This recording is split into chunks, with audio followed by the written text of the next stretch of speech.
It's really, we invite everyone to come and do a productive discussion in English language. It's all about this truth. We talk about how mind is created, how a stimulus is created, and how we feel a sense of existence. So this is all we keep talking about. Actually, there's nothing else. So we talk about that every day, how the mind is created, how a stimulus is created, how we feel that we are experiencing that experience or the stimulus. That is the main problem. We feel that we are experiencing this, whatever the stimulus. So that problem is happening because of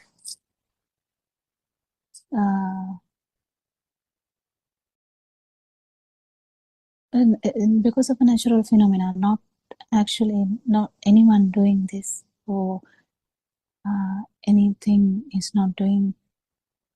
This phenomena is a natural phenomena where due to the ignorance, it's basically due to the ignorance, you feel that existence, the feel of existence is actually there, because we keep feeling this, and it gradually grows into a view that we are here. So it is very important to understand that how this happened. We talk about this every day, but we can recapitulate, because I don't think we can talk. If we are to talk about something, I think this is the most suitable thing to talk about, how this mind is created. So this mind is a very specific feature of humans. The humans have basic 5 sensory organs, namely eye, ear, nose, tongue, and the skin perceptions. But when these sensory organs vibrate together, we feel another thing. What is that? It's a new vibration, which is the mind or the thought. This thought, there's no problem with the thought, actually. There's no problem with the thought, but the problem is we feel it is actually existing. We feel it's real. We feel it's out there. First it starts with the perception, and then actually it extends into the view, because we feel it out there. When a vibration occurs, the manifestation can be the eye, manifestation can be the ear, manifestation can be in the other 3 organs. It doesn't necessarily matter what is the origin of the vibration, but the main thing is it feels like it's happening here. This problem is there for any cell, any organism, or any animal in that sense, or even to the beings which we can't even comprehend. It's only a vibration. But then it goes into a formation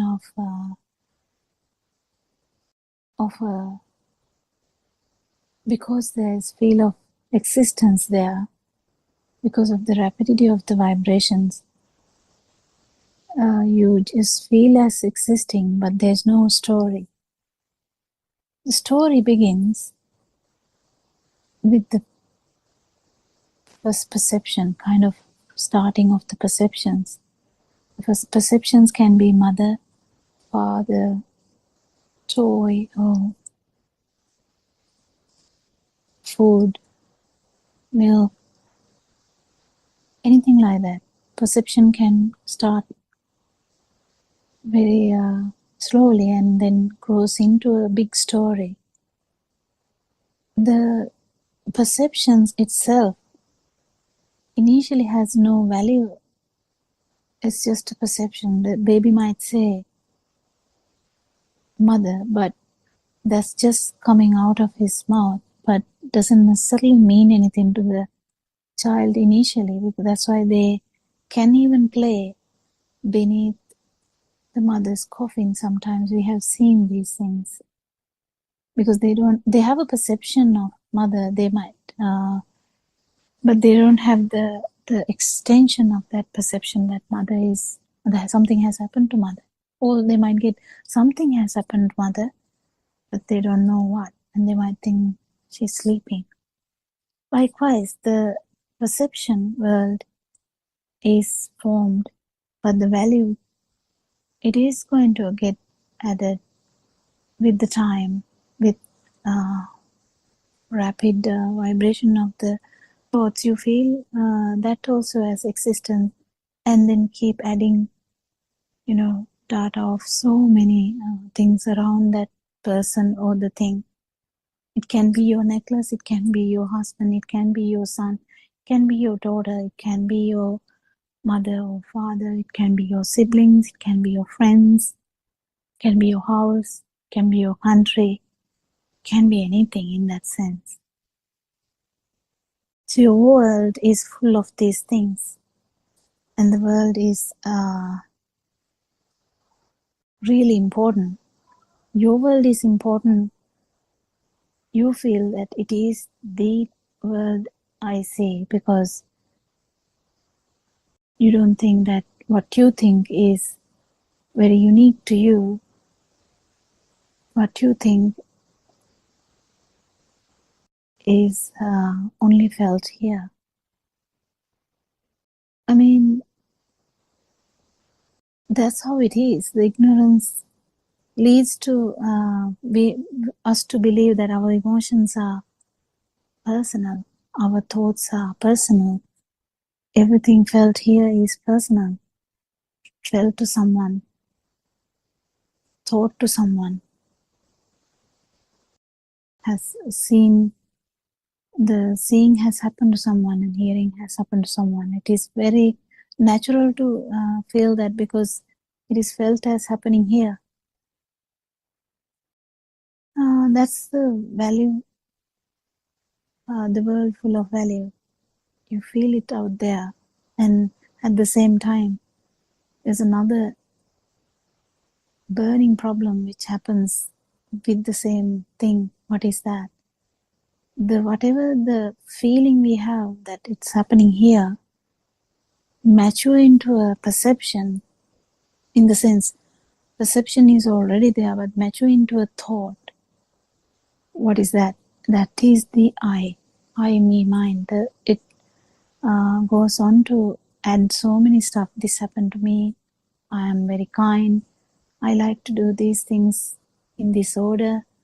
I am this, I'm my father's child, but everyone loved me. I'm a favorite of my teacher. What else? You can keep on adding. I'm not good at these things. I'm actually very bad in handling pain. Whatever. You can keep adding your features, thinking that they are your features. This is how deep you can get, that it is unique to you. This is my features, my habits, my way of doing things. So we have a kind of a attitude now where you have a view that it is me. So the thinking pattern, walking pattern,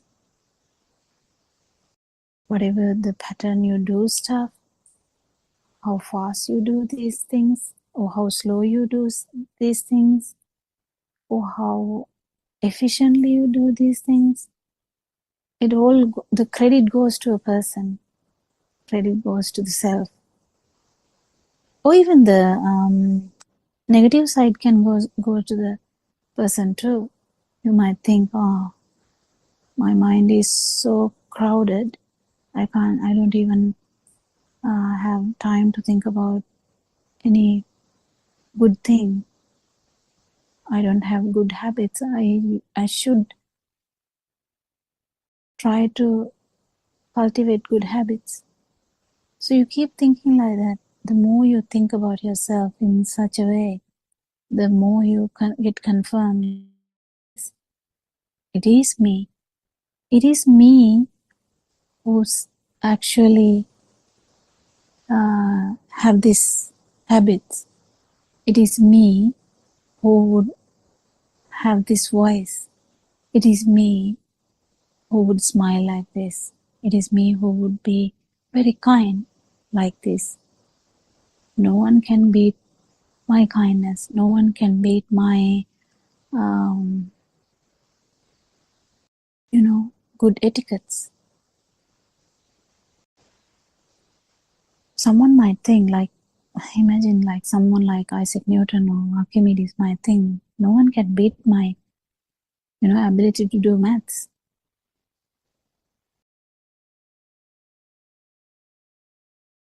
And someone really good in cooking might say, oh, there's no one to cook like me.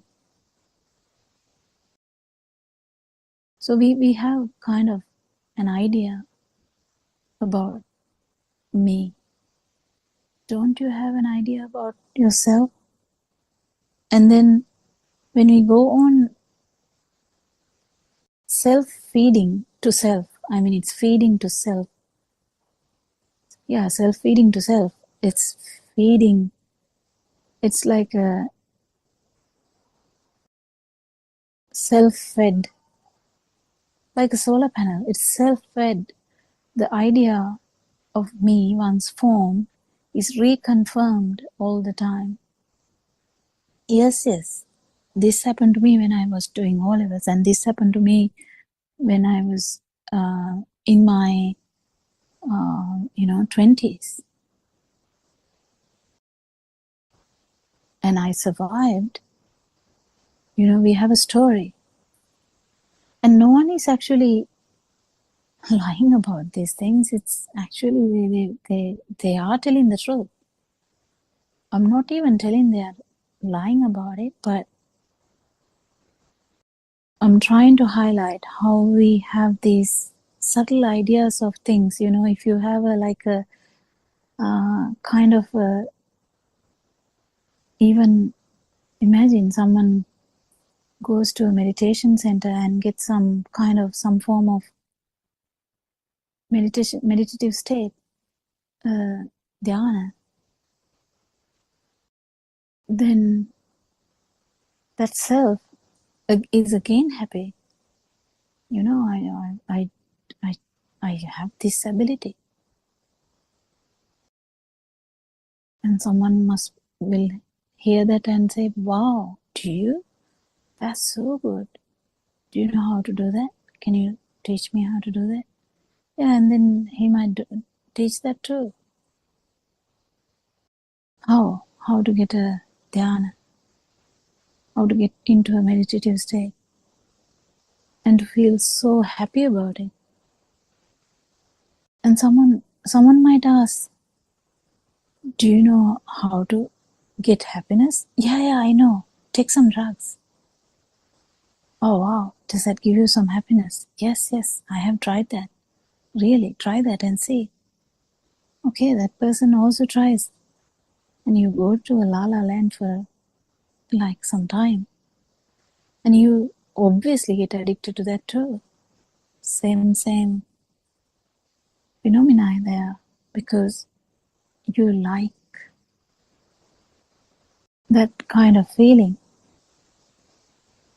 What kind of feeling?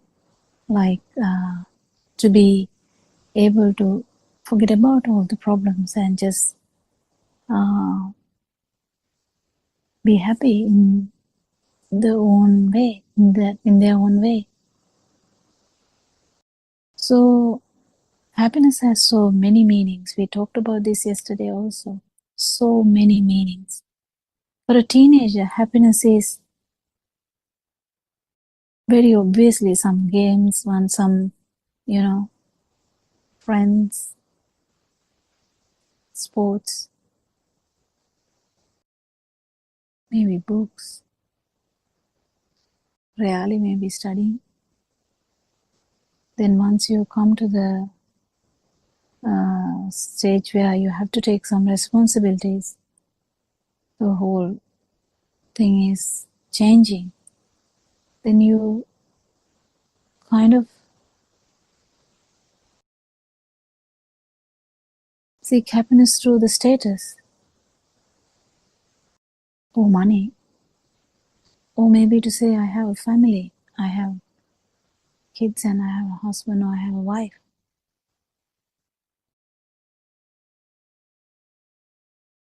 I have this job.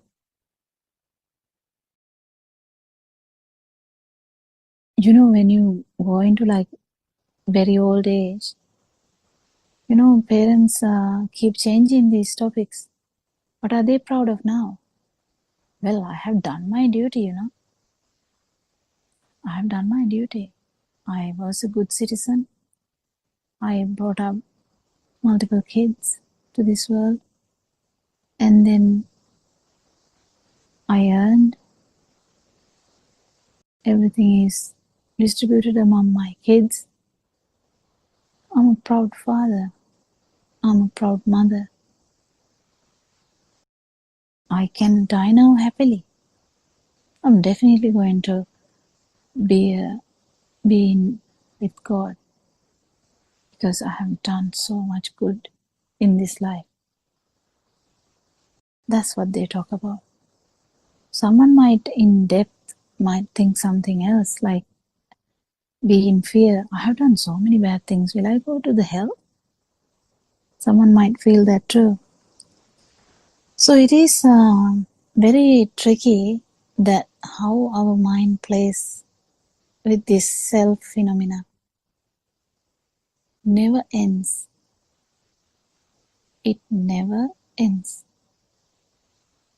So the stages changes, ideas changes, targets changes, and then we have a target for the death, good death. Good funeral also. I don't think that's the fashion in Sri Lanka, but good funeral. I'm going to plan my funeral. I have paid for this, I'm going to plan my funeral in this way. Yeah, it is my funeral. That's kind of a fashion in some countries. So this will be endless. If I keep talking, I will keep talking about this whole phenomena of me, myself. Endless. Endless. So your habits are yours, your attitudes are yours, your abilities are yours.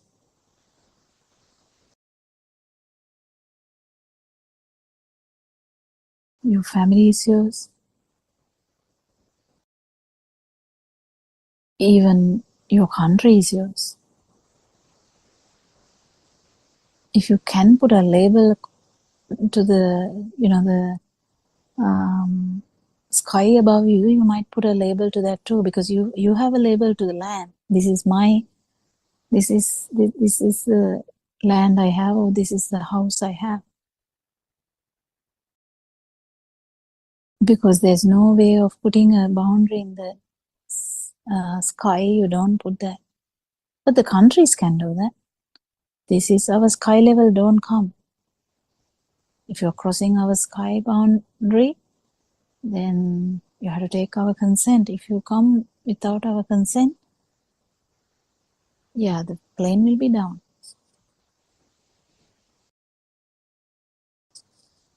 So we have boundaries. I have rules. My way of doing things. These are my enemies. These are my friends. So, as I said, this is an endless story.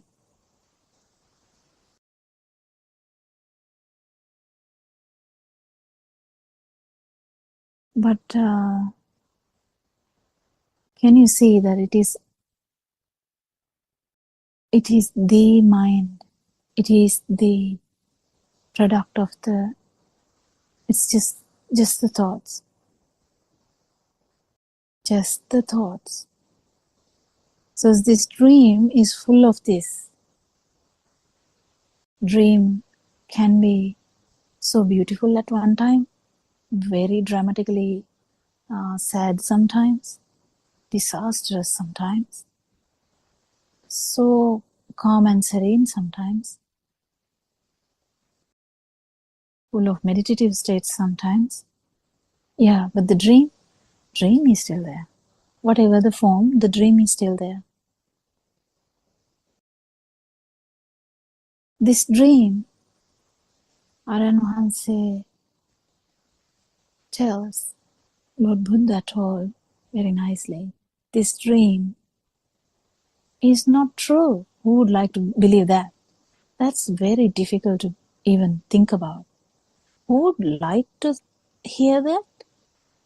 I mean, who has felt this some or other, that this film can't be true, or this film must be having some flaws, that why do we feel this as true? Why do we feel this suffering we feel? Then this question arises. What did Lord Buddha say? Why did he talk about cessation of suffering? Then only we come to the understanding, this mind, this perceptions in the mind, not a single perception in that mindful world is true. And things that you say, thought that unique to you, is actually the product of this unique self vibration, which gave rise to these vibrations in the sensory organ and the vibration of the mind. Mind is a vibration. Do you feel that? It is the vibration. It's all what you heard, and it's all just a production. And the way you act, they're all very, environmentally and genetically molded, but the main reason is the self vibration. So if Lord Buddha talked about cessation of suffering, how are we going to achieve that? If there is this kind of vibration, how are we not going to telepathy into that? How are we going to change into non-vibration? There's only one way. There's only one way. That is to understand this issue. How did this feel of existence arise? Feel of existence arises when the stimulus is felt as real. The stimulus has so many levels, but it is the same stimulus.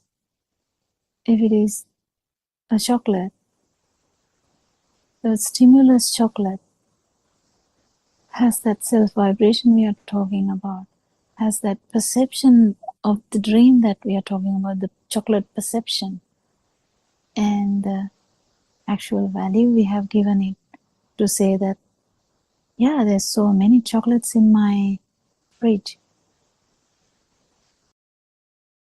I like chocolates. It's not good for me, but I like chocolates. So the value the dream, and the feel of existence, it's all there in the same vibration. If you can feel this, that is the beauty of this Dhamma. The beauty of this Dhamma. When you understand chocolate, you have understood all these three levels. Not just one thing. And if you have pierced these all three layers, you're definitely going to feel the non-vibration, because you definitely know that this is not true. The chocolate is not true. It's just a product of the mind vibration. It's just a product.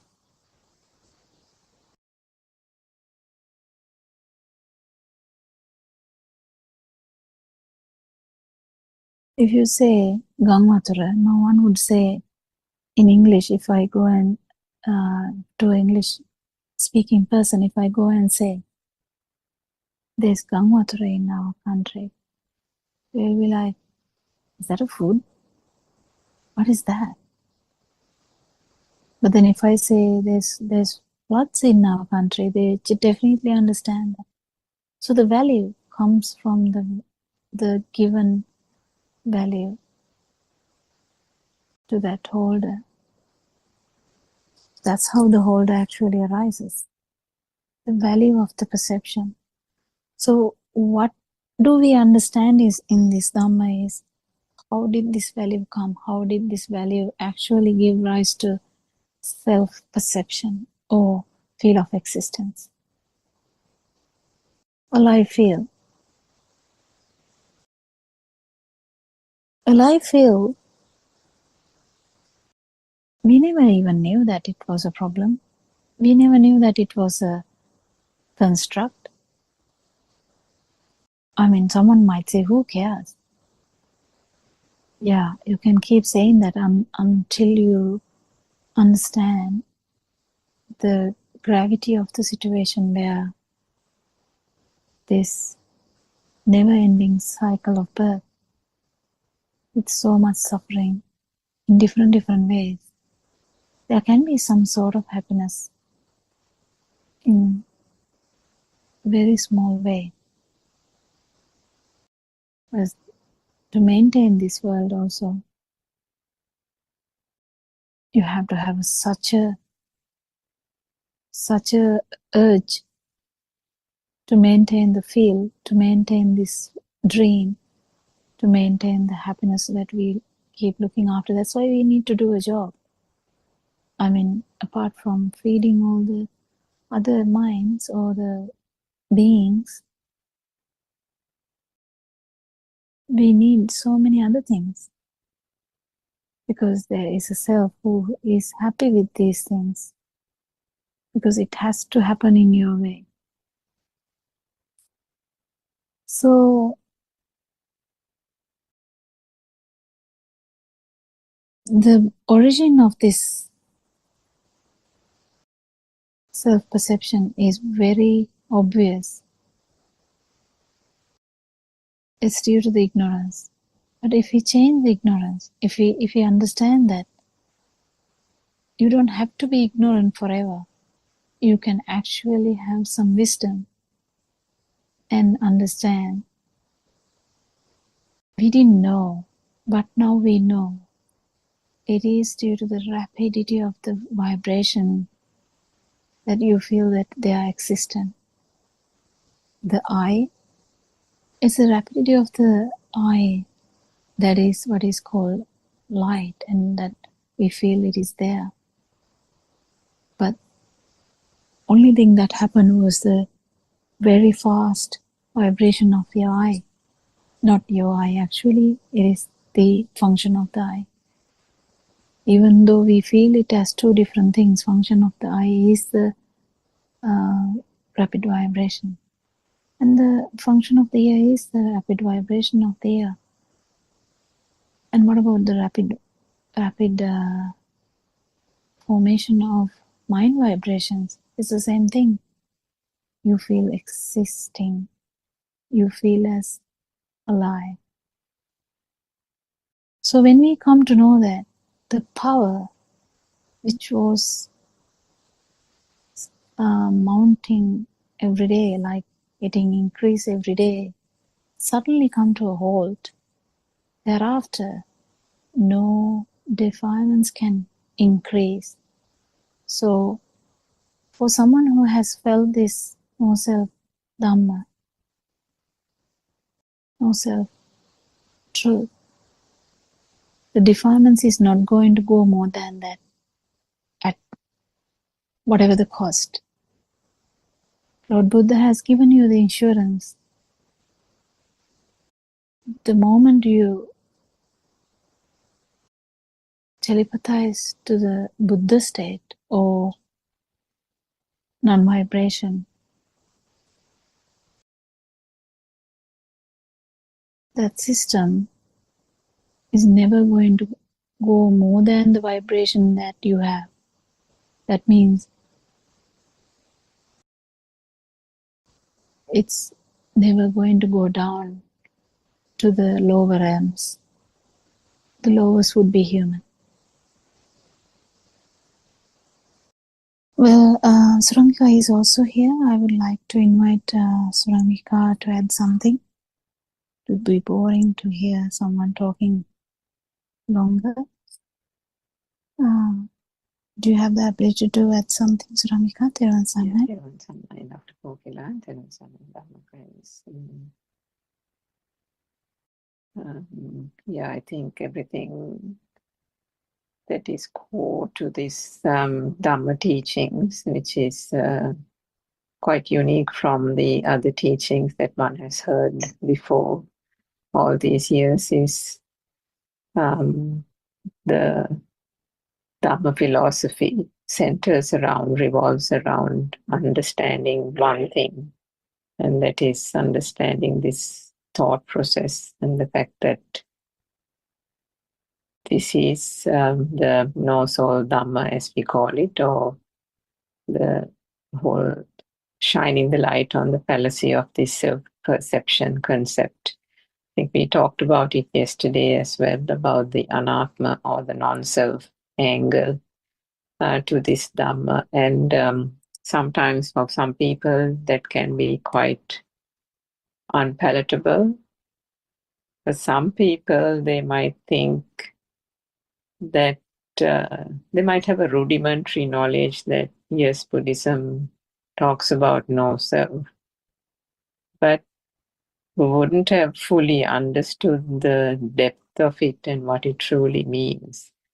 It is only a person who has actually listened to these Buddothpado teachings, really understood the philosophy, how the mind works. Is there anything called the mind? What is the thought? How is the self-perception? How is the self-existence? How does that come about? What are these so-called light consciousness, sound consciousness, and so on?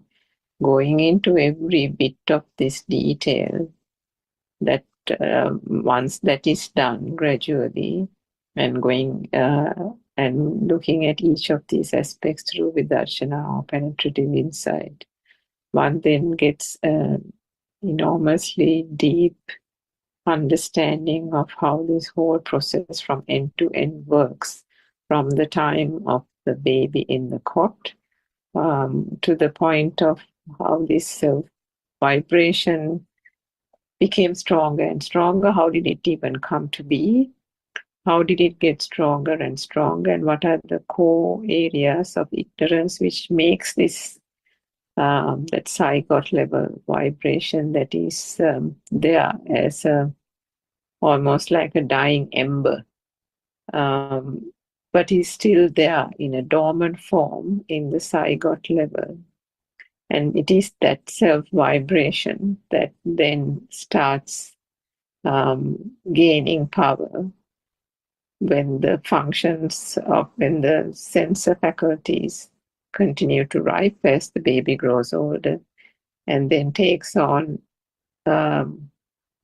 things that are learned from the conventional world. And it is this learning that is the undoing of this whole process. The learning is the thing that brings the ignorance into the fore by the acceptance of the things that are being taught to be real. And then this external world that we call our mother, our father, our house, this is our car, this is the school, and then those things exist and I exist, and this whole sense of everything being there, the feeling of existence that these basic consciousnesses generate, or the stimuli, you can call it stimuli, each of these objects generate a sense of those being there. And that sense of existence, the feeling of existence, is the thing that then spins off into what we call the self-perception. Because if there is something, if there is something existing, then surely there is a person here witnessing it, experiencing it, and also feeling it. So that experience itself is put, an identity is put to that experience. Why? For the sake of experiencing it, savoring it, enjoying it. The tanha component, the desire, the craving, is an innate part of that self-vibration, and that is the thing that then starts propagating. And how does it propagate itself? By taking this world to be real. And with that, the power and the vibration that is there at that dormant stage continues to build up. And as I think Dr. Kokila, you mentioned before, this perception that we have taken on through the senses, and the senses then combine to become the mind consciousness, i.e. the thought or the stimuli, then can take on various forms, isn't it? Various forms, various images, various concepts. It doesn't have to be just material objects. It can be even, the concept of Sri Lanka, or like my cricket team, or this is my belief in something. This is my religion. This is this is the way I do things. I am this kind of a person, or I'm honest, or I'm straightforward, and or you can have habits, as you said, various kinds of habits that have grown over the years, and you have got so attached to them, they have become an ingrained. And this is what you think because of self-perception, that these are your habits. This is what I am. You can't change me. This is how I work. Some people, you can hear people say that. And that, you need to change your attitude sometimes, they say.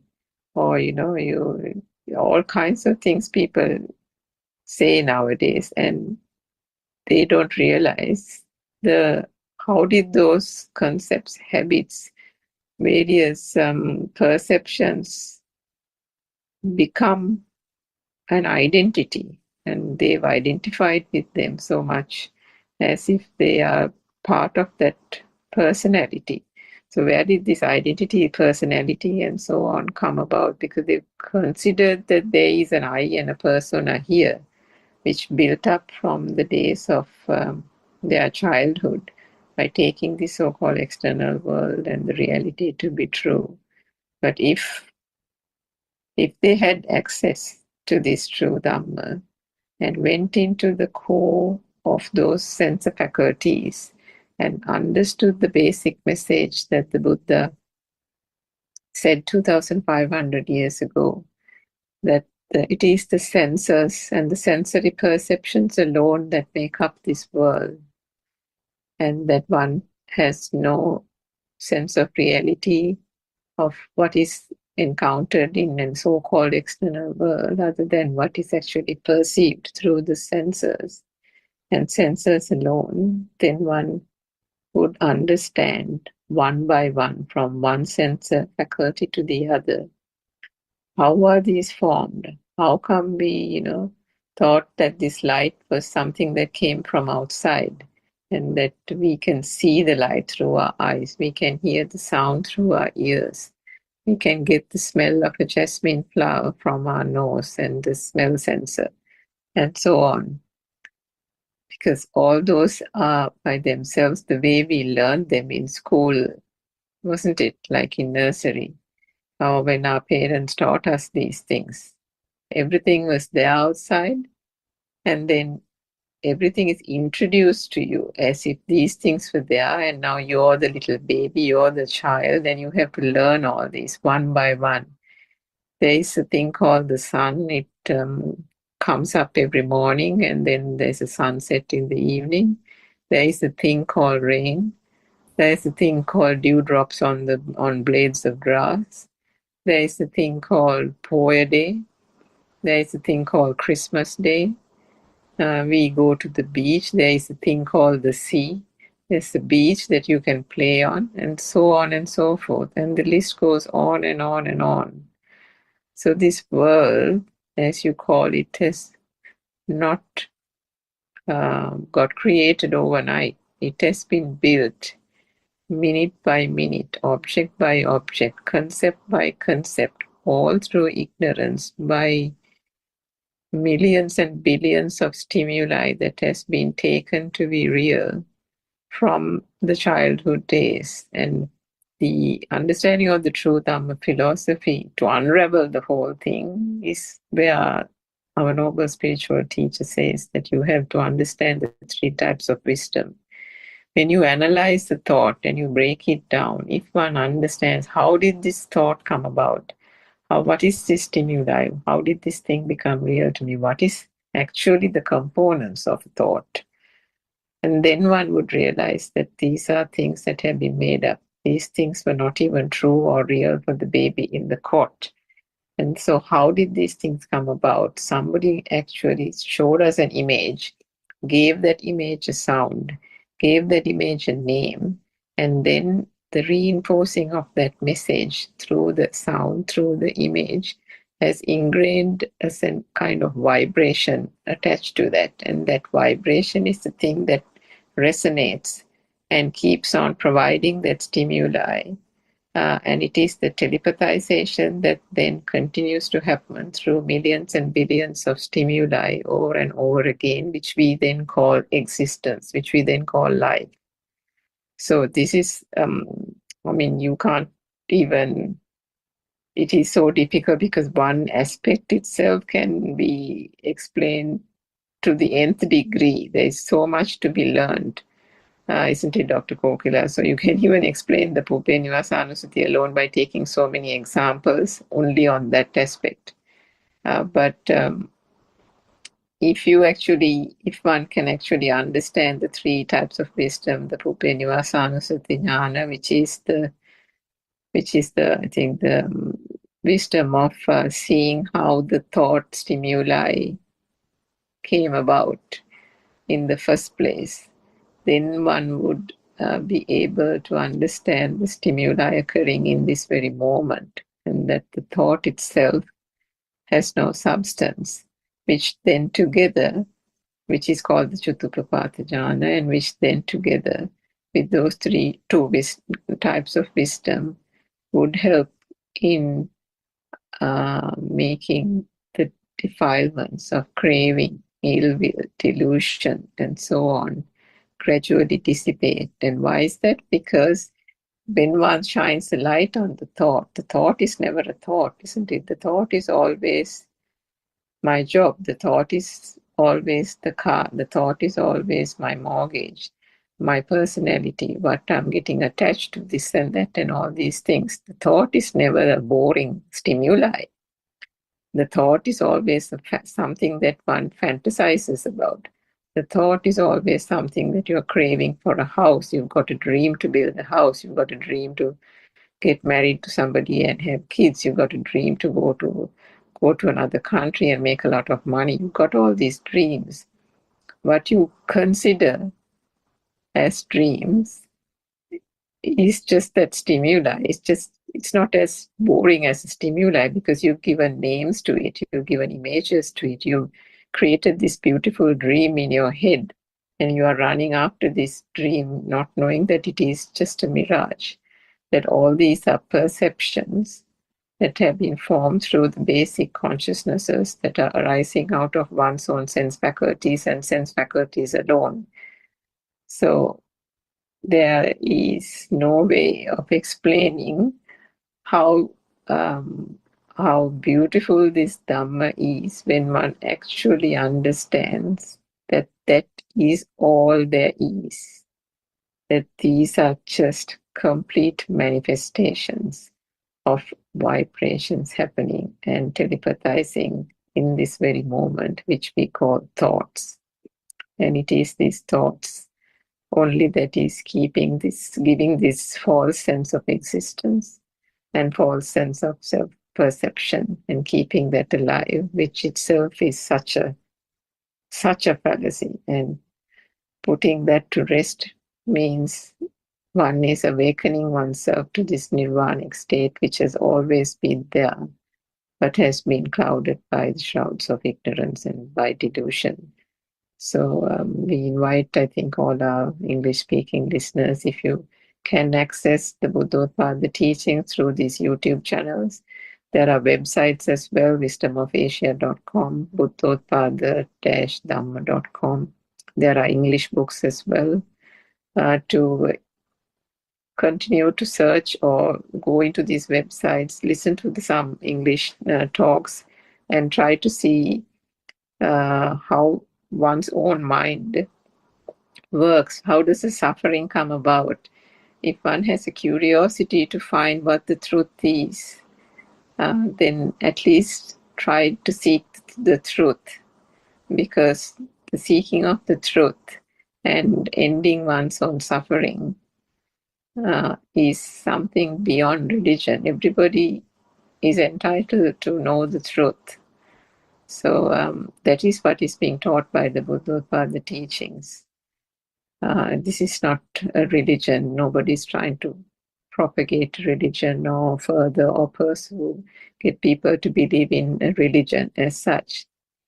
No matter what caste, creed you are in or nationality, it doesn't matter. The truth belongs to everyone from a conventional way, if I can put it that way. But understanding of the Dhamma itself will finally bring to the fore one truth and one truth alone, that there is no soul here. It's only this non-self vibration finally. But to come to that, there is a journey, but the journey is a fulfilling one, because it brings an end to the samsaric cycle, which you may not know is giving you the suffering, is the cause of the suffering, but gradually through the understanding of the truth, that is what ultimately happens, because with that real self-realization or the realization comes that whole sense of non-self vibration. Yes, Dr. Putla, you can correct me if I said anything wrong or anything in that. Yeah, no, it's all good. I think we talk about this every day. It's really nice when after understanding this truth, what happens is inevitable thing to happen is the burning to subside, the vibration to subside, and that is the status that we once thought that we can never achieve.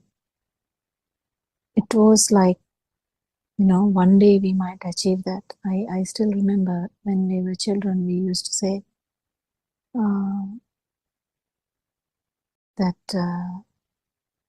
the minis apakela, something like that, like you entertain all the good things and then end up in... Oh, yes, that's true. Yeah. And we thought, okay, maybe then we go there and then go from there to there. It must be a place like, as a child, I still remember being amazed at the descriptions that were given. But now we understand it's just this mind, and within this vibration, we definitely, yes, we pass those status anyway. Because this vibration, even within this body, the vibration can have these levels anyway, within one stimulus. And this is the beauty of this Dhamma, and the non-vibration is here as well. Non-vibration is not somewhere else, it's here in this one single stimuli. If you don't telepathize to the vibration, it is a non-vibration. It's not a new vibration. It is the absence of the self-vibration. And the time that we were dreaming about nirvana is gone. The time that we were just talking about nirvana is gone. The time that we were just, optimistic about nirvana is gone. We are actually understanding and feeling the non-vibration, and that is the beauty. That is the importance of listening to this Dhamma and trying to understand what is being said and to feel, at least momentarily, it doesn't matter. But what Lord Buddha said was, understand it fully. Yeah, even someone who was a non-returner, Lord Buddha said, you just came out from the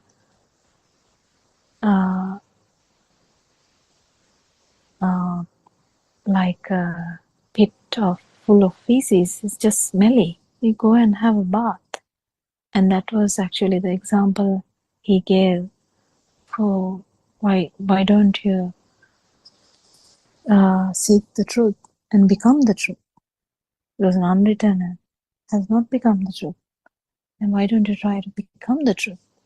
And that will be the no self-perception will be the normal. And that is achievable. This is the message that we are trying to give. It is achievable. And all gentlemen and ladies, that is the message here, that it is here. You just have to surface it. You just have to understand. If there is no value to the stimuli, it is non-vibration. Just simple as that. People get it so confused. It becomes so difficult, yes. But it is simple as that. If the stimuli has no value, non-vibration is there. Already here, happening now, not next minute, not next time, not next birth, nothing like that. Isn't it, Suramika? What do you think? Yes, Dr. Kokila, and I think Karan was saying in the morning also that, this, and we are continuing to talk about it these days in the Zoom because of the flood situation in Sri Lanka. I mean, the tragedy that has befallen so many people in our country, poor people. I mean, it hasn't discriminated. Nature hasn't discriminated whether one is poor or rich or whatever strata of society. Nature has taken its toll, and with that, there have been lots of lives lost. And again, the message was that, suffering is inevitable in this sense of existence, whether it is to animals, whether it is to mankind, suffering is inevitable. And whilst one can temporarily alleviate that suffering by doing an act of kindness or performing a good deed, giving somebody to eat, providing some shelter, and all these things are so important now at this point, particularly for Sri Lanka.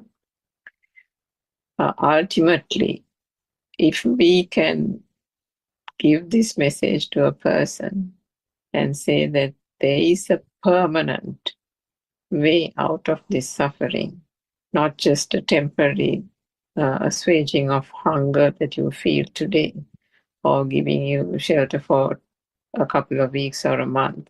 But here, and what can you do if you are just trying to provide relief in that sense, but that mother has lost the mother's children or the husband in the flood waters?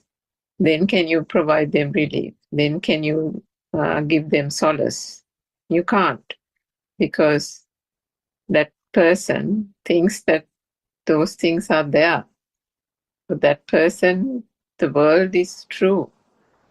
That is that person's reality. And until such time, someone gives the true message to that person and says, open your eyes to the truth. Open your eyes to the Dhamma of that there is no self here. And until such time, they won't get it. And that is what the Buddha explained to Patachara and to Kisa Gautami. There was no advice saying, you have to do concentration meditation, or you have to give alms givings and make sure that this doesn't happen to you next time. This time it happened, so can't help it. You'll have to just bear it and try to, do good. At least next birth you won't have to face these hardships, won't have to face these sufferings. Now, is that going to help that mother who is now distraught? No. So that is why our noble spiritual teacher takes all this trouble to have all these Zoom sessions and do so many activities and take so much effort to spread this message of the true Dhamma teachings to people, because the teacher sees the suffering far beyond all of us ever can. Because that is a state of non-vibration, and to that the suffering of everybody is kind of the whole purpose of being able to, is the whole motivator of being able to work night and day without even thinking of one's own welfare. That is the driving force behind the teacher's efforts and the dedication and the commitment.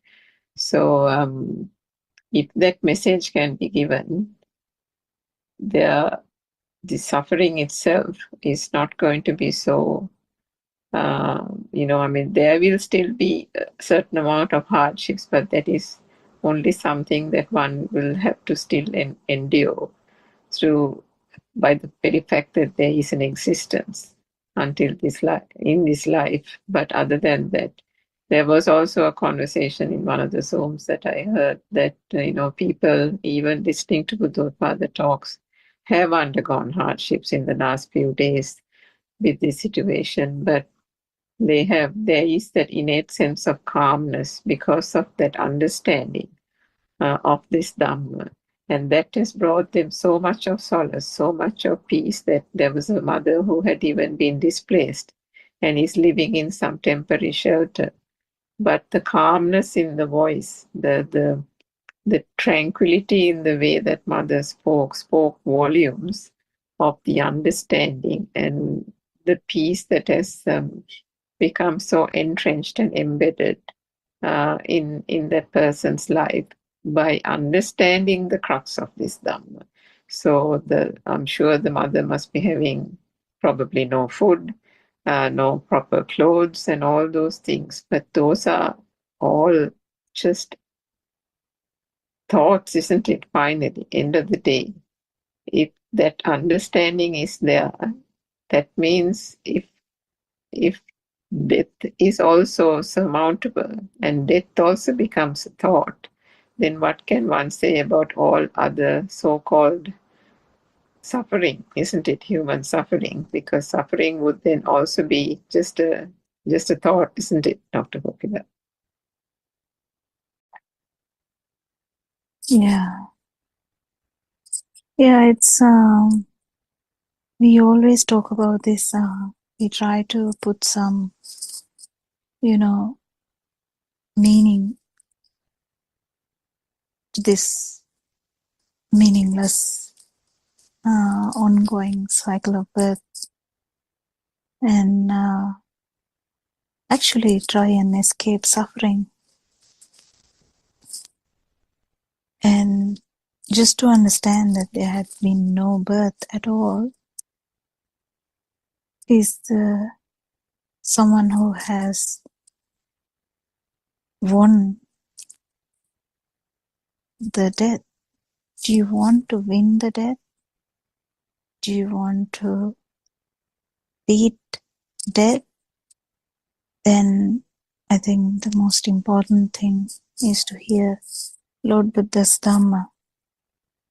He definitely has beaten the death. How? It's by super awareness and wisdom. Because we thought we are born, we thought that we are living, and we thought we are lying, and we are sick, and then we thought we are dying. But then with this Dhamma, we kind of understood and actually felt that the thought, birth, is just another thought. What actually happened was different.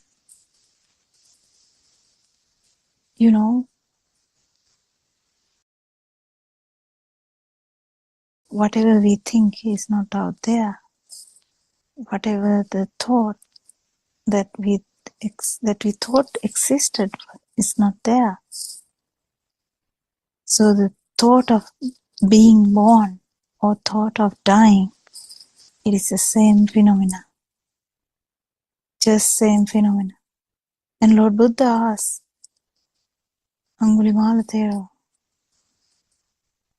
do you want to do what is the thing that he did? What do we call that in English? Like satyagraha? Like Oh, yeah. It's like a vow kind of thing, isn't it? Yeah, it's like a vow. You can say vow, yeah. Yeah, and Lord Buddha requested, why don't you, because that a mother was suffering from pain with the birth of the child, and Venerable Angulimala felt so sad about that. He just heard that and came and asked from Lord Buddha, can we help her? And Lord Buddha used that exact opportunity and told him, yes, you make a vow saying that you have never killed anyone. And he was amazed. And Venerable Angulimala asked, how can I do that? I have killed so many people. And then Lord Buddha reminded, have you killed anyone now? And likewise, we just come to understand being born is a misnomer. It's actually happening here and now, actually. Because self-vibration is telepathized only when the stimuli is real. If the stimuli is not felt real, the alive feel is not there, that means you are not born. Because you don't feel born. Isn't that beautiful? Will you have a fear of death then? And the death is another misnomer. Because death, we attach that to the physical death. But actually, the self-vibration keep telepathizing. It's not someone is going from one place to another. It's just synchronicity of a vibration. It's all no self Dhamma. And I think we can stop today and we will do the discussion tomorrow. And I thank all the Dhamma friends. I worship Aran Wahanse for teaching us this beautiful Dhamma. And we will try to give this to the world as possible as we can. So, may Triple Gem bless you. Tevun Sanai, so Tevun Sanai, everyone. Tevun Sanai, Dr. Poki, Tevun Sanai, friends. Pay our worship to our Mahansa in this kind of way.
යලිත් නවදි කළා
Is not happening today, but actually this English song is happening.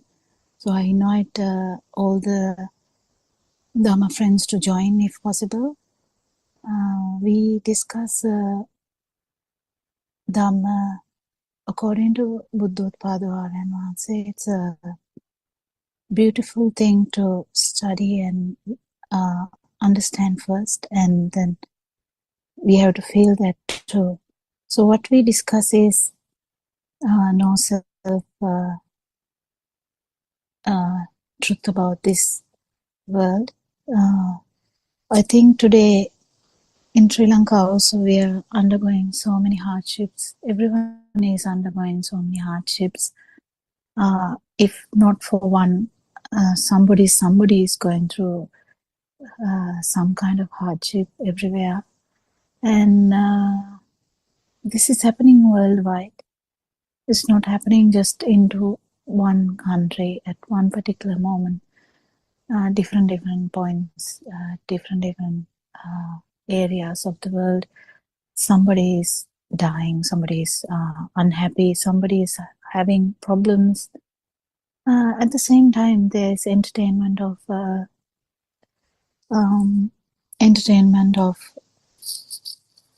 this sensory organs as well.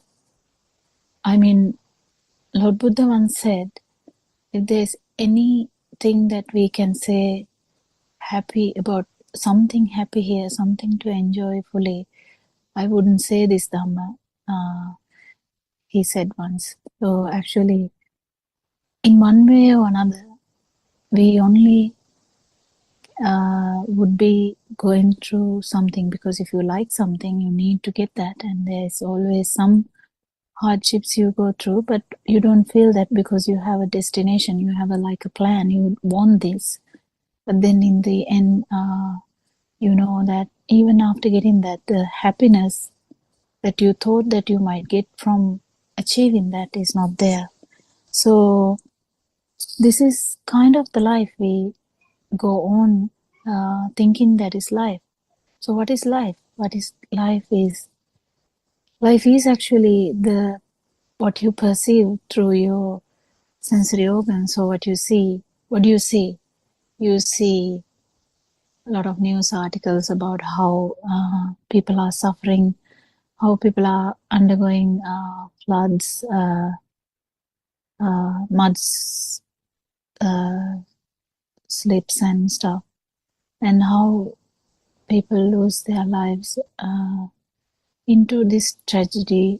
And there are the news articles, and you might see when you inside the house, you might see what is inside the house. When you go outside, you might see what is outside. Like that, we keep seeing things. We have a world. That world is full of stuff. You can name them. You have a meaning to them. You have a meaning to yourself as well. So who is experiencing? We are experiencing. Kind of, I am experiencing. So so the suffering is at the point where you feel like you are experiencing something. That is the meaning of suffering. Actually, suffering, we extend that to like losing someone you dearly love, or you have to live with someone you don't like, or you lose your wealth, you lose your part of your limb, or you lose your freedom. You can name it, we have it, anything. But in the depth, actually, the fear of death, or this feel of existence, is the actual reason for suffering. I can see Surangika has joined the Zoom discussion. Surangika, do we have like a topic to discuss today? Because I think we started the Zoom a little bit late, but anyway, we have about almost 1 hour to discuss something, so you can start the discussion or a topic as well. I was just discussing about Dhamma in general. So because we keep inviting people to come and discuss about this Dhamma, and I know it's very rare for someone listening in Sinhala medium to come and discuss in English medium, because they already can hear in Sinhala medium. But the language does matter, because the to give this to the whole world, we have to tell this in another language too. But this Dhamma is very important for you to end suffering. And suffering has so many meanings. Isn't it, Surangika? Yeah, we can build up a discussion actually. Yes, Thiruvan Sannai, Dr. Pokila, and Thiruvan Sannai to all Dhamma friends.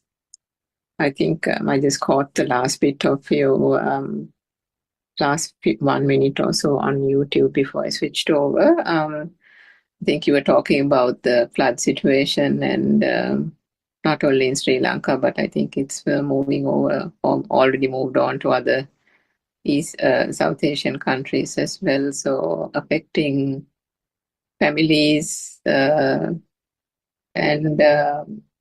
a lot of things across the country, economy, agriculture, livelihoods, families' lives have been lost as well.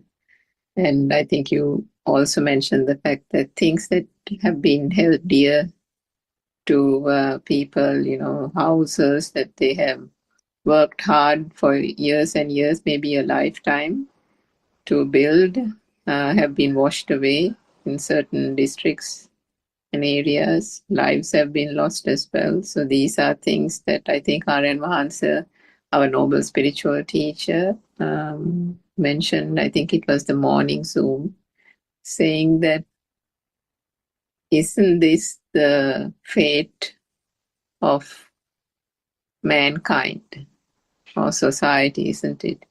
And There also, is- isn't this enough yeah. to understand how the suffering can, suffering is endless. In Suffering is different endless, ways. yes. Yeah. And we talked about the stories in the Buddha's days about Patachara and Kisa Gotami and things like that. And again, our spiritual teacher says to understand Nirvana and to seek the liberation from the Nirvana, one needs to first feel that suffering, feel the dukkha. And if one feels the dukkha, one will then want to find a way out of that dukkha or suffering, isn't it? And that can be to get to the point where the Buddha actually meant what is suffering. One has to actually, even at a very what shall I say, mundane or conventional, in a conventional term also with the outside world, one has to feel that suffering at that stage first, isn't it, Dr. Pokila? I think that's a good place perhaps to start. How then, the anicca has to be thought of in so many ways before we come to the Arya Satya. There is dukkha Satya and Arya Satya. I think that might be a good and timely discussion. What do you think?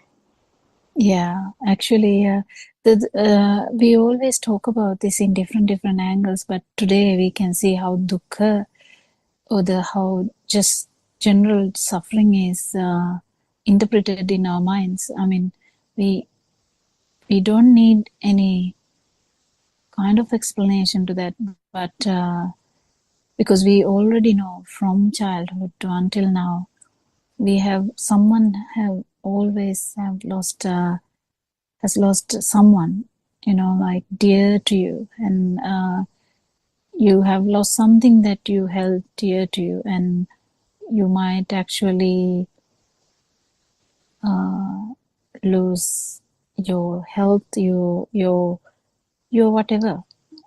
But even status and even the good name, because these carry a whole lot of things. Some people say, I don't mind dying, I need my good name. We have heard so many stories like that, how people describe their pride, or their name is the most important thing, not the actual life. So kind of we describe this in different ways, but it's something outside. Actually, we kind of describe these things as we are holding dear to us something, and when we lose that, we kind of feel sad, or that sadness is just the general sadness we feel in any way. But that sadness brings us to the reality that the life is not rosy as it is, and life can have these ups and downs, but someone can actually feel, okay, that is okay, life is like that, and go on like that, not seek any reality. But Lord Buddha did was, he just heard, am I going to die like that? He asked from Channa, and he's like, wow, I'm going to die like that. Interesting. And then he saw someone who is ill, and then asked, can that happen to me? And he was amazed at that can happen to him, because actually the father of Lord Buddha's at that time was able to actually hide everything, every suffering from him. So likewise, he went on understanding that, okay, I'm going to go through all this, then what? Is there any way to stop suffering? That's how he went on. He started the research by himself. He was not scared to do that research. He was driven very beautifully to do that research, and he found, at the end of a lot of years and years, he found that actually it's in a view. And isn't that beautiful? That's all suffering is in a view, and all the suffering is in the mind. That I mean, that is the truth in this world. And to find that suffering is in a view, and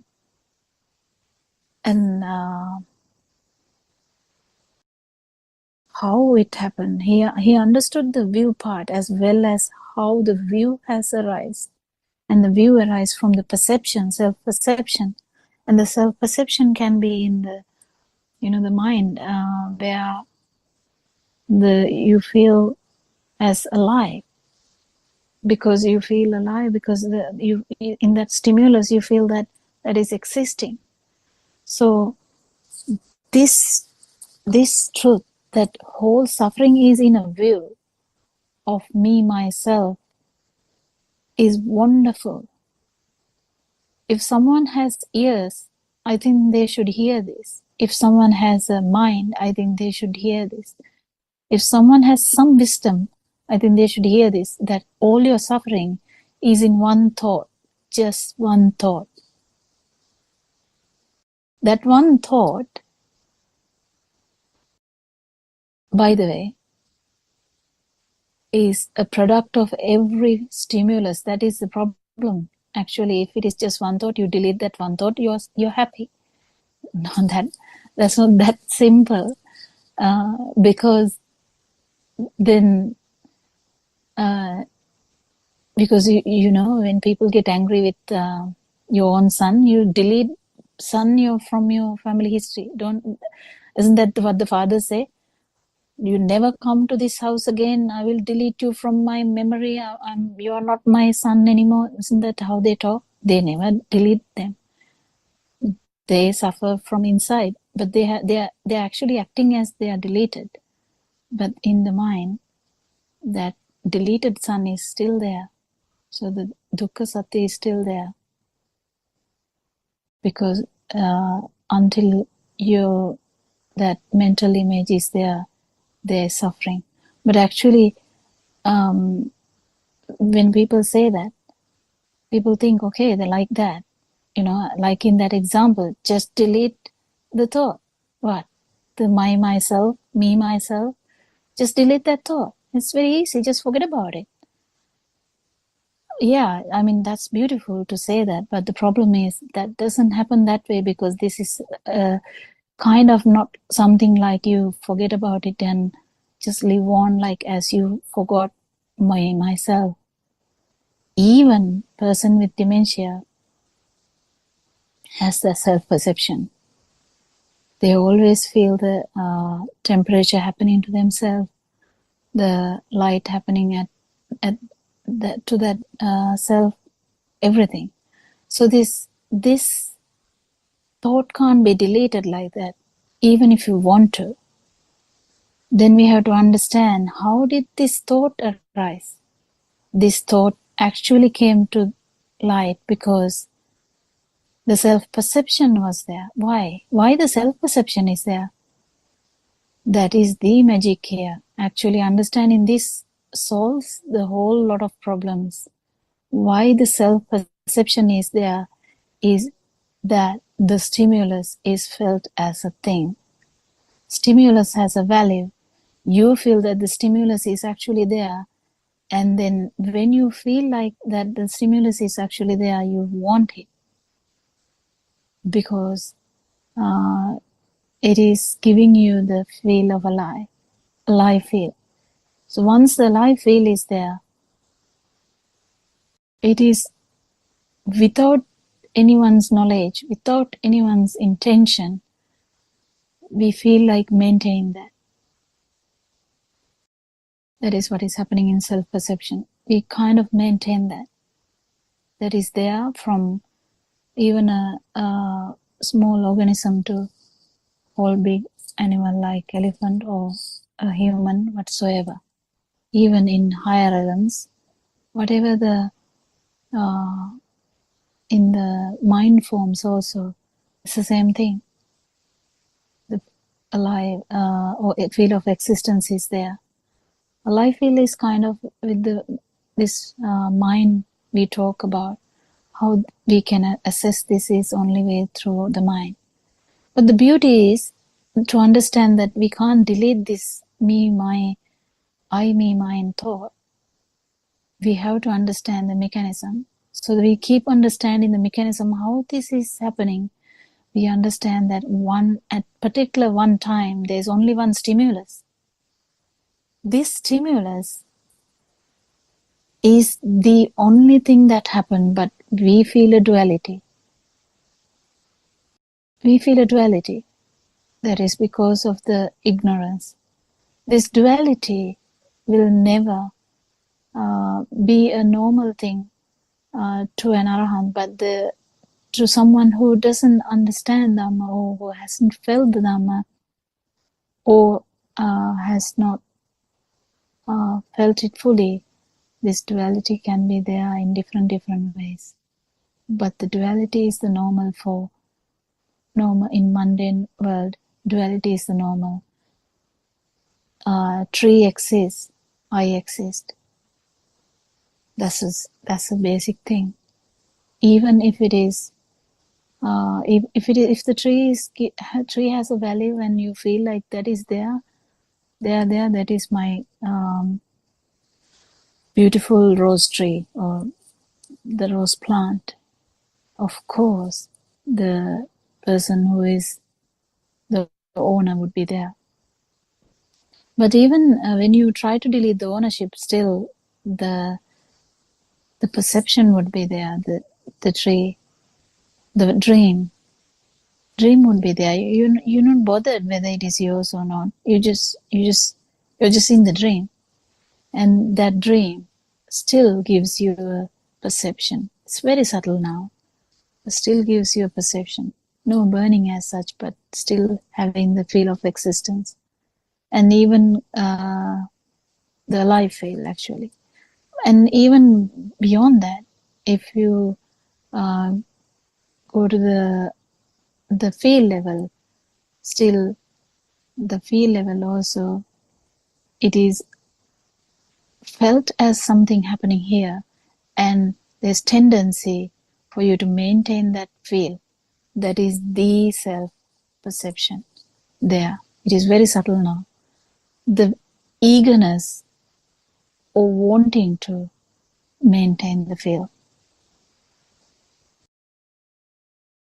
But the beauty of human mind is you can understand this through any stimulus in the human mind. And we just understood that we can't delete, even though we now know suffering is through this thought. Suffering is due to one thought. What is it? The I, me, mine is the thought that gave the suffering, but still now you know you can't delete it just like that, because it is a co-product. It is a co-product. It's actually it is just arising in one particular stimulus, is just arising. But because this is arising so fast, we feel like we are existing. This is beautiful Dhamma. And if you understand this, you understand that feel of existence is nothing other than a construct. Nothing other than a construct. And someone who can understand this will feel the beauty just by hearing it. Just by hearing it. And if someone understands this, they kind of feel a relief, because you just heard the most beautiful words. What is that? That the feel of existence is a construct. Thank you, isn't it? Thank you, because we thought the feel of existence is like a thing with which will last forever, and that is bringing suffering. No, it's just a construct. You feel you as existing, but that is actually a construct. And it's beautiful to know that, even by knowing. You don't have to feel it, just by knowing. Then we get to know this more and more. The more you know, more you feel that how many things that we have been attached to has been kind of a mirage. What are the things you are attached to? I mean, we wanted to get a better place. You wanted to get a comfortable life. You wanted something. Who wanted it? You wanted it. And that is with all the perceptions that we have, better life. Even that word has a kind of a heaviness. I have a bad life, I want a better life. If someone says, do you know how heavy those words are? They actually mean that. They're not lying. They actually mean that.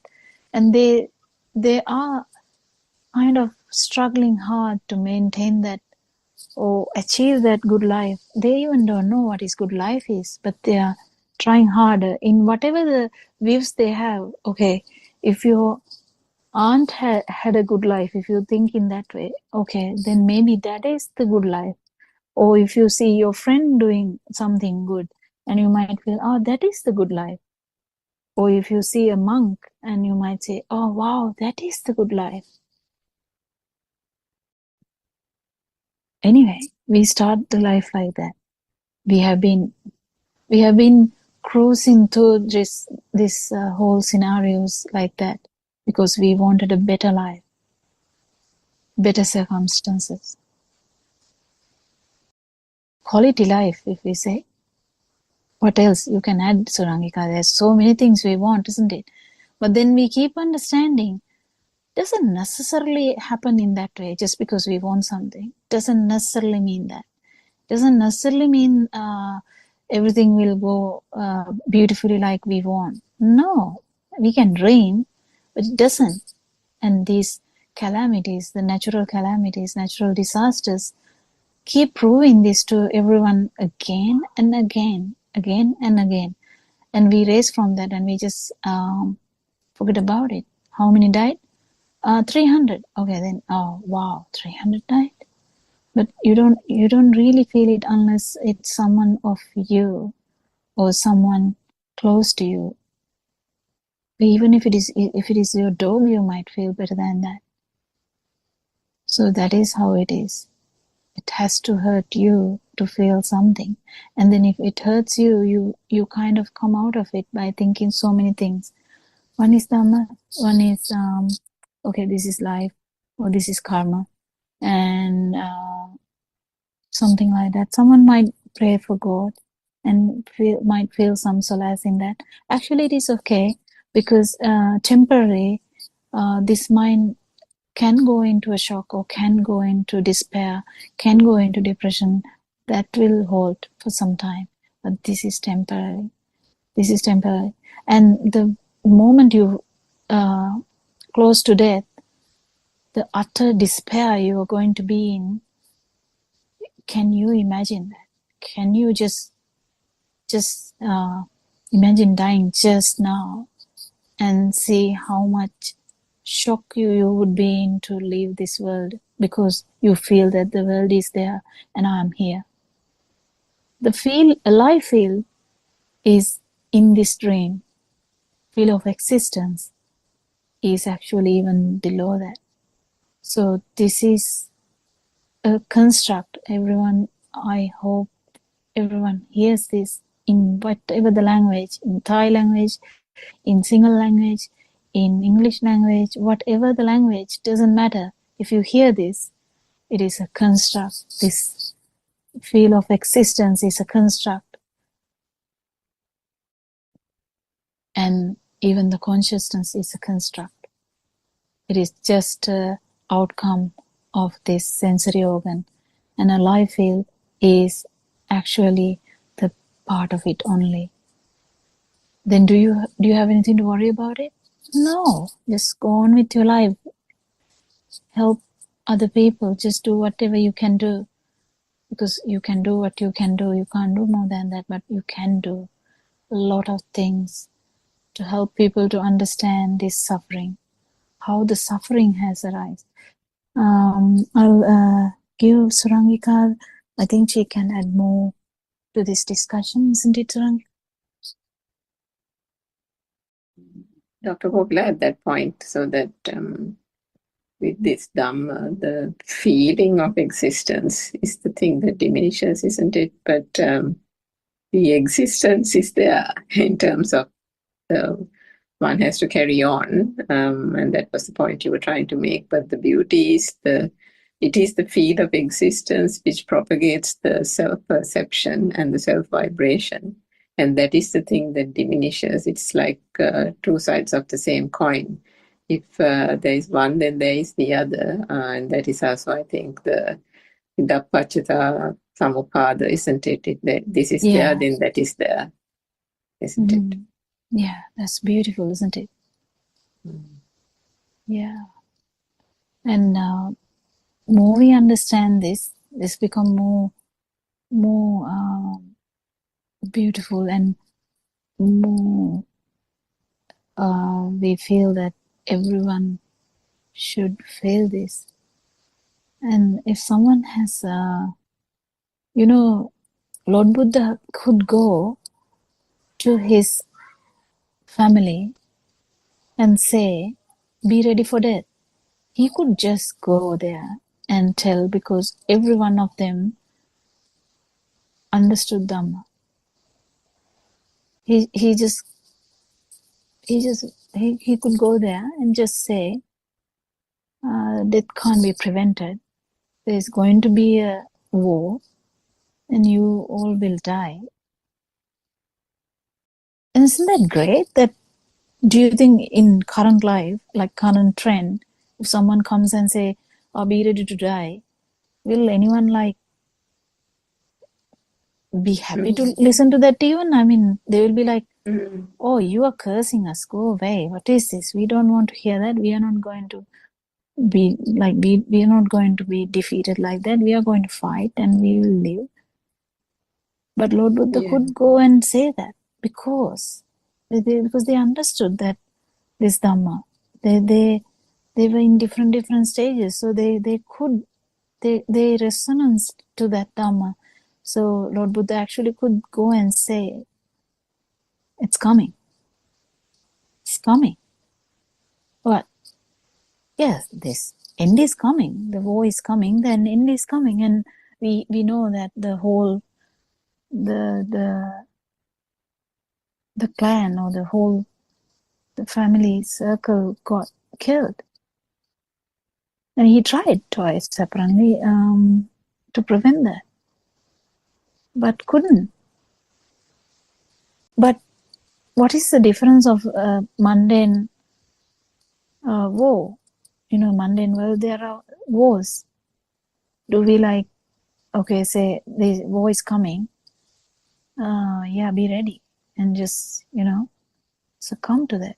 That's not how it happens, happily die or kind of happily succumb to the situation.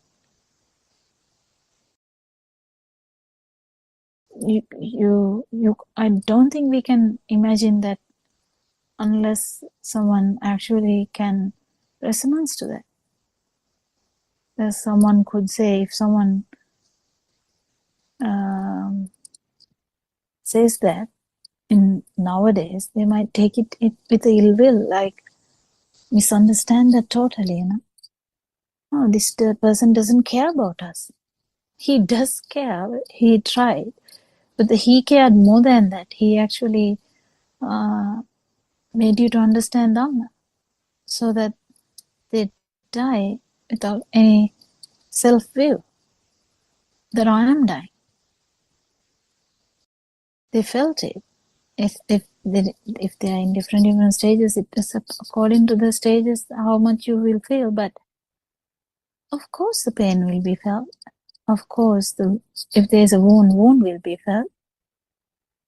As we say, all the sensory faculties are working, but this sense of existence, because it is not there, or the non-self perception is there, it is not taken as happening here. And this becoming this is, even we tell it from the story, it's such a beautiful thing to even say, but to experience it's a different story. But at least if you have felt it momentarily also, there is a massive benefit, because kind of, it's not happening to me.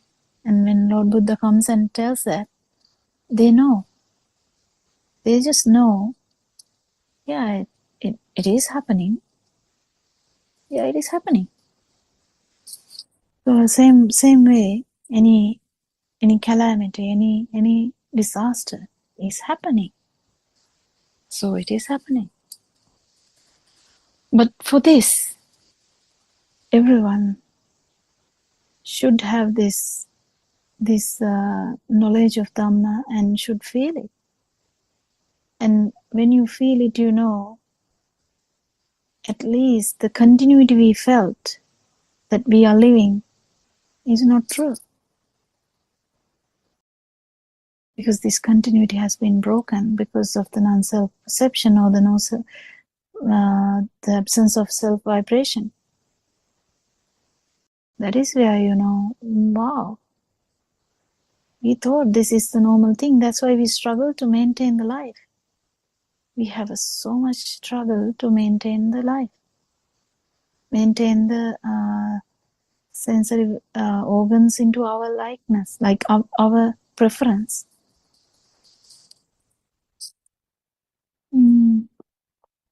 Anything to add, Surangika? I'm glad that you came, because there's not much people today. I think a lot of people must be having problems also. So Dhamma is involved in that, yeah. Fully involved in the Thai monks program. So I mean that external part of the anicca, because anicca has different understandings in society or amongst Buddhists as well. So one of the traditional understandings is of impermanence, isn't it? And I mean, our noble spiritual teachers said that, look, even to that extent, if there is an understanding that is, I suppose, better than nothing, but one has to, at least, gradually progress, isn't it? Yeah. Yeah, at least, because if you know that at least this environment is not going to be permanent, There's impermanence in that aspect. There's some solace in that, some good feeling that it's okay.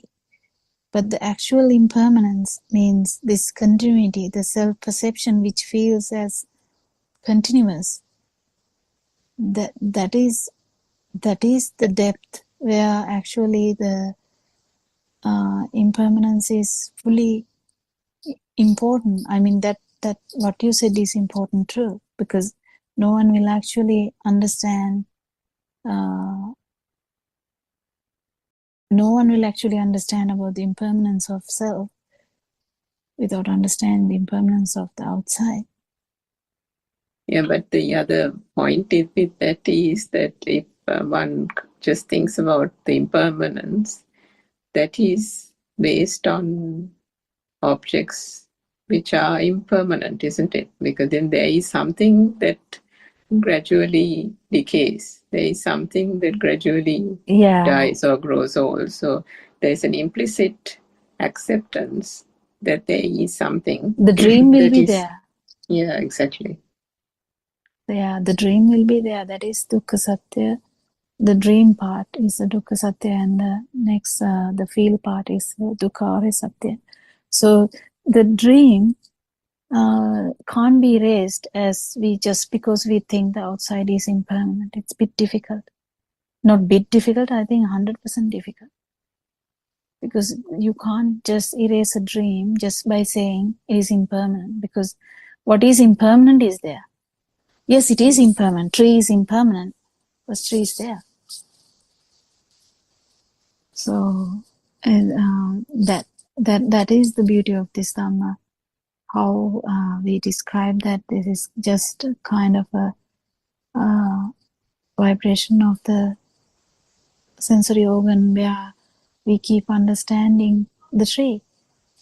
Where did the tree arise? Tree arise actually in collaboration with the sensory organs, and that's it only. And I mean, I suppose you can always say, not the tree. The best example is the person itself, because if you can say, you will grow old, you will get sick, and these are the usual calamities that will befall a human person, kind of thing. And then what happens? That person gets used to the fact, or that person will try to do things to prolong the youth, the life, and prolong life. And then it is also the me here who is getting old, or the me here who is trying to stop getting old and stop getting wrinkles and stop getting sick and all that. So the actual core and the core truth has not been reached and has not been understood in that concept, which is at a very surface kind of level. I mean, it is okay to start with, but that is not what the Buddha finally said. If one has to completely liberate, then the mind has to be fully understood, because there lies the cause of suffering. And if one doesn't understand that, one is just merely almost lying to oneself, and that is only just going to cause this samsaric cycle to continue, because the vibration will never come to an end. The vibration will keep on self-perpetuating. It will, this life and the breath might go out, but as long as the vibration still remains in that last breath, the telepathizing will continue, and that would go on. So the end of suffering, as per the core teachings, is not just that kind of surface level anicca. It has a deeper meaning, and that is what these Dhamma teachings are trying to explain. Yeah. and the basic understanding of this Dhamma, even the basics, I think gives such a relief to people by even understanding the actually what is outside there is just a perception in our mind, is big, I think, step, because that is even difficult, isn't it? Like even this body is outside, even this self thought is outside. When you say outside, is actually the existence of the thought. So when you say the tree is there, that you already have given a value to that. But in contrast, it is much more value to your body we give. That is what it's very specific actually. The body, the when we say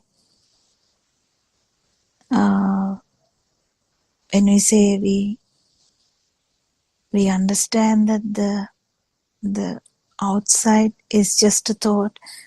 I don't know how many mothers even get this clearly, because when you put the camera to the outside only, sometimes we just keep interpreting everything outside only, but actually this statement, when we say what we think is not out there, it even relates to the body as well.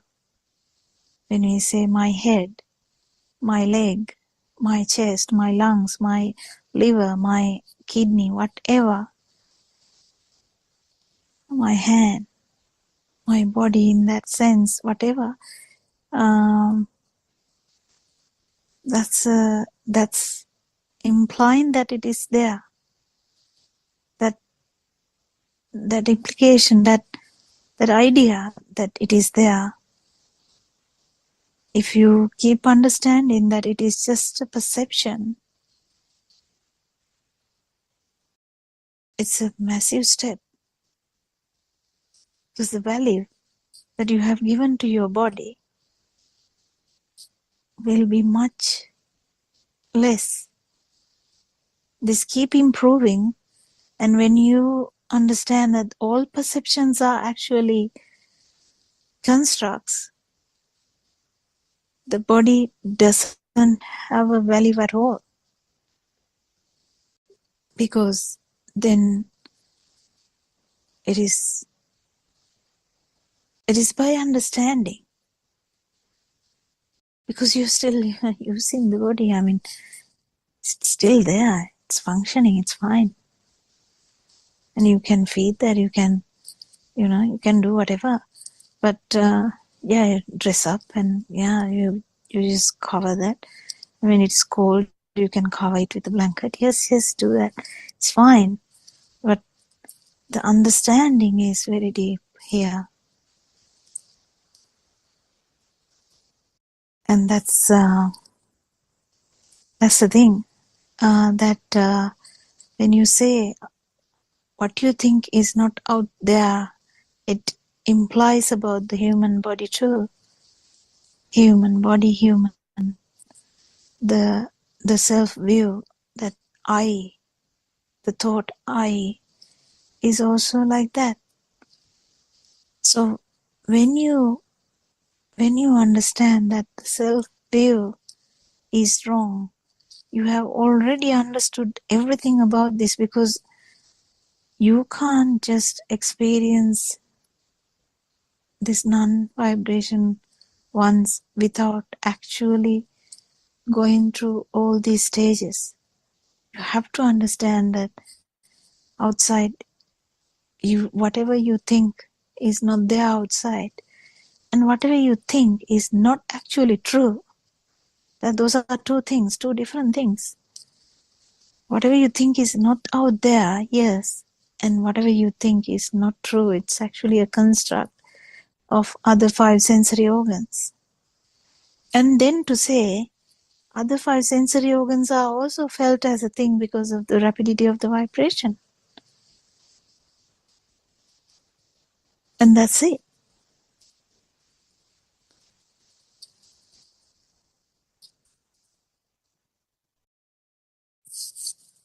Because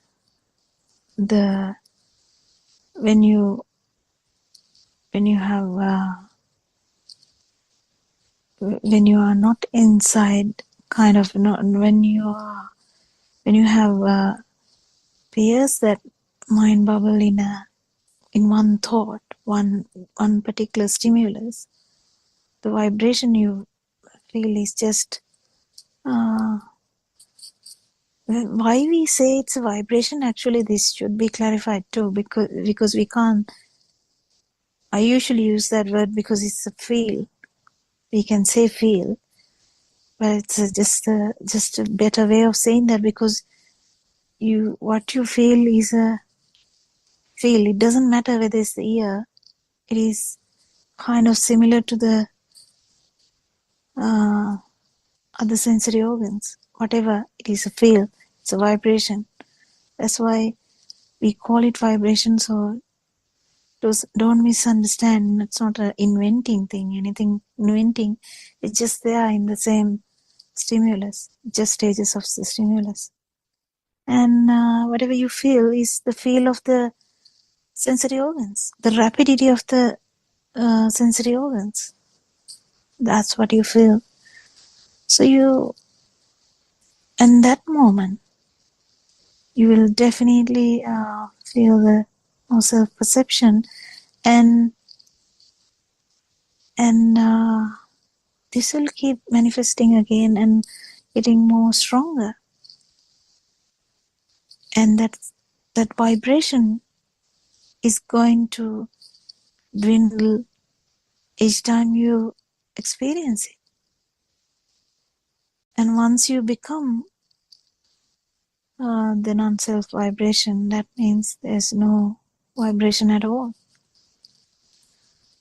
Yeah, anything to add, Sarangika?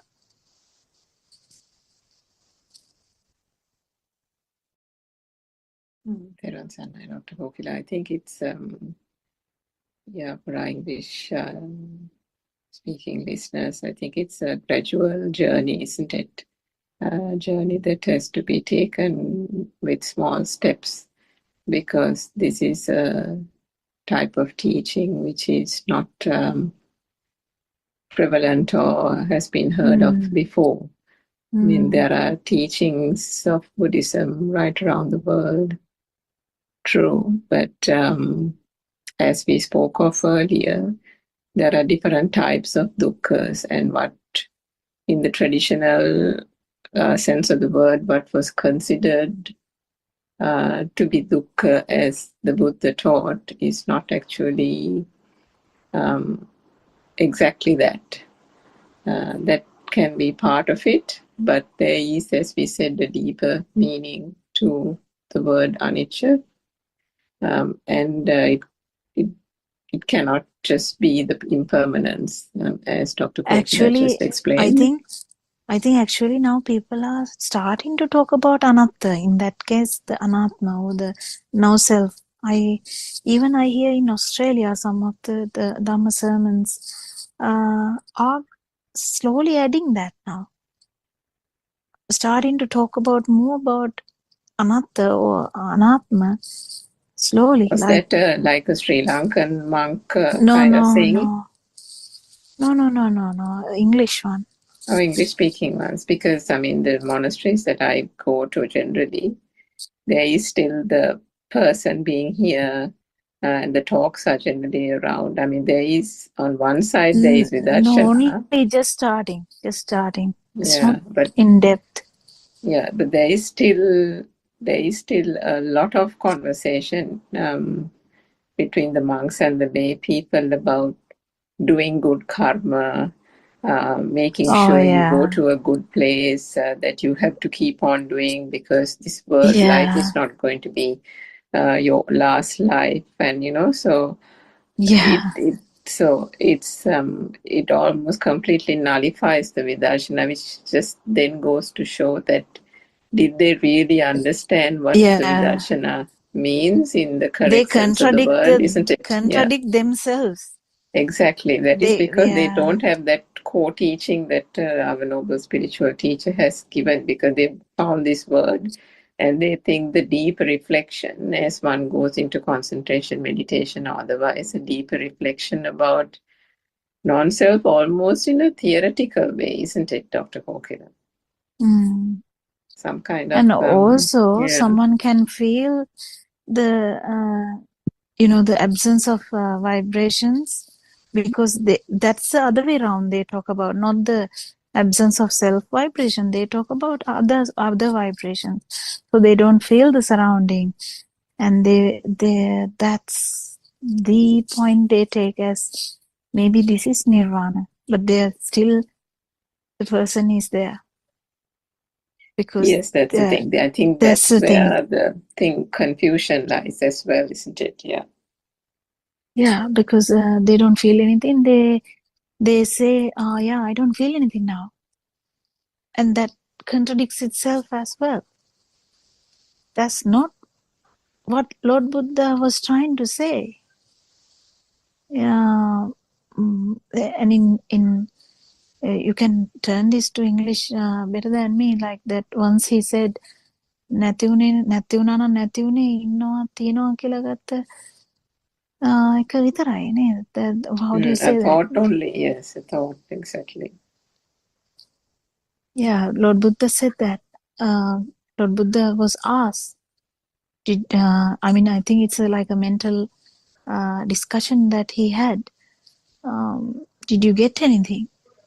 And do you remember that? Yes, I think, as you said, it's of course a mental, almost kind of a conversation between, yeah. So I think upon being liberated, or with the self vibration dissipating completely, there was this thing about, so now that there is full liberation, are you happy? So then the Buddha said, what is there to be happy about? And then the question was asked, then are you sad? And then the Buddha replied saying, what is there to be sad about? Because the only thing that was lost was the thought of there being something. Yeah, that's the most beautiful thing in the world. That's what I was trying to say in the beginning. It's only one thought we are struggling with, that the self-view or the self-thought or the self-perception or the self-vibration. Isn't that beautiful? It that is very, to very understand beautiful. that suffering is not there when this thought is actually dissipating, and not like hiding it somewhere, because in concentration meditation it hides. It just hides. Basically, arupa dhyana means formless. Dhyana means it's hiding, just hiding, and it comes back. Yeah. Oh wow, that's the thing. I mean, it's the suffering has so many variations. Suffering has kind of three ways to discuss. Also, there is so many stages of liberation too. One will feel so kind of tranquility, kind of absence of suffering is what the word is actually for the there, because tranquility or the happiness there can't be compared to just normal happiness from getting something, because this happiness is from absence of self-view. The first one is absence of self-view brings such a relief, and that is the word. I think the good word is relief. Such a relief. When you have just imagine you put a 5 kilo rice on your head and you start walking, how much you would feel. I mean, I don't know whether someone would feel 5 kilos, but just imagine that it is heavy, or 10 kilos in that case. And then you release, and 5 kilos, you would feel less suffering, isn't it? Like that. The relief of releasing from self-view is also massive. And Lord Buddha said, now the there was a simile he told, what is a rock, that the big rock, Oh, the Mahameru. That big rock, the Keles was like a big rock, but now it is less. That's less because the variation which can go from human to the lower realms is not there. Why? Because that much vibration can't happen without the self-view. We have to have the self-view to give a fight, do stuff, do so-called bad stuff in that sense. So Sila Right is view, inevitable. Right view brings the Sila, inevitable Sila. You don't have to do anything to get the Sila because there's no self-view. The struggle that we do to maintain the view is not there. So the right view brings such a relief. And also, just by reducing the defilements brings more relief.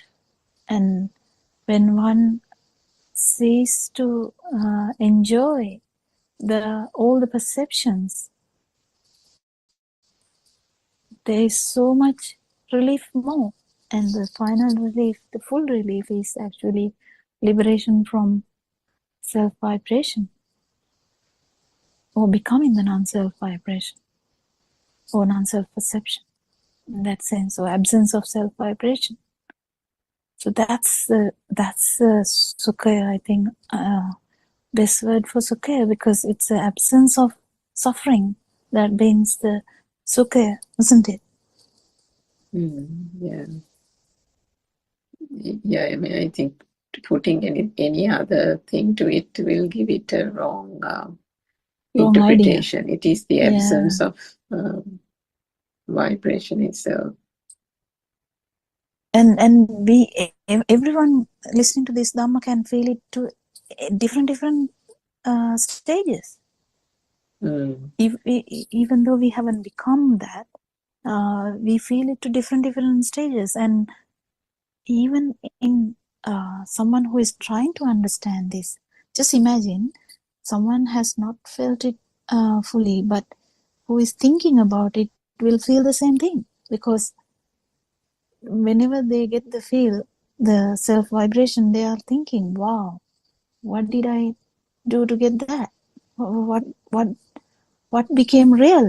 That's the that covers the whole thing, because that person can't go more than that, because that insight comes. Yeah. And what the brought measuring, this the measuring itself is the fading of the defilements. Defilements, which is, yeah, not the actually the you can't really go by the amount of relief. But the amount of relief should not be confused with this dhyana also. People can get confused with the the status of we can jhanas, get stages of dhyana. So you don't have to confuse that. This is a relief you have, and in massive burning point only you will understand how much relief you have. It's beautiful to know that. I mean, you can only understand that by day-to-day life. And actually, there is a beauty, I think, even with the difficulties of day-to-day life, of being not being a monk, but being living in society. You are always bombarded with difficult positions, difficult situations, difficult the hardships or calamities, whatever. And more you feel the relief, more you become you know, like Aranwanse always says, ice cube in between fires. Mm. And It's that that has nothing to do with that. It's nothing actually to even tell. There's nothing to tell in that sense, you know. I think This is one of just the a most feel. I think one of the most beautiful examples is the lotus growing out of the muddy water, isn't it? Mm. It's completely untouched, but still, what is that term? Velovath midila, elovath midila thing. Yeah, you have liberated from this world Both as from well both as the worlds, yeah.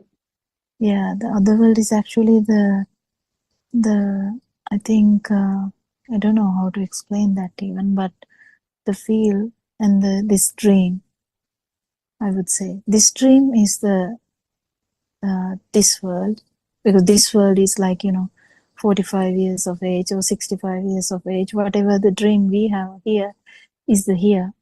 The sensual world, and then the others can be form and formless or formless, formless. Yeah. Formless. Yeah. And more we talk about this, actually it improves everyone. And I don't know why. I think people should talk about this no self Dhamma, and everyone in the village. And just imagine, Surangika, if everyone in the village start talking like this. Just imagine. And one tells the someone going father, so son dying, and tells someone, please tell my wife to bring only 2 food and some light, some fire, and that person goes very nicely, tells that to the wife, and wife does the same thing, no questioning, does the same thing, knows very well what is happening, and comes, eat, and then light the body, and does the rituals and go home. And isn't that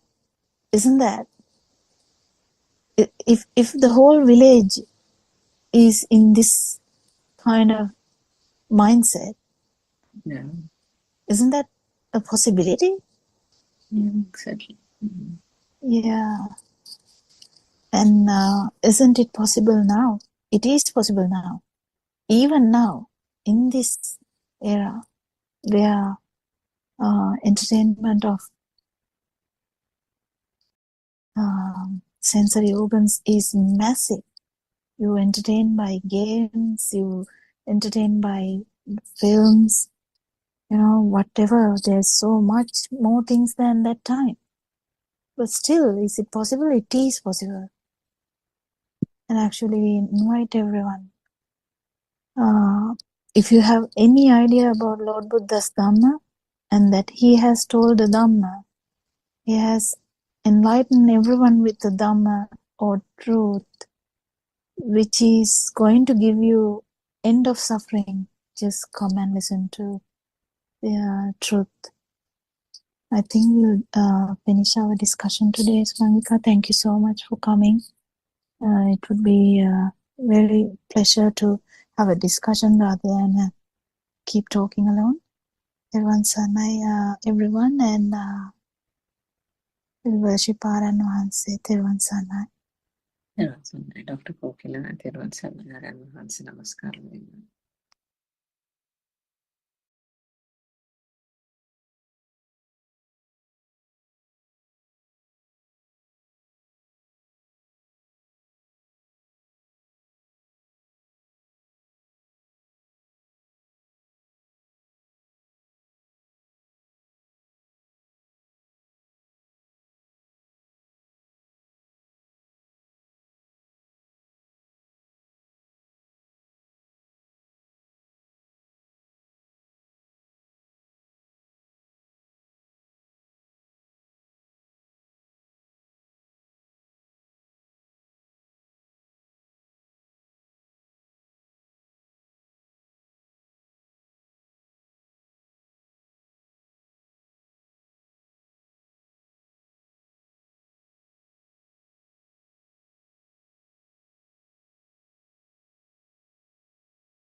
non-vibration itself.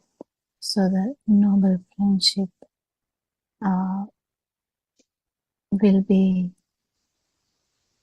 be something that even the vibration will actually succumb or fail or to the power of the non-vibration, because we feel like non-vibration must be not having any power, but actually Aranwanse tells this all the time, like non-vibration is the power. That is the power actually, because we have different powers in everyone through the vibration, but non-vibration is the power which is actually radiating to everything, to the trees, to the beings, and the whole world. It will be felt. It has to be felt, and it will be felt knowingly or unknowingly. Knowingly is the people who actually know that this must be one vibration, but then unknowingly, it's happening unknowingly too, and that's beautiful, because the non-vibration to manifest in an era is very rare. Lord Buddha has explained that non-vibration, there are times that non-vibration does not manifest, like Buddha Shunya Kalpa. Buddha Shunya Kalpa means that it is not happening. You can't telepathy into non-vibration in that, so there's no noble friend, because noble friend is none other than the non-vibration. It's not we feel it as like a person. We might specifically in the beginning you might feel it as a person. It's not. The noble friendship is not with a person, and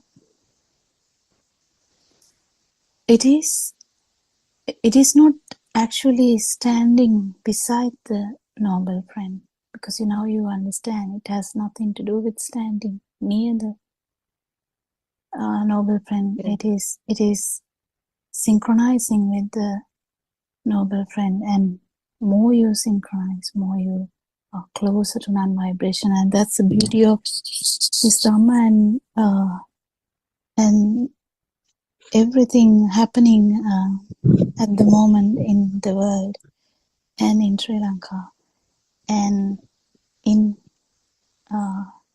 Dombagoda. It's all about this spreading of kindness, compassion, and love. Yes, Thirusan. Exactly, Dr. Kokila. Exactly, because the first advice given in that Venerable Bante's sermon is also you have to be humble, kind, and compassionate. That is because in the form of these perfections, in the discussions, in these groundbreaking revelations, also Dr. Kokila Aryan Mahanse took all these points one by one and explained actually the real meaning of all these perfections. And so to be humble, be kind, that is actually selfless love, selfless kindness, which is completely free from selfishness, because otherwise the kindness, love, whatever we say, there are different levels of that. So this is actually basically the without the involvement of a person self, if you can spread love and kindness. So from Dombagoda he that happens actually with this beautiful ceremony held today. And the other thing, Dr. Kokila, it is important to remind the people, all the devotees of Buddothpado, this ceremony it will actually go on for near one whole month. From today, the next enshrinement of sacred relics will happen at Matara. Then the procession will proceed to Tissa Maharama, then to Badulla, then Mahiyanganaya, Anuradhapura, Polonnaruwa, Kurunegala, Kandy, then Kalaniya. By 17th of December, they will arrive at Tumbakuda International Meditation Center once again. And the beauty is it is not just enshrinement of sacred relics. Along with them, there will be sermons and the opportunity for everyone to take part in practical meditation programs. So, actually, we can make an open invitation for everyone, although due to this extremely bad weather conditions, they were unable to take part in the main celebration, this ceremonial enshrinement of sacred relics at Domaguda, but they still have the opportunity to join the religious ceremony in their localities and also to participate in meditation programs. Teruvan Saranai, Dr. Kokila. And I think Surangika is also here. I think she can join in and tell us a few words about today. I don't know whether she has seen the whole program, but yeah, she can join as well if she is in a possible place to talk. Everyone Sanai, Dr. Kokila, and everyone Sanai, my friends. Yes, I did have the chance to, not the whole thing, but to view a little here and there of the ceremony. I did also see this morning, the late last night arrival of Bante from Thailand. And as R.N. Mahanse mentioned, it was truly beautiful how they had decorated the entire area, I think from the road where the turn off to the Pagoda, I believe. I mean, I'm just guessing because I haven't been there. Decorating the whole thing with those streams of light right up to the monastery itself, almost as if it was daylight. Lots of people with great gratitude, appreciation of R.N. Mahansa's Dhamma have got together at the meditation center, and in order to welcome Bante with the sacred relics. And not only that, I think this opportunity, as R.N. Mahans and quite a few people had mentioned in certain talks during the day, what is so significant about this is that this relationship that is being closely bonded kind of thing with Thailand and this Thai monk and the Venerable Bante is just a prelude to things to come, to a stronger relationship between the countries, stronger relationship between monasteries, Sri Lanka and the Thai monastery that the Bante resides.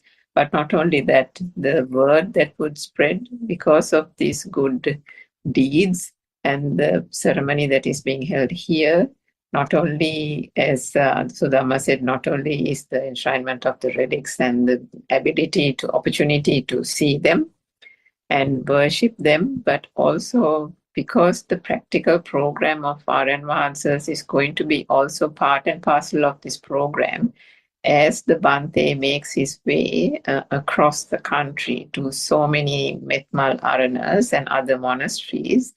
The combination of the visiting and seeing the relics along with the practical program is going to attract so many devotees, and most of them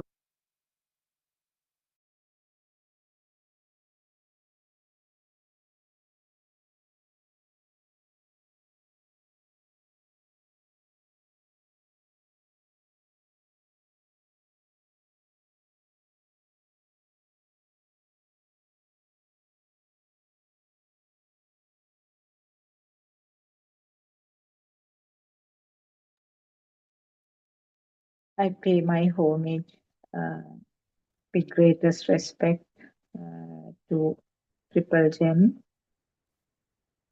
I pay my homage at Aran Hase's feet. Teruwan Saranai Aran Hase. We worship you all the time for the uh, great work you are doing, the way you are supporting us, and the way you are guiding us in this Dhamma path. May our friends who are listening be blessed by Triple Gem. May our friends who are helping with the technology be blessed by Triple Gem.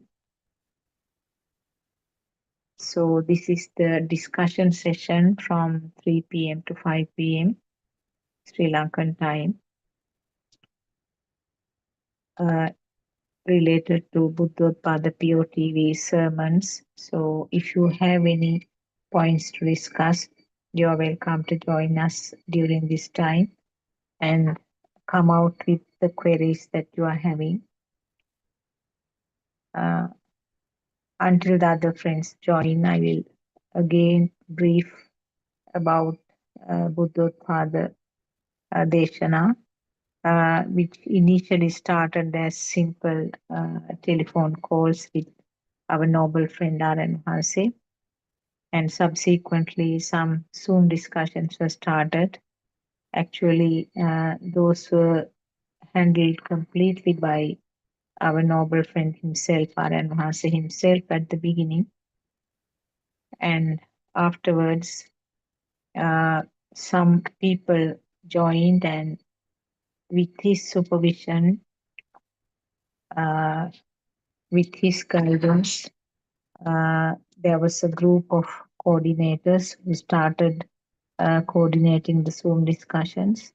But quite often, whenever it is possible, Aran Hase joined them and did all the corrections, or the guidance was provided. Now it has got a very well grown network where we are having 8 Zoom discussions a day, and it is there are 3 main channels. One is English one, which is this Buddothpado PeoTV, starting at 5 o'clock, going on until 7 p.m. And the other 2 are actually, one is mainly the Zoom discussions where any person can join and get all the clarifications done. That is in Sinhalese medium. And Aran Mahase quite often, at least for 2 or 3 of such sessions, he joins. And there's a separate one like this English Zoom, another Sinhalese one called BTV, and that has Sinhalese sermons. Some are done by Aryan Wahanse and some are done by monks and nuns who are following this Deshana.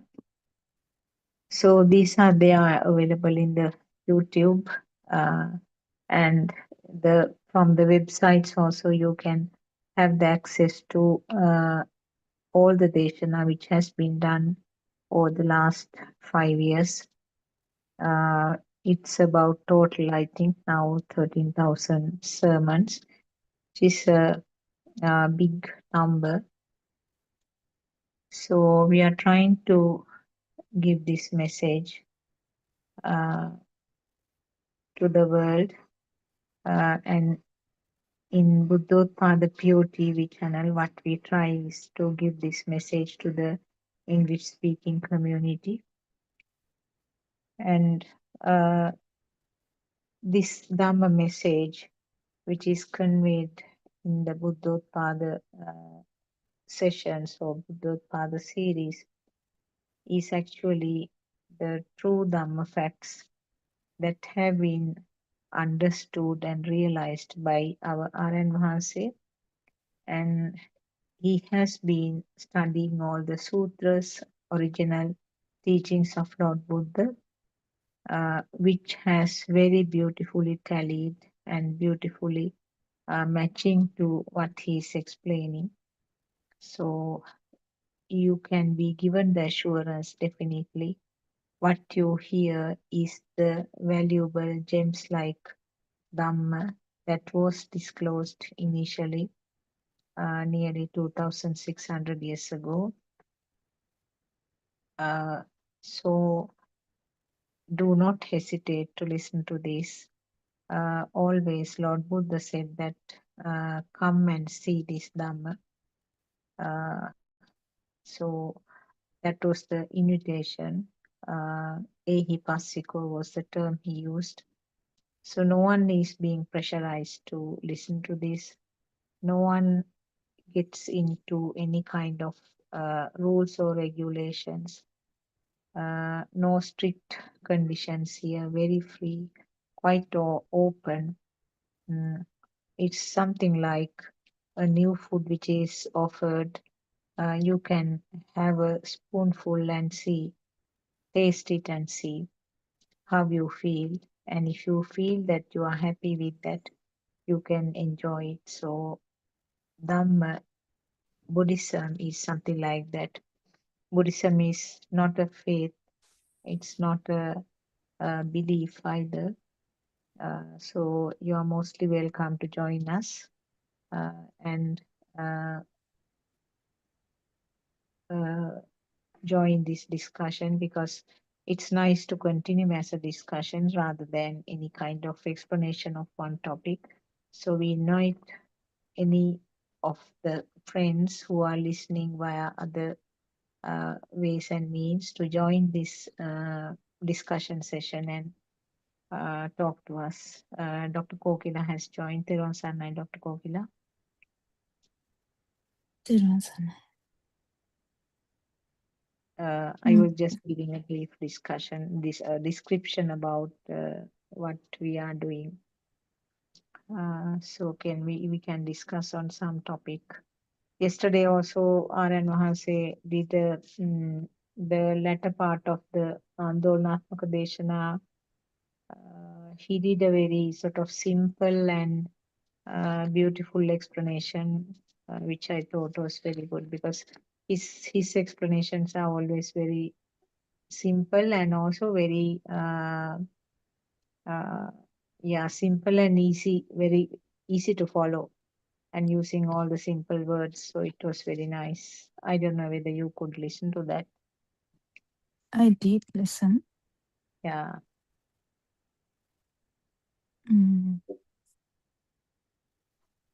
The problem is exactly remembering the words. Who was talking to him? He told the first, I think,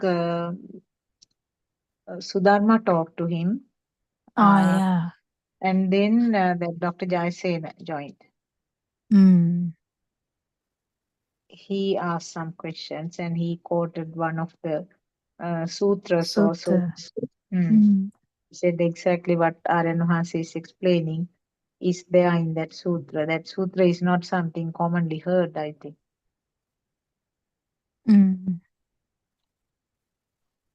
I have seen Aryanuhansi doing it. Ratta Sutra or something like that. I haven't heard about it.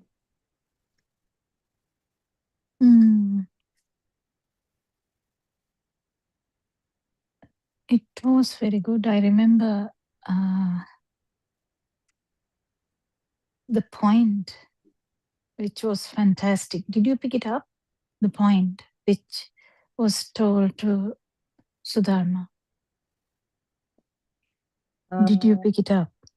Yeah, is it that even the self is a function of the senses? Is that something he No, mentioned? the self-view and the self-perception. Oh, yes. Yeah, self-view and self-perception are different.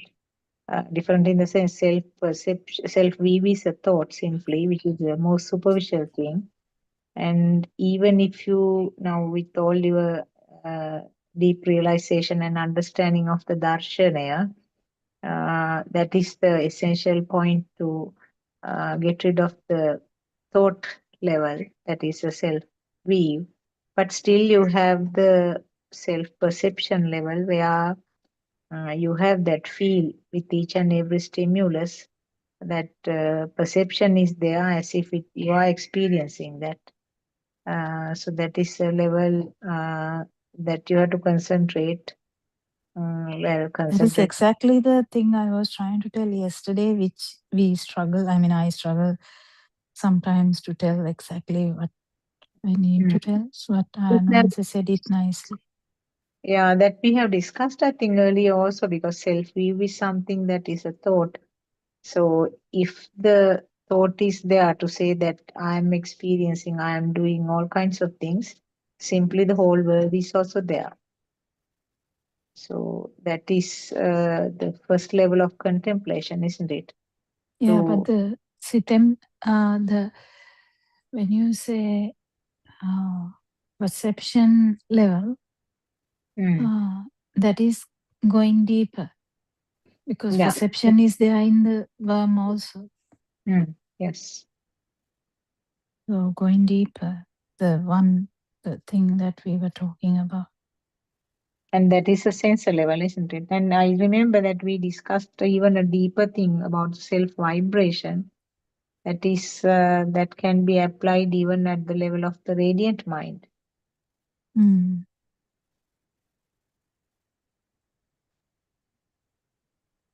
Yeah.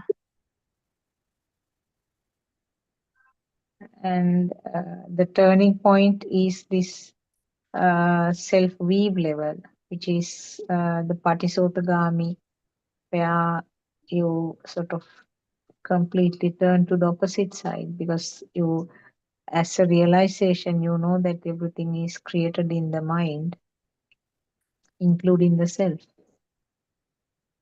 Mm.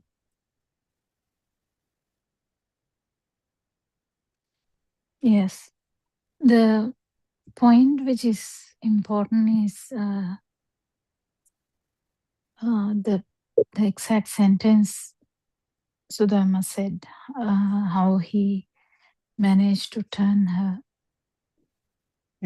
turn that sentence to correction, because that sentence is good for the beginners, but that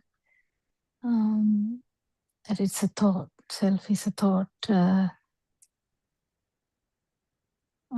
but දැනෙන තියනවා කියන. So he quickly changed it to the deeper line, which I thought was beautiful. That is about the self perception, turning into self perception. Yeah, because everyone struggles to go deeper because they are happy now. They are happy that they understand that there is no self, and they just contented with that. Yeah, I thought that was a beautiful intervention which Aranwanse did.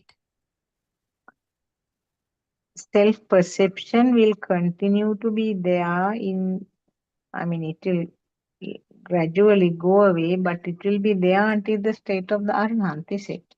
Yeah.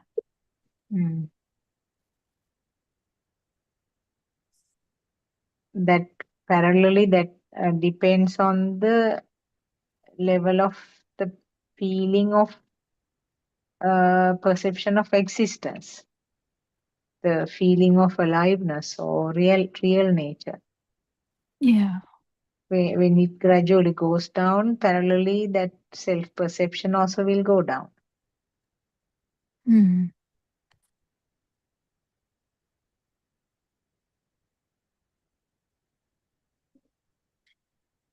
There are deeper aspects also now when we talk about that, where not Malukki, but the Swaminans, I think Hemakatera. There are so many aspects now. So no, දැනෙන part, it's also, so there are so many aspects. So that's the thing.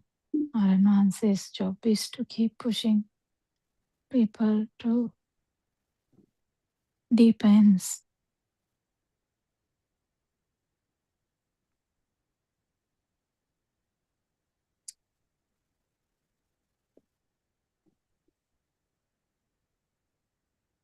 And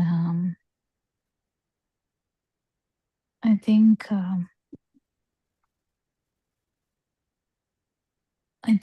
she got it. Yes. That was something he has explained again and again in the past, I think, about this difference between the self view and the self perception. No, someone has to feel it, because Mm.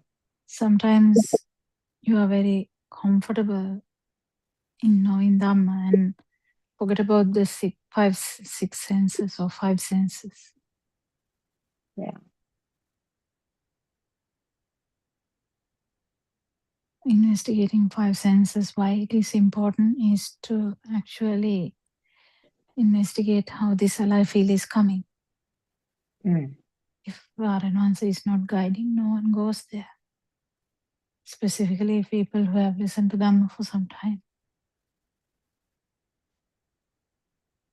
And the answer given to Sudharma, one of the things that sort of reiterated was that it is important to have uh, the the deep realization, or the understanding. Deep realization is a better word, I suppose, about how the thoughts are formed, isn't it? So that is, in other words, sharpening the darshana part. Yeah. Mm. Mm.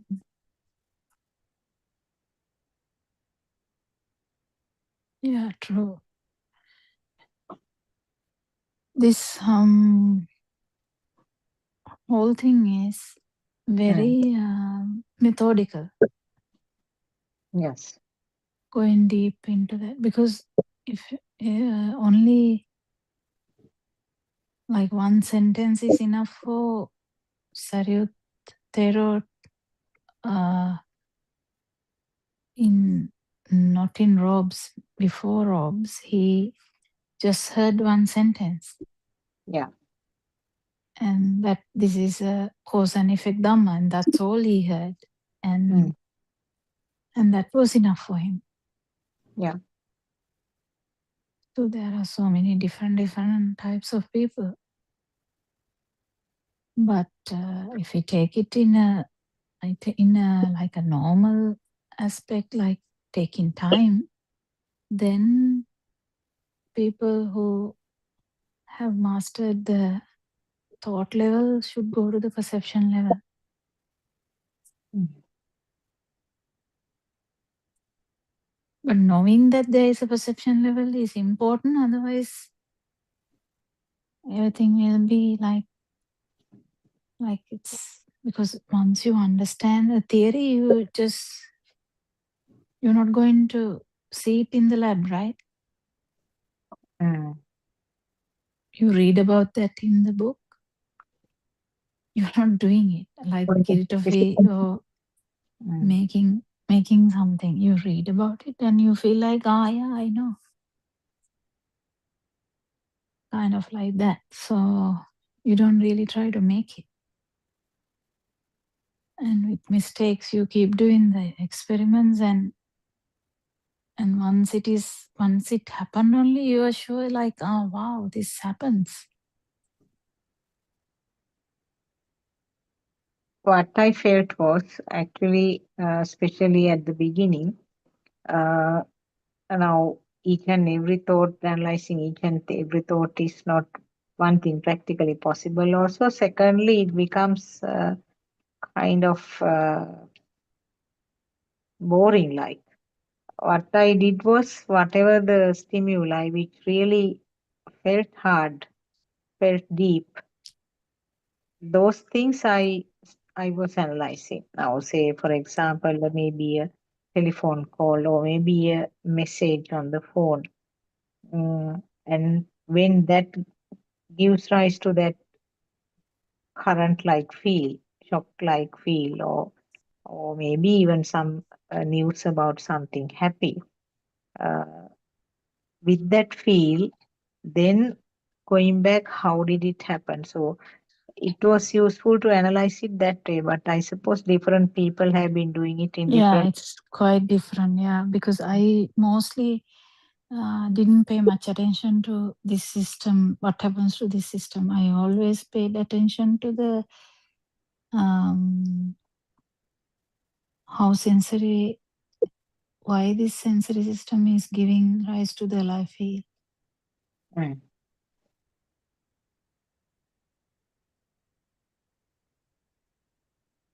So people's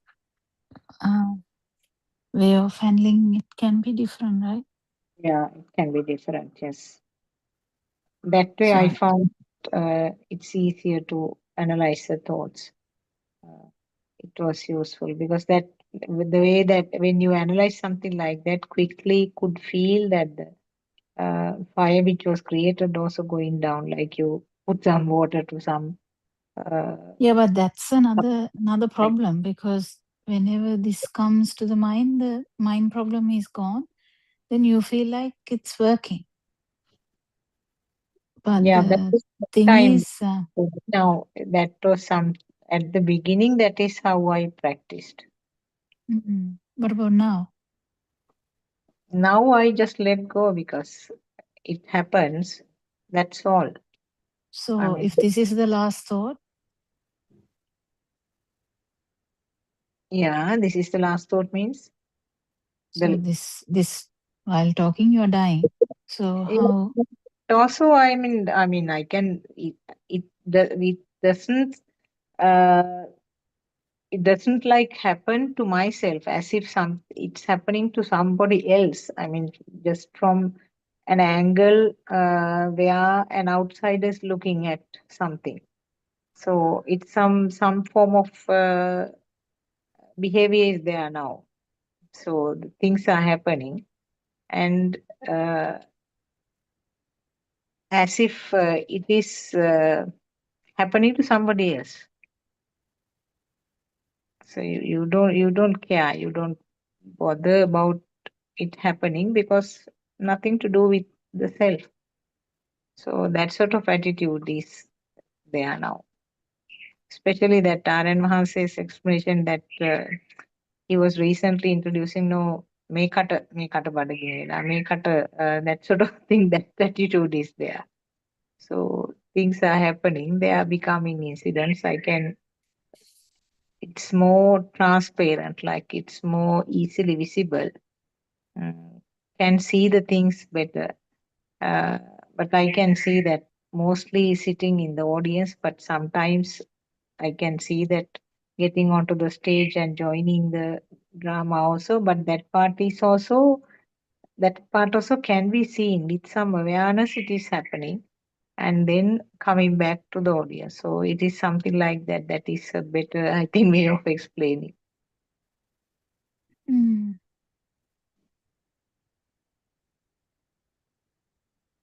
Yeah, but it is better to have experience before actual death, right?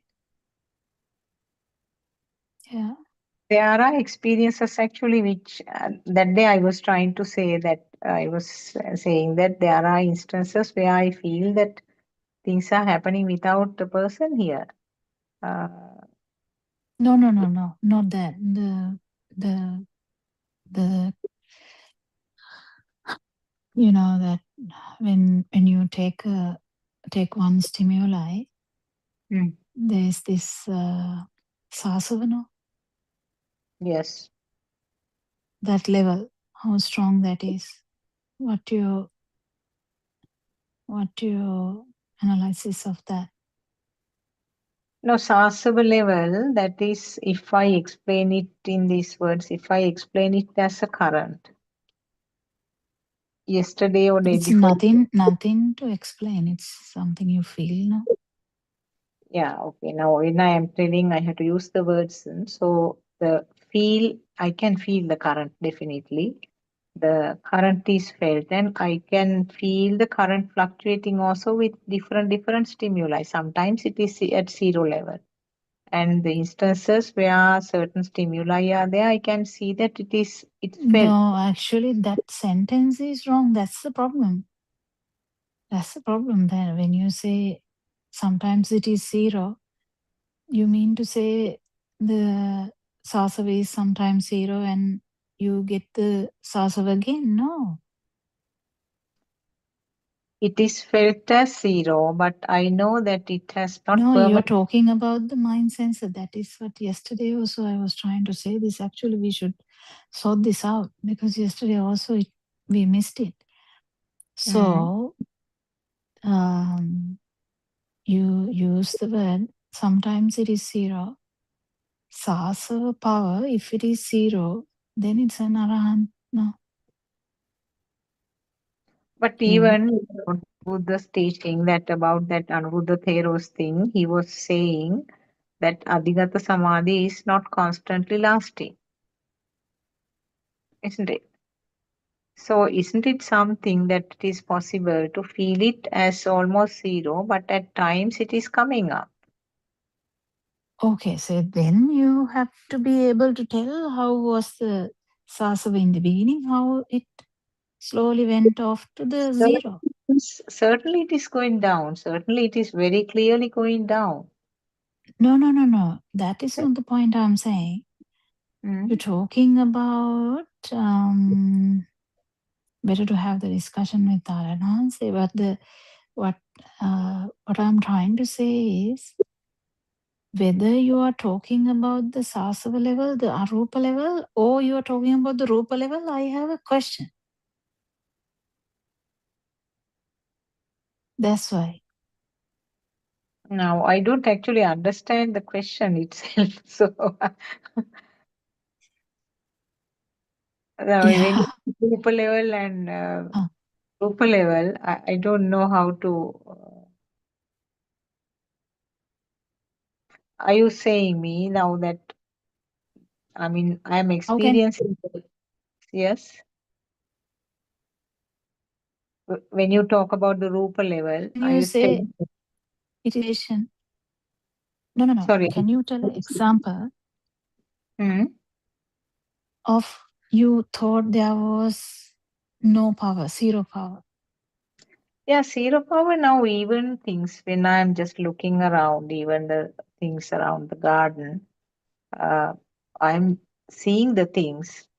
I mean, I can feel that even the almost it's like a picture, like there's no value, just I can sort of screen through the whole thing around me, but that definitely doesn't create any kind of uh, power or any kind of current within the system. I can feel it.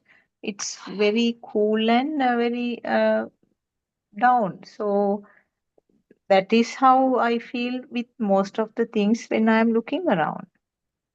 Now, right now, also when You I'm definitely have to talk to Arananse about that because Mm, you can see things within the mind bubble and you can see without the mind bubble also. That is completely different. That is the feel. mm. Yeah, actually, last couple of days I wanted to join in the morning because night is a bit difficult when I am doing the work downstairs in the kitchen. The Wi-Fi often gets disconnected. So uh, or morning I wanted couple of days, but he was involved with I that. think he's busy these Yeah, days. yeah, yeah. Maybe take a day that So, where he is not I couldn't do it actually. busy.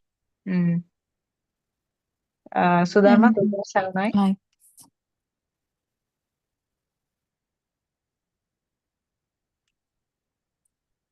Yeah, Dr. Kokla, what were you going to say? we can't hear you, Sudharma. Yeah, the what I was trying to say is now I can look around the room now Mm. and say I don't have any fire. Yes. And next time wolf can jump into the room and that would make some fire, right? Yeah.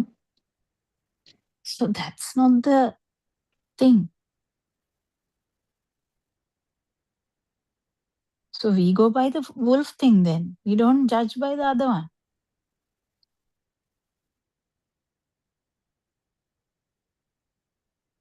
Can you understand what I'm saying? Not really. Now, Okay. it's the same thing that I was trying to say, because with certain stimuli, I can feel the fire. But So we go by that. We don't judge by the other normal ones.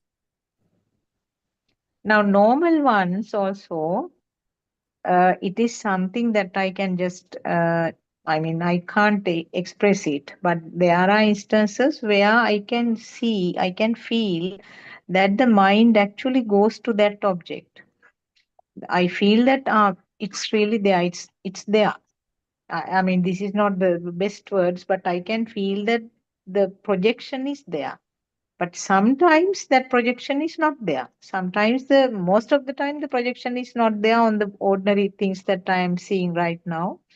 But all of a sudden, if there is a say if there is a beautiful bird or something coming and sitting on a branch, then that moment I think it's projected outside. That for that fraction of second, I feel that it is really there. That bird is there. So it is something like that.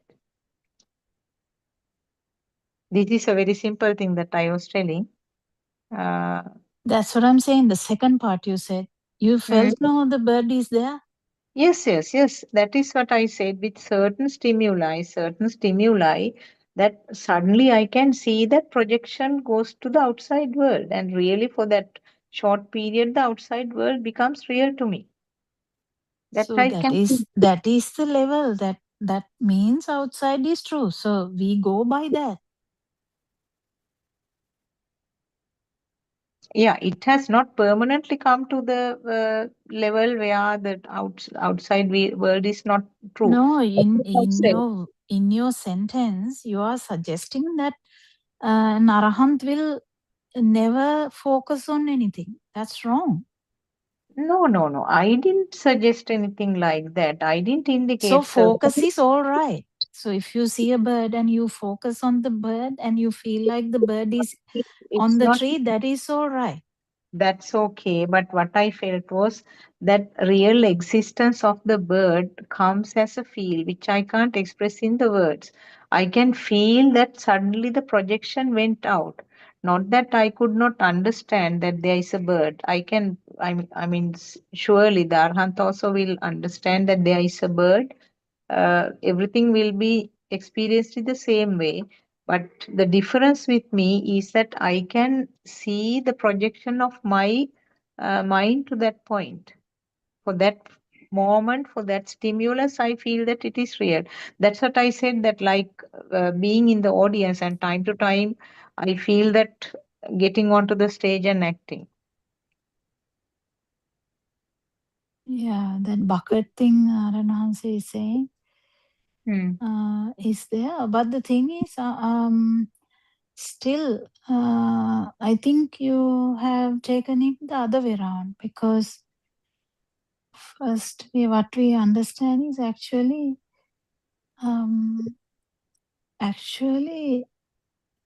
that bird is you. That is what you're saying. That bird Yeah. is you. Yes, I can feel, I can recognize it happening. I can feel it happening for that moment. It's not something that is happening without my awareness. The system can feel that it went out, the projection happened. Yeah, that means the bird is you. Yeah. That means this Yes. system is not, this system that we thought as you is not the actual you. That aramuna is you. Yeah, that's clear. That is the understanding that we get from that. Mm.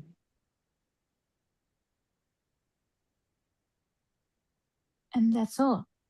That's the insight from that. But going beyond that is the thing. So Yeah, for that's that moment, I become the bird. That is very clear. not And I become the bird. sorry, the bird is me. No, in the sense, not I become the bird. Bird This is the aramuna is what is there. That is all. yeah. So in other That words, that means stimuli is the only thing that is there. Mm.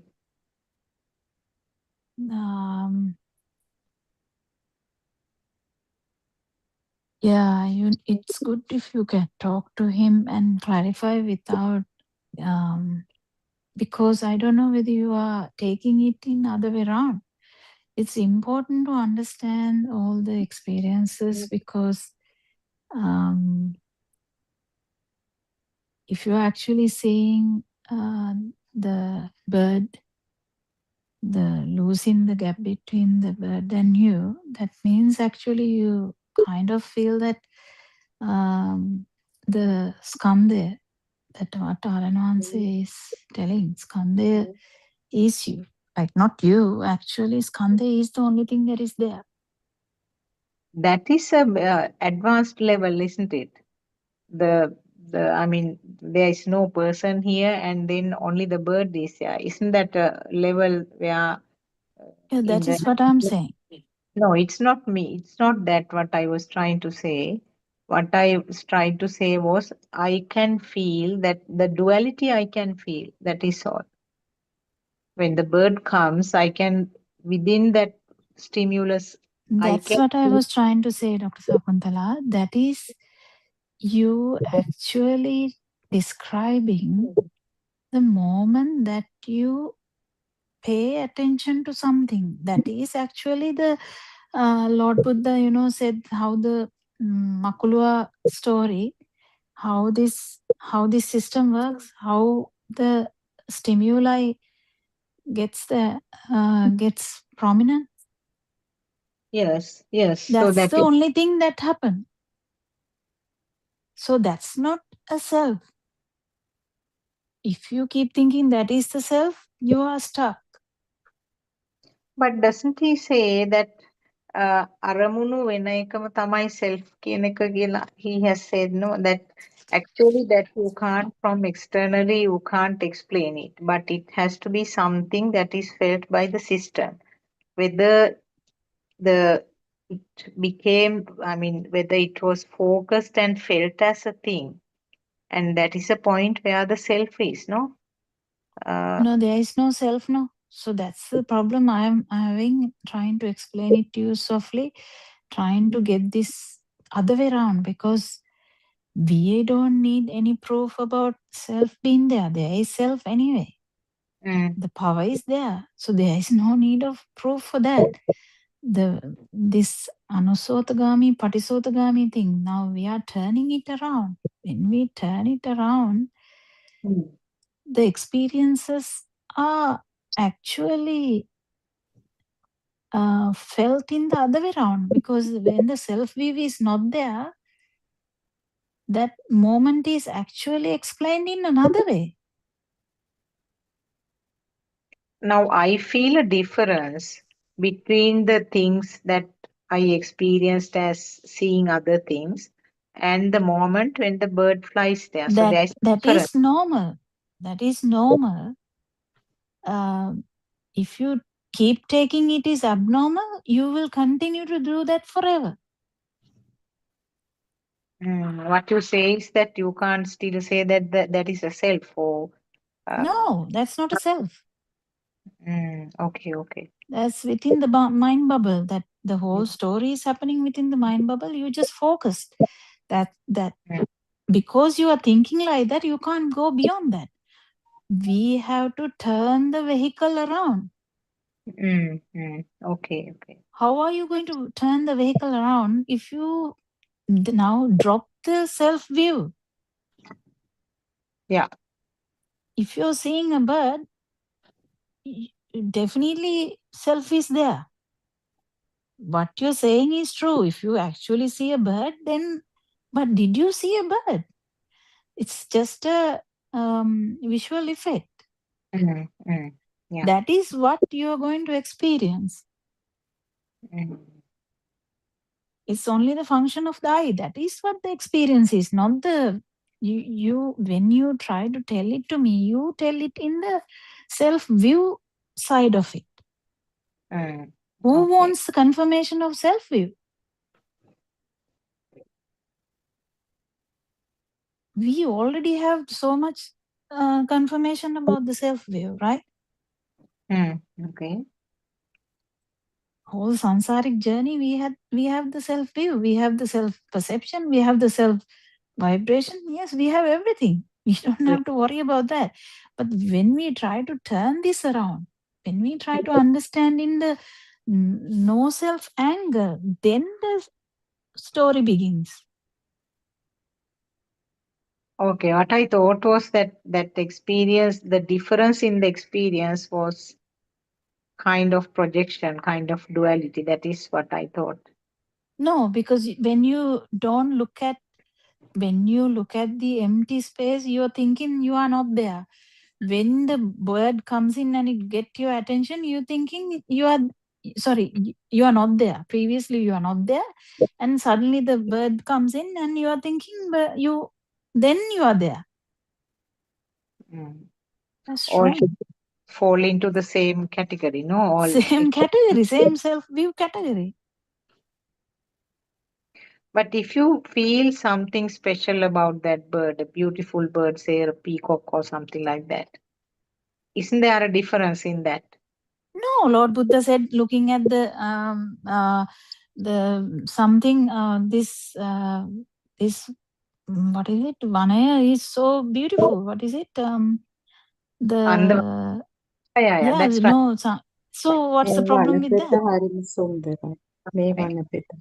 Yeah, and he looked at Vishaka and said, "Ask why your hair is down."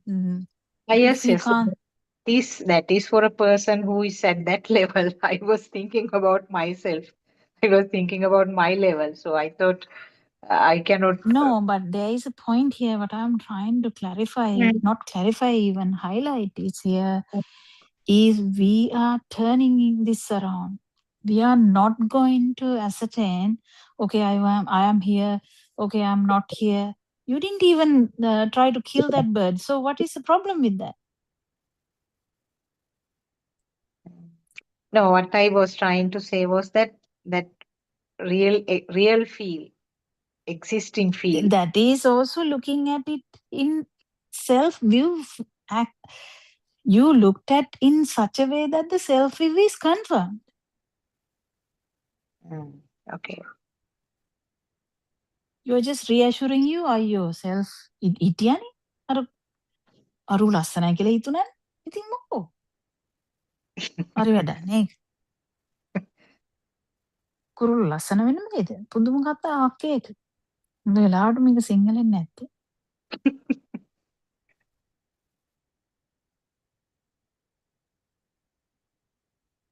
Yeah, the angle that I was looking at it is, I can understand now. Things which have not been there is thought as there.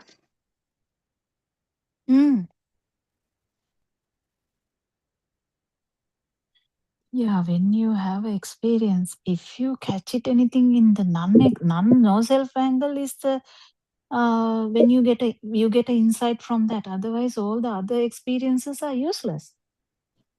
They all confirm the self. So you just let it go. What's the use of that? So like reassuring you, ayo tama innoy. Yeah, that's not the way. Actually, තෙරුවන් සරණයි doctor, isn't it overthinking? Otherwise, now Dr. Sakuntala has practiced this for a long time. No? As Aryan Hanse says, now everyone knows how the magic is created. So he very specifically, emphatically said, when somebody it's not even knows overthinking, it's thinking in the self way. That's what I'm trying to break. self way. Is it Yeah, so? no I self thought angle. Maybe self angle එකෙන් හිතනවා. when she was telling that everything else I didn't see, but when a bird appears, it caught the attention. Doesn't it mean it's something like It wasn't even a tension. She recognized the beauty. That's what I'm saying. the recognition, everything is intact. We don't lose our abilities of, this is a computer, like every ability is there.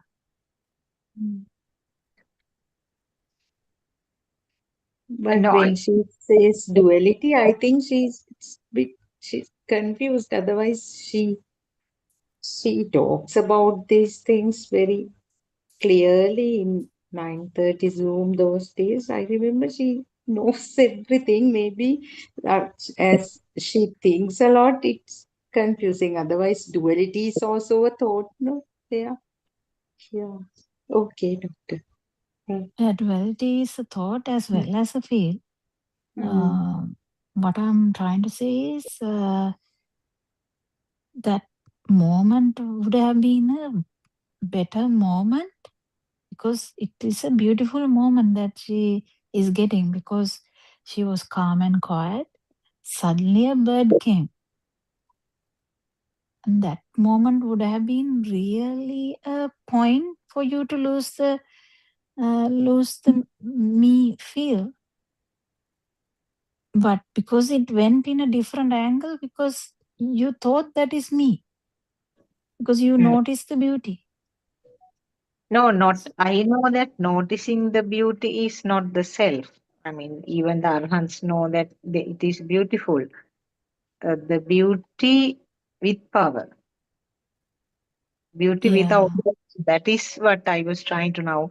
If I felt that there was a power in that, seeing the How you beauty with. were explaining the difference in power yeah, difference. power is there. That's what I'm saying. That experience is the day-to-day normal experience of us. Imagine suddenly someone is coming to harm you, right? Mm. Now someone is coming to harm you. Won't you see that person? Will you not see the knife? Will you not see the whole thing? Yeah. Yeah, you will. Mm. එතකොට ඒක දෙයක් වෙන්නේ නැත්තම් තමයි ඒක that that doesn't bring you any power. But if it does, that is where the power is. What you're saying is correct. What I'm saying is turn it around. Mm. Now, the incident that you explained, the thing that you explained, if somebody is trying to stab you, right? I mean, this person is coming with a knife. So, won't there be a, well, what is the word I can use? It will be quickly localized, right? No, focused. Focused. And then I'm talking about the reaction. Autonomous reaction.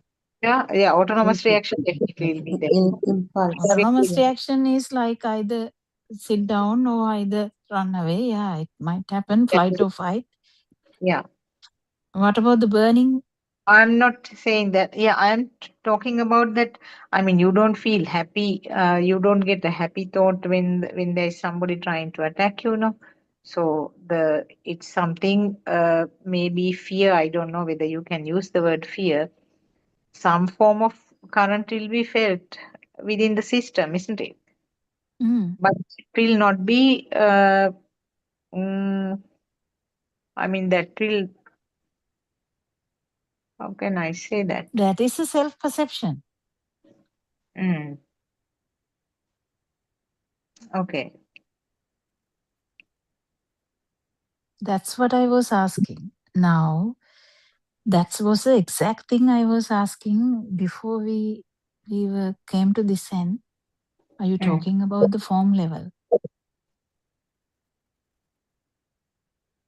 If you're talking about the form level, you definitely have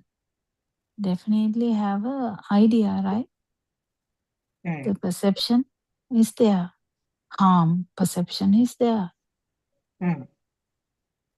And if it is becoming a thing, no, actually, that is also wrong. Harm is in the sensual world.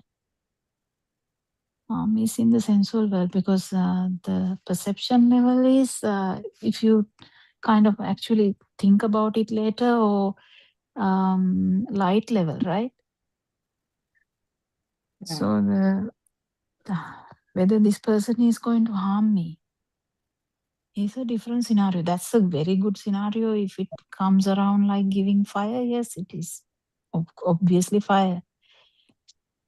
Now, what you said is actually correct, but there's a point I'm trying to highlight. I'll try to say again because I'm not good like Aranwanse. This takes time. So if someone has no self-view, whether the focus is there or not, it doesn't matter. Is that clear at least? Yeah. Yes. Now, because you still sometimes miss the no self anger, you kind of think, mama tamai metana hitiye. That is wrong. That this is the power. Actually speaking, when you are going forward, this is about going forward, not about going backwards. Going forwards, even if you are shouting, help, help, help, someone is now coming with the scenario, you're shouting, help, help, help. Even in that, there's no self. Yes, that's right. Now, if I give another example, now I haven't had any such experiences, so it's difficult for me to guess anything, and I can't guess and say anything. But there are instances, now this I once explained to Aryan Mahanse also, that I feel like functioning on two layers. So now I think this I explained to him when I was in Australia. One day I spoke to him in the morning. What I said was, now we are going to visit so many places. And now whenever they ask, yeah, is it beautiful? Did you enjoy? Blah, blah, all kinds of things. Yeah, I can feel some happiness superficially. I can feel, yes, they are nice. Okay, yes, I agree with them. And all kinds of superficial layer is functioning as if I am really enjoying the environment. But I can feel that the lower level is just static, like I can't, I doesn't, that happiness doesn't penetrate into that. So something like that. But a scary sort of situation I haven't come across. Of course, there are instances where sometimes for certain things I feel angry. Again, I feel that it is very superficial. So that I told Aryan Mahansi also that day that I feel that two layers are functioning. So that is an experience I can say, but I can't often say about a situation where I felt really the life became endangered with some threat of something. That The experience. two-layer story is good. Two-layer story is good. That doesn't have any self-view in there. Yeah. I mean, I can't see any self-view in that. Hopefully it's not there. But in the bird thing, you are thinking when the focusing is happening, that it is a power. Yeah, I'm thinking that there's a power. Yes. Okay. Even the two level, you don't have to worry too much about it because this is about going forward. Yeah. Because every aspect is about deeper feelings. Feel has so many different things. I'm not talking about emotional feelings and all that. It's about දැන් ඕක ඔහොම කියන්නේ නැතුව මට දැන් one way of saying that was how you can change these experiences to non-self experiences, basically. Because when you say nothing focused, you can't talk about the I function. Every time the vibration should be there for the non-vibration to touch. If you really want to touch the non-vibration, there should be a vibration. Yeah. So what I tried was that now seeing the rest of the things in the garden didn't have a power. That is, I don't know. Yeah, that can't be taken. That's a useless statement. That's what I'm trying to say. Because you completely antagonize that statement with this statement. Yeah. But in a way,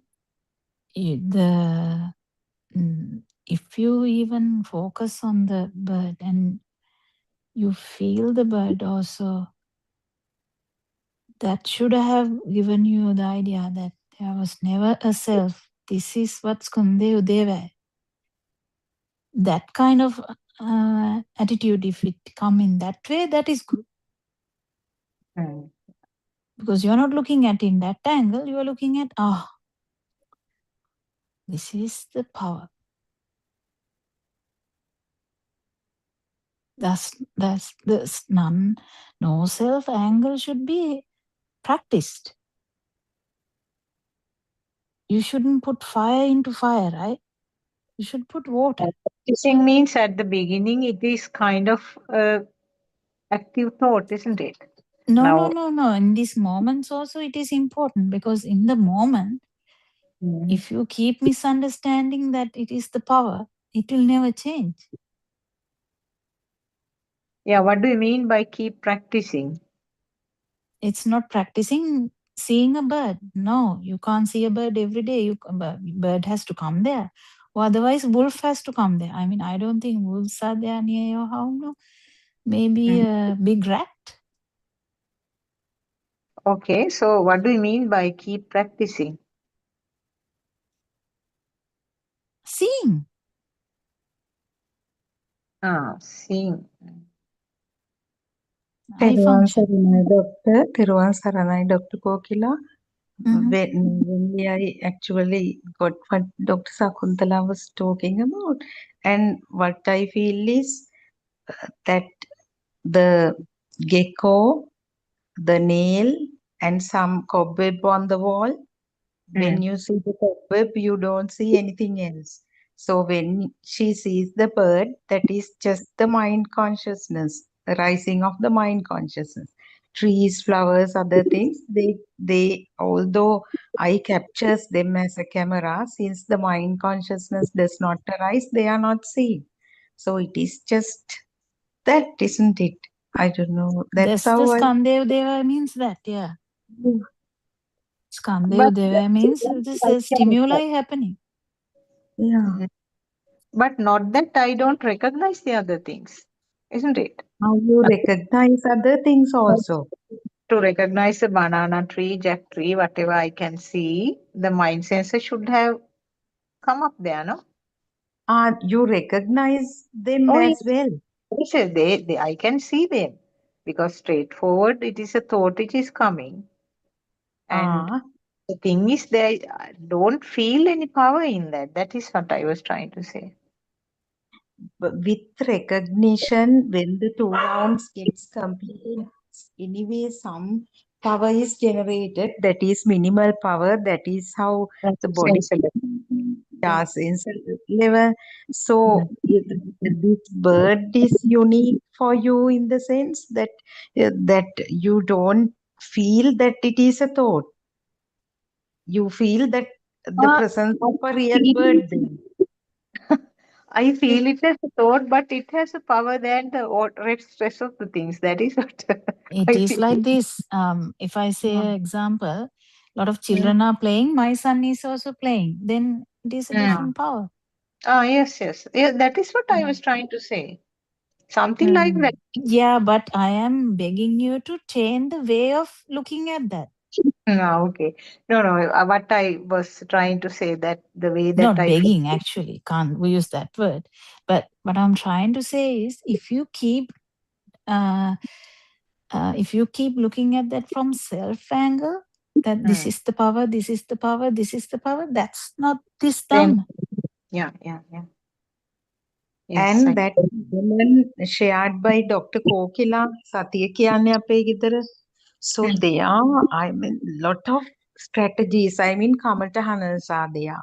So if we can see all these children are just drawings on the white sheet, all that beautiful bird and banana tree and everything.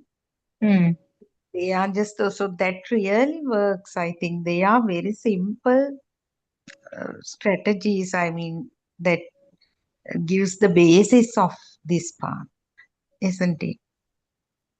Yeah, but I think, Dr. Sakuntala, the strategies must be familiar. But the thing is, she, as soon as it happened, she took it personally. That's what I'm trying to say. She took it personally. It personalized that in that experience, completely personalized.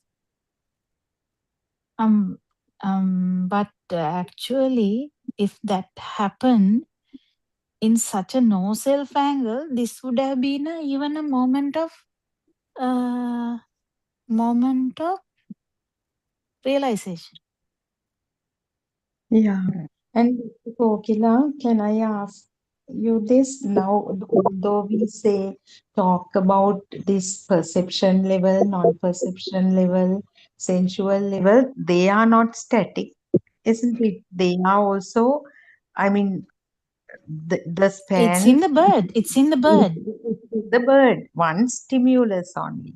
So in one stimulus, it can be perception. In one stimulus, Yeah, because if Dr. um, Sakuntala felt it in the sensual level, you can't go to the form level or the non-form. non-form. It could have been a beautiful experience moment, though, because it was highlighted. Highlighted moments are the moments that will catch this Dhamma. And Dr. Aryan Mahase says, no, most of the stimuli we are at nirvana, only thing due to Yes, ignorance. so we can't really do much with that.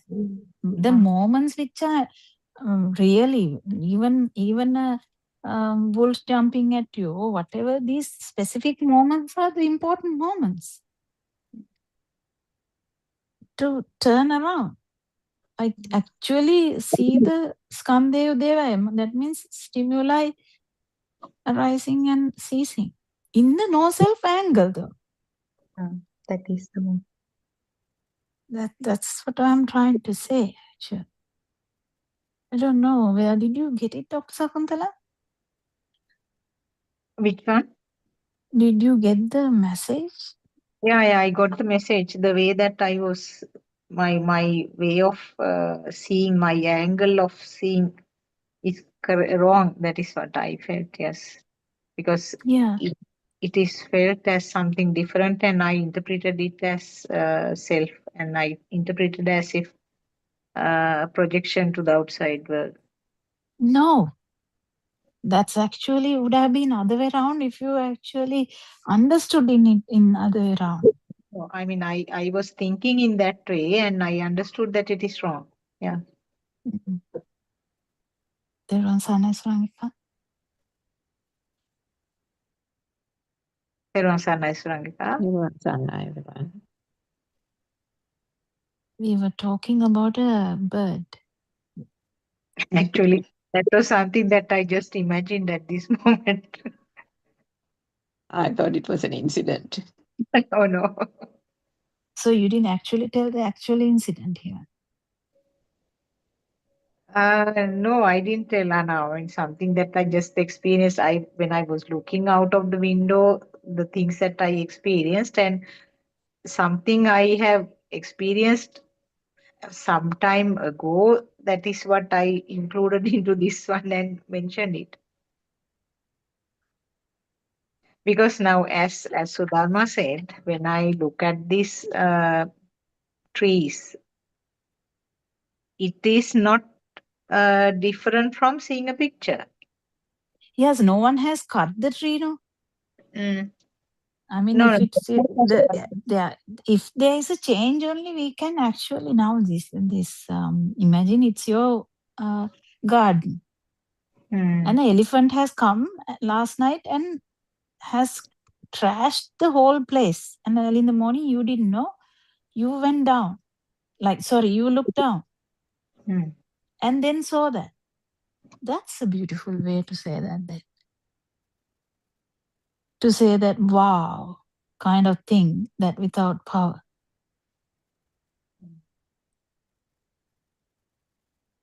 That's a good one. Yeah, it has to be tested in a situation where there is some kind of disaster or Yeah, something. who cares about the everyday thing, isn't it? But if it's a no self experience, that is good, because no self experiences are always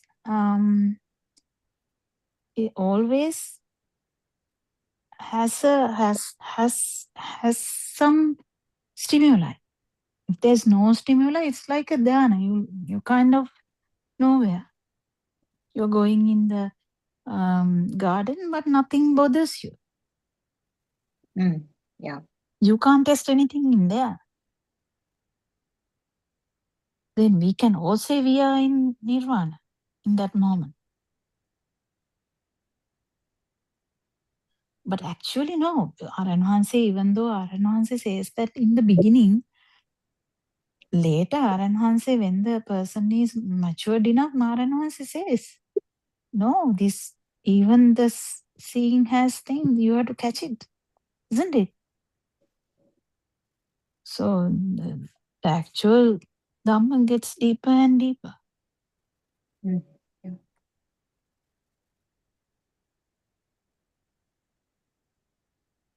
In the seeing, there is the subtlest level of existence.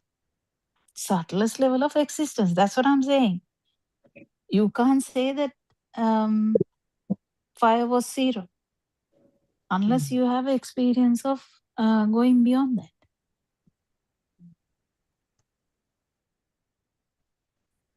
So to see that subtlest level, the sensitivity has to be also very, very fine. Specificity and sensitivity must be like yeah. 99.9% should be there.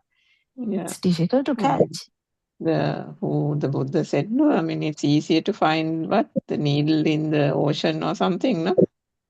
Needle in the sand, I think. Needle in the sand, and something is more difficult or something, no? Mm. And it was for the same thing, but yeah. Yeah, that's what I'm saying, Dr. Sakuntala, to go deeper. How can you go deeper if you are startled by the thinking that the fire was there by the beautiful bird? But there are so many aspects of this, because that bird experience could have been the experience which give you the understanding about the form world, non-form world, sensual world, form world, non-form world. Yeah, First, all three levels are there. Mm. Yes. you could have seen that. Then it is good. At least it gives you some insight.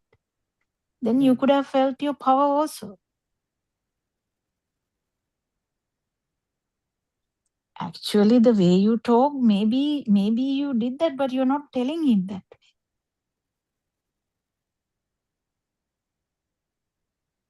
Yeah, sometimes the problem, doctor, is that Missed. කාතරගම පහුවෙලා ගිහින් වගේ තමයි. Yeah, that is also a possibility. The other thing is not being able to clearly define it. Yeah, maybe. That's because you don't go that deeper in the understanding. Because if Dr. Sakuntala keeps thinking, as soon as the focus is there, like as I said, someone is coming with a knife to attack you. As soon as you feel a power, you think, oh, that's me. No, that's the mind sensor.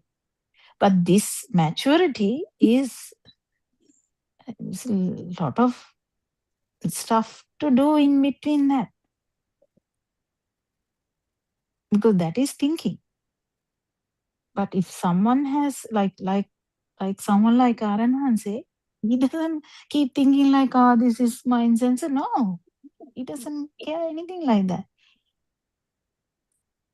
Can fear also be in the mind sensor where it acts on the superficial level, like the happiness, and now a happiness which doesn't become a thing, or sadness which doesn't become a thing? Sotapanna, yes, Sotapanna, yes. Because Kamachanda Vyapad, sorry, not Kamachanda Vyapad, Kamaraga Pataka is there. So that is what will be experienced in a person, even at a site where, Without self view, yeah. yeah, yeah.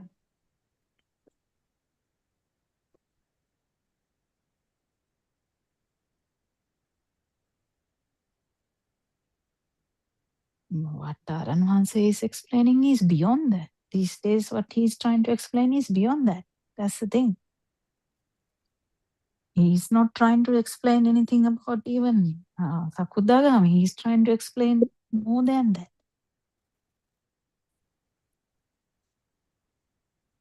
Sakudagami is where the Kamaraga Patika is coming down. Yes, sir. Just to digress a little bit from the bird incident, that you said Kamaraga Patiga, that dukak nati dukak. One day he said, no, that's also in the path only. Yeah, Kamaraga Patika is in the path, no? No, not Kamaraga Patiga, the dukak nati dukak, sapak nati sapak. Yeah, that is in the path. Yeah, 100%, not an Arahant. So the Arahat, what happens? There's no focus like that, actually. You can't really mention that type of thing. Is that what you're saying? To even say it, there is nothing, right? No, because the underlying fire is not there. The life field is not there now, so the system is functioning. It's a very difficult thing to even explain. That's all I can say. Because some time ago he said something about ginnak. So the tree, no? tree can, it's not like the tree, no, this body can feel the pain and all that.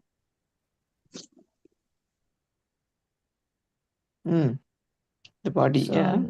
the body pain will be there, so everything will be there. That is why it is slightly different from a tree. If that's what his example was trying to say, that a life field is not there, in the sense that a life field is not there, or the word is maybe wrong, because the body alive feel is there. Body alive feel, nothing has happened. This underneath sasa power is not there. Self vibration generated a life field is non-existent, and that's why even when the Buddha says Satatu Samichedi Ekatpasaka inna, that is the natural emotion of the mind sense at work, right? Yeah.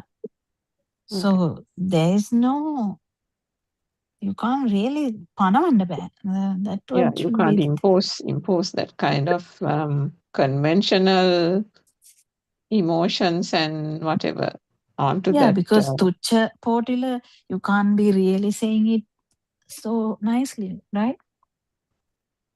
Yeah. So to say something 7 times, you have to have some power in the voice. Yeah. And sometimes Aranvansi himself shouts.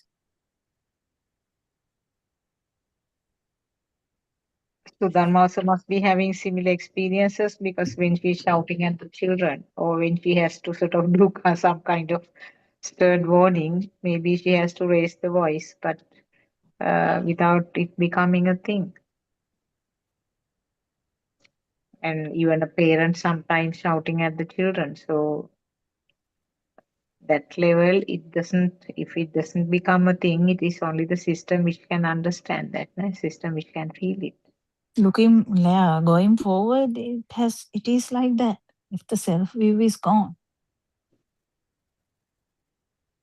but this remnants of self view is hanging around here and there. Sometimes that's the problem. But that wise attention and Yatha Bhuta Jnana, they are the key to that. When we have that, we know that there is no self, whatever happens. Even I was thinking about that fear thing Dr. Sakuntala talked about. That fear also, if one has this Yatha Bhuta Jnana and proper this wise attention, would then and there see that it is the system effortlessly, isn't it? Yeah, but in Arahants, it's not like that. Yeah. Arahant doesn't have this underlying the life feel and the Atma Sanyavane. This is a massive thing, Atma Sanyavane. It's And like about, yeah, some Doctor, log of wood. that's what Sudhangika said, that happiness which is not a thing and sadness which is not a thing, that experience may be there in the path, and at Arahant level it is consistent. I heard something like that in Aryan Mahasis. Even Arahants, even Aryan Mahasis says, no, sometimes I feel very sad seeing people suffering, and when he laughs also, it is kind of bliss, unexplainable happiness, but it is not a thing. So that is the nature of an Arahant. But people in the path also may encounter such experience. Is it so? No, there is a subtle thing here about the attention to that.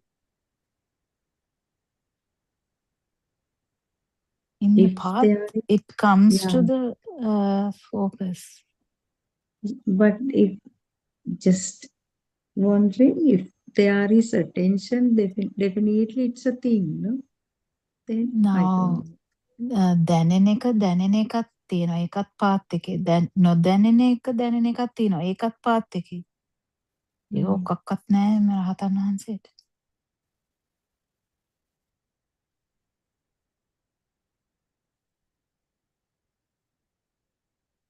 Yeah, very difficult to talk about Arahant's experiences, and we don't have those.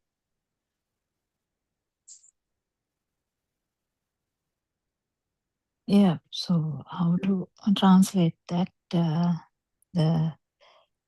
Because we talk about we feel the power first. That is that, and we feel this feel is deeper feel. So the feel that it is coming down, the sasa power coming down, and then we feel that the sasa power is gone, and then also the path is not finished yet. So the gone, you feel that it is gone also. So that part is also has to settle. So that's why this Kemakatero said, no, giles nang iwarai sunda තියෙනවා like that. So there are so many aspects to this. What do you think, Surangi?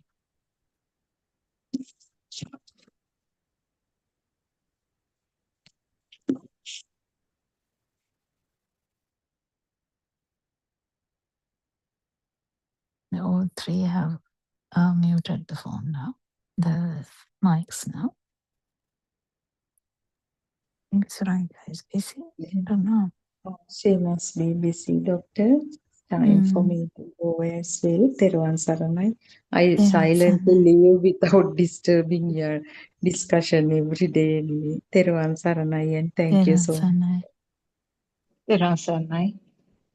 Yes, I think I was listening. As you said, it is in different levels. As I mean, different examples that we hear from in the history of Buddhism also, like Khemakatero story, and yes, and Anuruddha Thero's thing. So like that, different levels are there.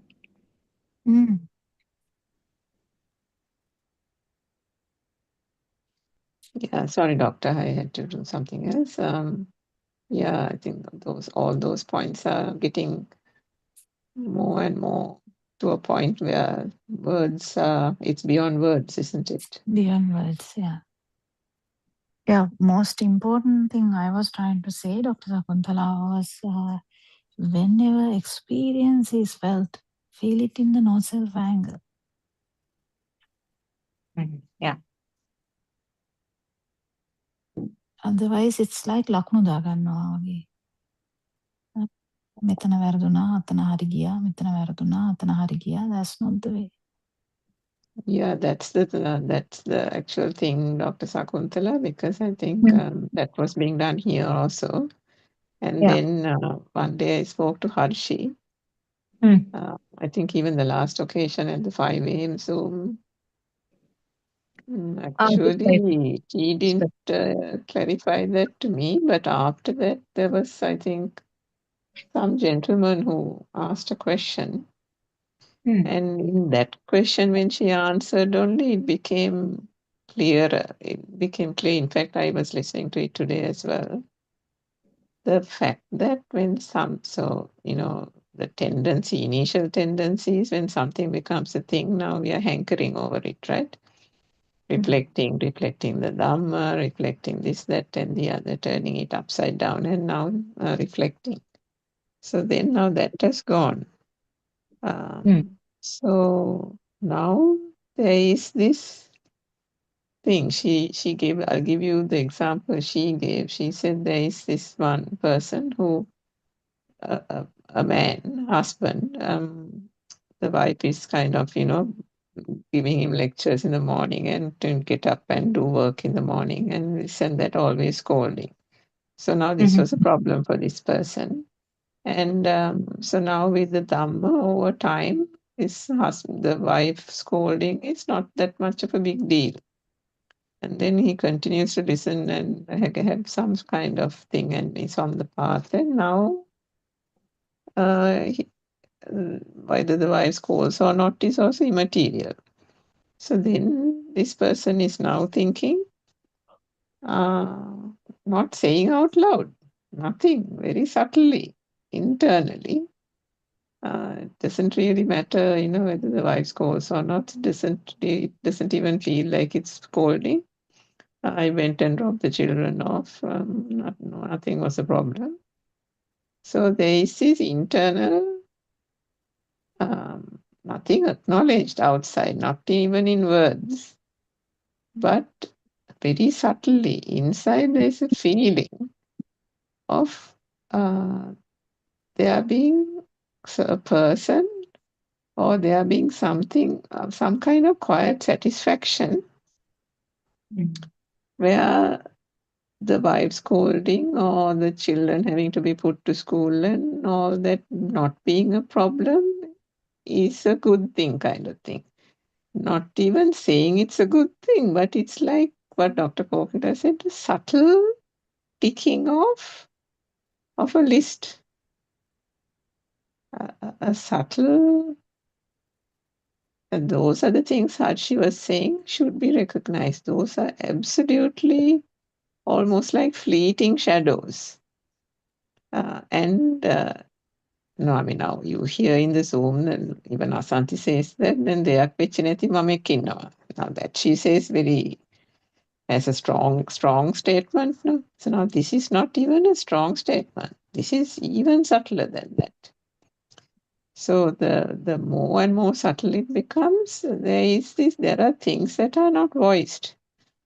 There are things that are not coming out in actions, not coming out in words, not coming out even in, really not even in thoughts. I mean, now there are thoughts that go through your mind where you can actually hear the words, right?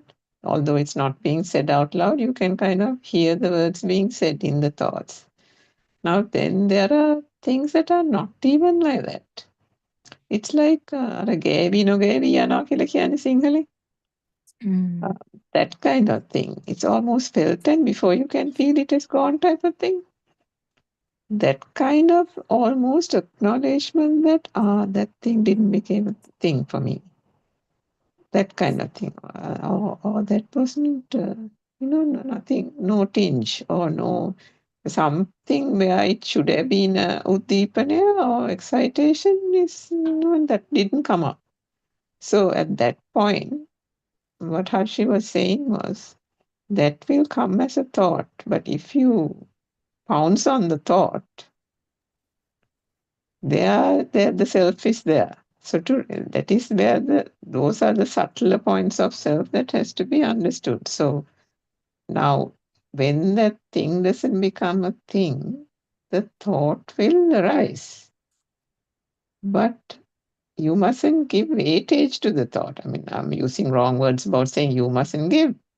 But that thought has also got to be, that thought also shouldn't have weight or importance. And when that thought is also not having weight or importance, because Yathabhuta Jnana, Sudama said, has been, really prone, then that thought dissolves, like all other thoughts dissolve, and the feel of that thing not becoming a thing is what is remaining. Doesn't remain, but then that feel is just the feel. That's all. Dr. Kokila, I don't know whether I explained that properly, but in English it's a bit I think difficult. Yeah. I think what you're trying to say is good. If there is no self, we should be fully relaxed, right? But Yes, that's there what she was is saying, and finally I got it. That was a point that that she explained it very well to that person. And did you get that, Dr. Sakuntala? Because I think that is one of the things that you must be unknowingly not knowing that is an issue that you are trying to bring up in these Zooms, I think. What do you think?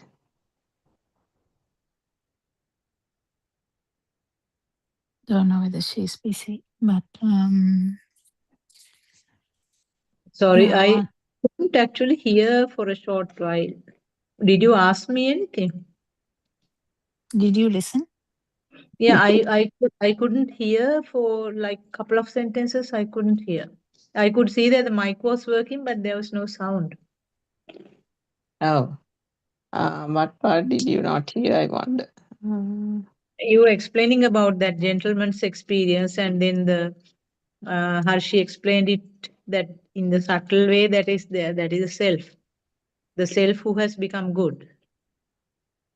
Yeah, the self Like in has become experience. good, but not in a very obvious way. Yeah, that's right. That's what I use, the subtle. Yeah. It's very, very subtle. And when that thing doesn't become a thing, the thought arises, right? But then what happens? Now we get fixated on the thought. What is this thought? The thought is that that thing didn't become a thing, but if that thought also gets important or is given weight to, then that's the self is in the thought, Yeah. isn't it? Because now that is චිත්තානුපස්සන. චිත්තානුපස්සනේ අරමුණේ දෙයක් නැති බව දැකීම න? Yeah. Chittanupassana. But if that subtle thought of acknowledging that something didn't become a thing is given weight to, then the self lives in the thought. Yeah, I got your So point. what she said was that thought will arise. It is a natural phenomena. So if other thoughts are now not being given importance to and they are automatically melting away, let this thought melt away also. When this thought melts away, that දෙයක් නැති බව දැනෙන එක දැනීමක් පමණක් වෙනවා. And other thing to add, Surangika, this is all the sensual world stuff. What about going to the seeing? What about going to the actual, the sensual level is not the sensual level, the form level and the non-form. So the one stimuli going deeper it has to be mastered. For that to master, attention should go there. Otherwise, you will be just monitoring the sensual world power. Yeah, this particular one is actually form realm, isn't it, Doctor? Because now this is the fixation is in the thought. No? Fixation is not in the sensual world.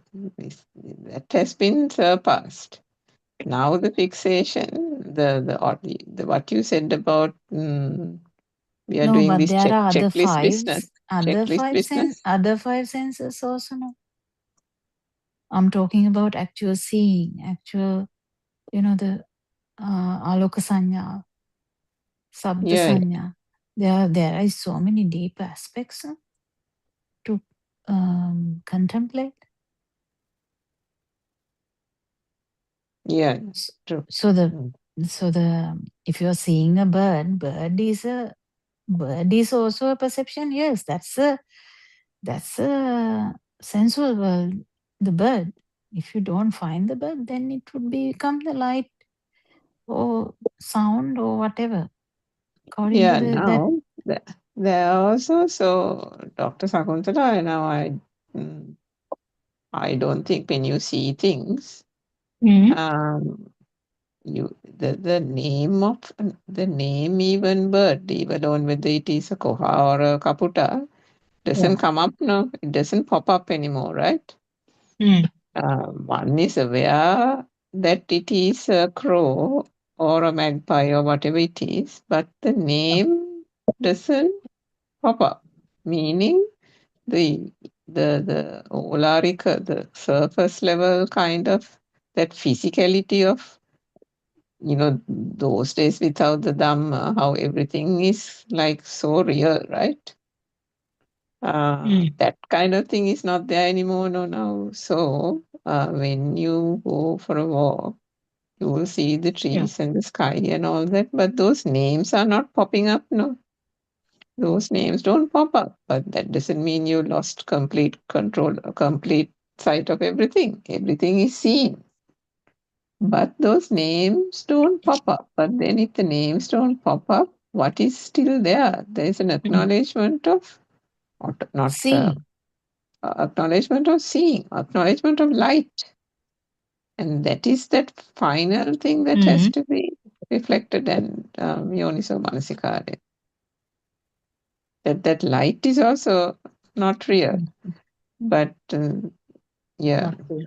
Seeing is seeing only if you fully realize it is not, it's nothing. Seeing is seeing only if you have fully realized that. Yeah. That is the trickiest part. Seeing is seeing only.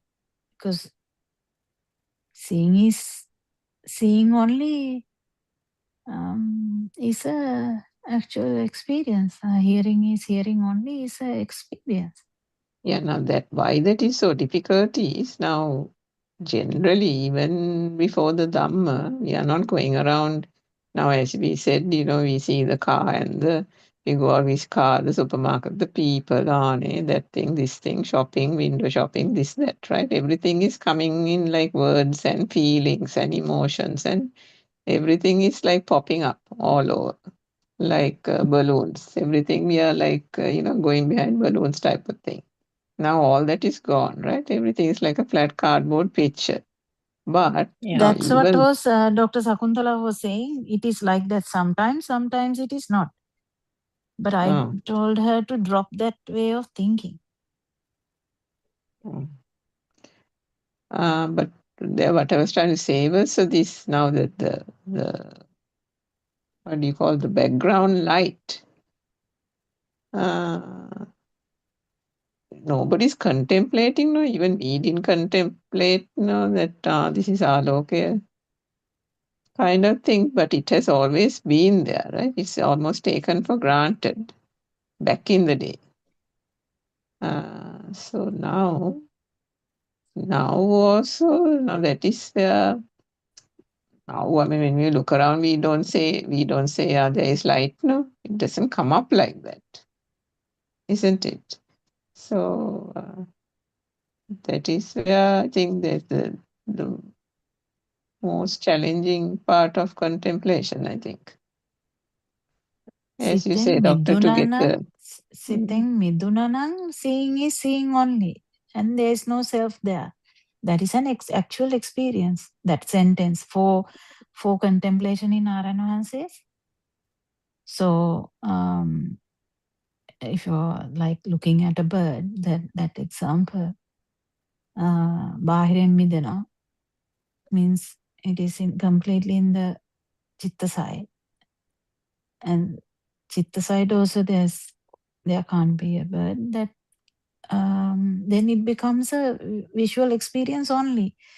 It is actually an experience where you feel that that there is no mind. It's an out of mind experience. In that there is no self. That is complete. That's a meditation actually.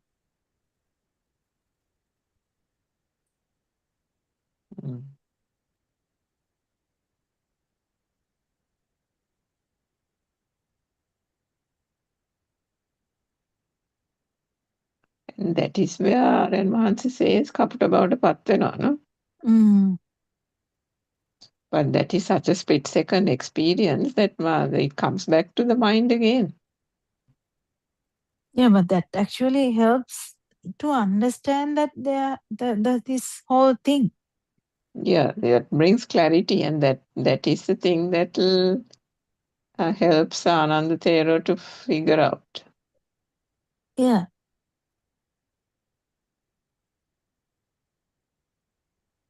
It doesn't need to be only the sight or anything like that. In any aspect is fine. It just need to be like outside is not true. Inside is also not true. The experience is there. The pure experience is there. That's kind of the consciousness. That is also not self, because consciousness is not a self, and it is the experience. Even if you take the sound, it doesn't need to be one way or another. Any experience is enough. That's kind of gives you the whole idea about what this Dhamma is. Why Lord Buddha says, come and experience. But if you keep thinking, as soon as the attention is fallen on something, if you keep thinking, that is the power, that's the self way to think about it. No self angle is different. It's completely, it should come in a no self angle. Yeah, that's what. And I mean, that also, I think that same talk she was explaining to another person in Melbourne, I think, saying that this touch and feel and all that, it has to be absolutely absolutely realized. How did the touch become me? How did the touch become the chair? How did solidity become the table or the book? And how did the hearing become me? I mean, it's easy to say and it's easy to listen to what someone is saying, Yes, but it's a yes. whole different thing actually deeply, deeply contemplating just one aspect of it. And if you think about how deep and profound it can go through, or what do you call it, Vidagana thing, insight, penetrative insight, the depth of it is almost unfathomable.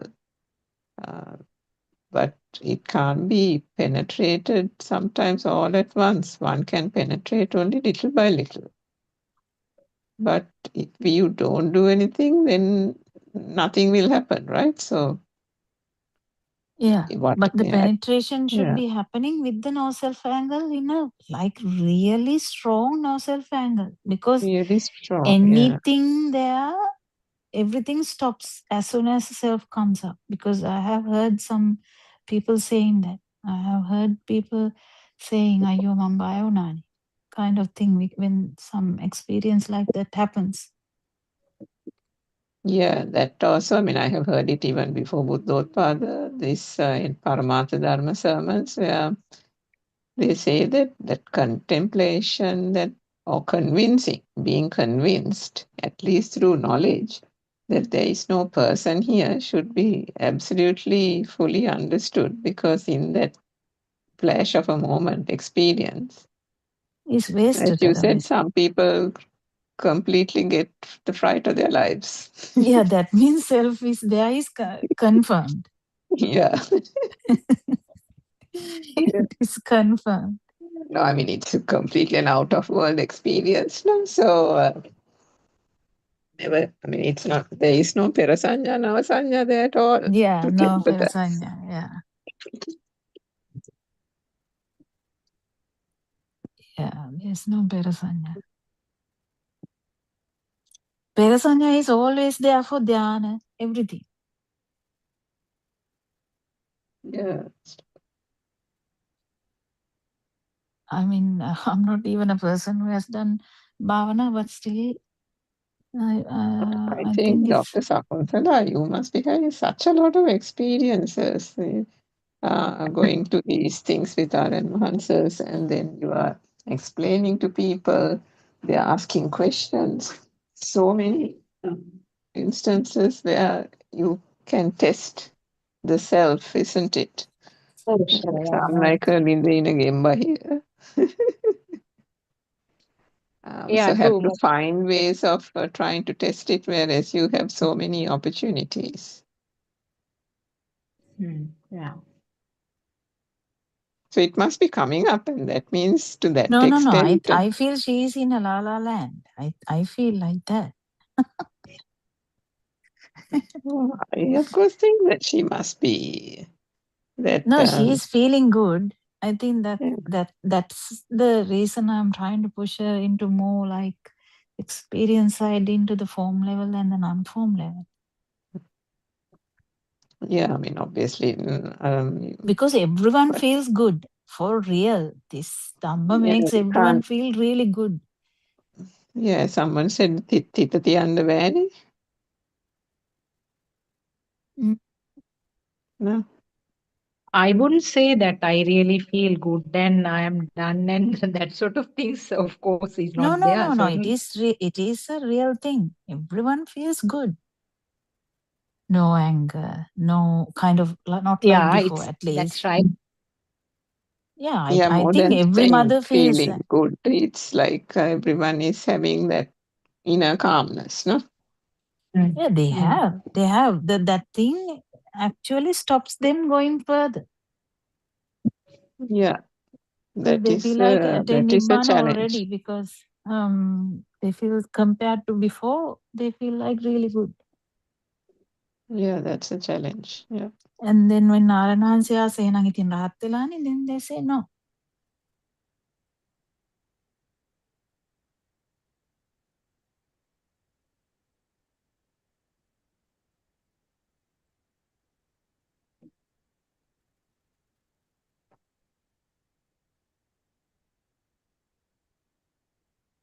So the path should be very clear, and the should try to experience the nature. So should be normal all the time, and if the self view comes anywhere, just has to note that why it is coming still. මේ මන් තමයි කියලා තරහා ගියත් මේ මන් තමයි කියලා හිතනවා කියන්නේ that's not the way. No, the thing is, Dr. Kokila, and I'm sure this is something Dr. Sakuntala must be experiencing as well. It's not coming like that, isn't it, Dr. Sakuntala? It's not coming saying, mama tamai or my mamai kebri or like that. It's not no mama coming anywhere. No, it is subconscious. But it's it's like a feel, isn't it? Yeah. It's not certainly coming as a thought. Then it is a sanya. Yeah, perception is there. Yeah, but then if the perception is there, the complete attention should go to the perception level. Yes, then the reflection has to be there on the perception. How did the perception become real? Which is How what the I light was trying to perception explain is through happening. Harshi's point. Yeah, how the light perception is happening, how the sound perception is happening, how the chair perception is happening, because chair perception is it's a mind perception, but other perception are also important in that if you're coming to the perception level. So the contemplation should improve in that side if it is the perception level. But the way you told that is slightly bit more than that. Because you thought that other moments were fine. And it is not. Yeah. Because you haven't gone beyond that.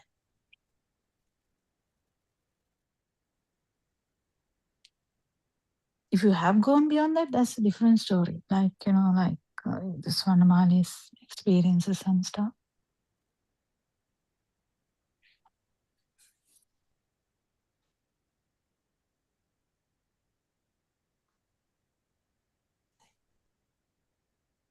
So it's all about experiences, right?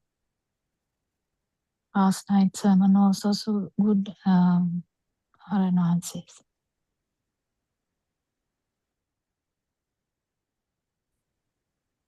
That party explained about the... Oh, Champa is not there today, no? Son must have come. Okay. That part he explained about the Ayatana part was, I thought, really good. At the beginning. To Sudama. I think to Sudama, yeah. Yeah, it was marvelous. That was what I was telling, but I couldn't tell it to Sudama. It was marvelous. The point he caught, it was fantastic moment that I don't know how Sudama felt it. I thought it was, I appreciate Aranhansi all the time, but I thought it was marvelous because she said a sentence saying, මම කියන්නේ සිතුවිල්ල ආයතන වල ප්‍රශ්නයක් නෑ වගේ එකක් කිව්වා. Yeah, something like that she said, no? Yeah, completely he caught it, and I thought, wow, Aranhansi kind of thing. Because as soon as the word sentence come out of Sudharma, it shows that the ආයතන නිරෝධය ගැන එතකොට කැඩෙනවනේ. කවුරු හරි ආයතන නිරෝධ නොකර නිවනක් ගැන කතා කරන්න බෑ. Viv is different, Atma Sanyav is different word, is massive word. It's important for every one of us. And I asked Dr. Sakuntala whether she felt it.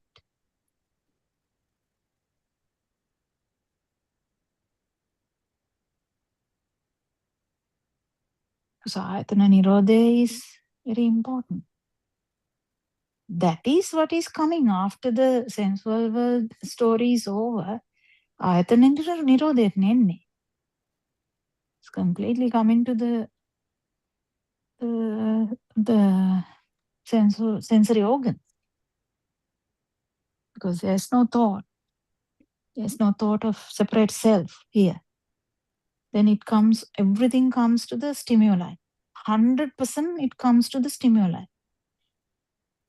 But to come to the ayatana, the thought perception has to also, so that's the formless realm, isn't it, Doctor? Yeah, Ayatana, form has 6, no? 6, yeah, 6. 6 senses are there, yeah. So form and formless, is it? I mean, if the form Because is she there, was formless trying is to there say, anyway. she was trying to say about the mind sensor, right? That is the second kamatana. No, the sentence, she said the wrong thing in the sentence was there. What sentence was? She said the I is only in the thought, right? I is a thought, sense, there's nothing, no problem in the sensory In the organ. other sensors, she said, no? Yeah. So then he said, ආයතනමයි ලෝකයයි ආයතනමයි මම ලෝකයයි මමයි ඔක්කොම එකයි. එකයි.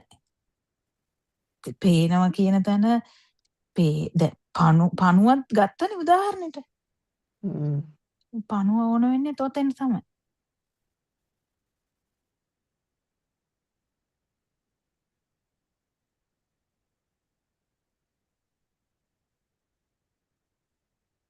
So if Dr. Sakuntala is talking about the perception level, she has to do the Ayatan Nirodha.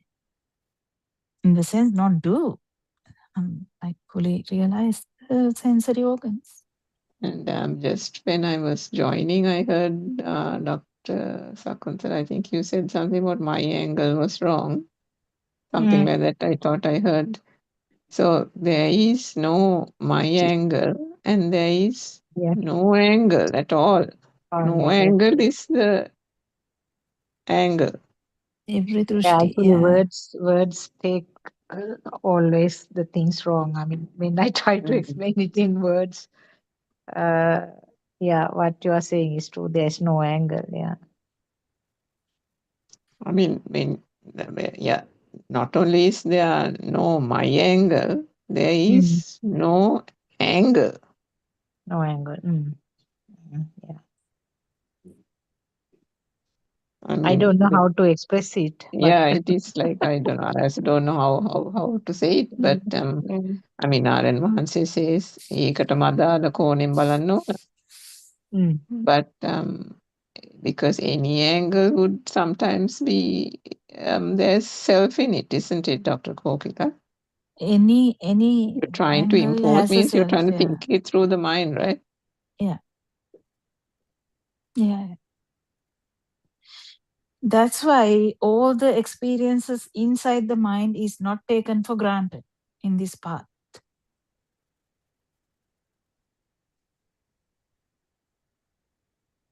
That's why Aaron Hanse puts that aside. ආපෝ හිතනවනේ කියලා කෙලින් පැත්තකට දානවා. Yeah.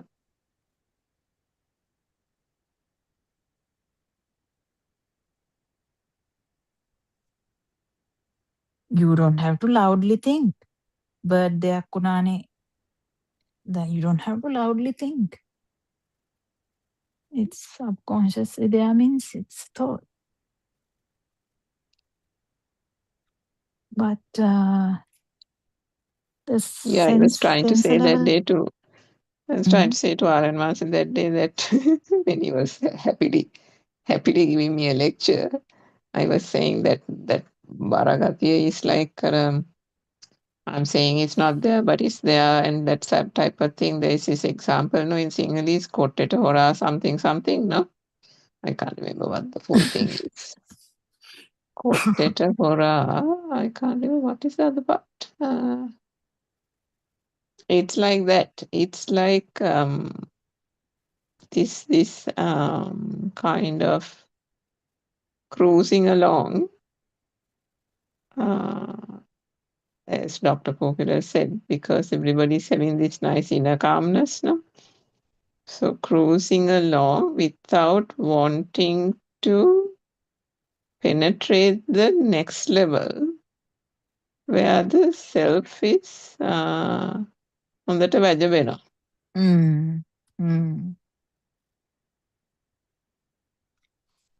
Yeah. Until we catch the vibration, it is very, very problematic. Because until we catch the vibration, we can't say anything about asavakshanyani, nothing.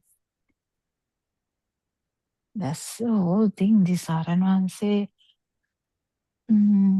has explained everything before. I think he has to do a long sermon again. But I felt really today also he was doing a sermon. I don't know how he does that every day. But when saying Dhamma, it should be not tiring to him because it flows like nothing to him.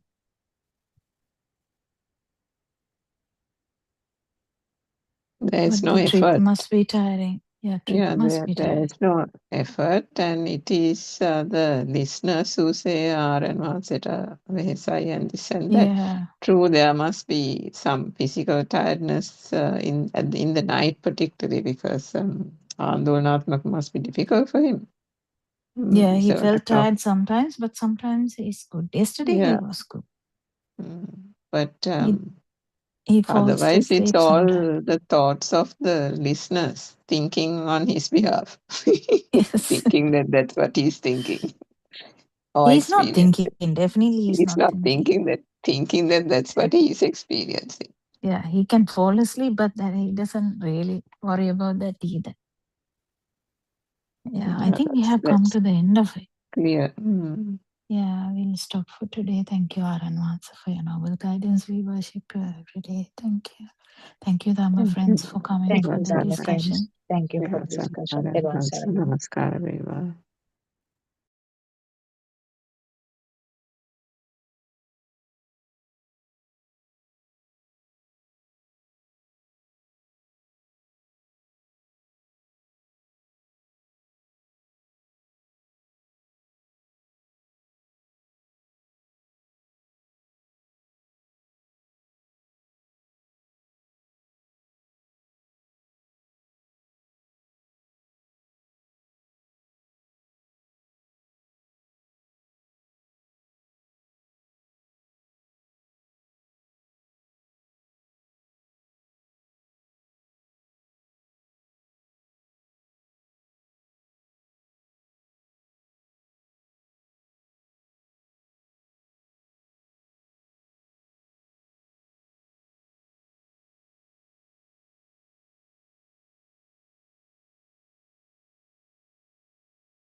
Peruwan Saranai, Dr. Kokila. Peruwan Saranai. Shani will not be able to join today also, I think.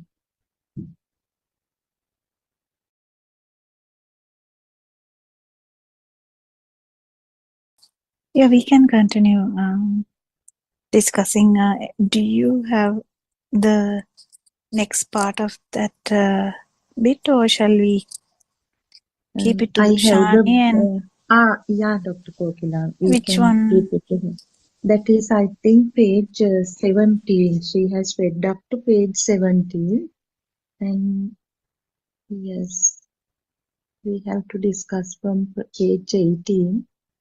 We can even go ahead without that. She will join after this program at Dombukota, I believe. Uh-huh.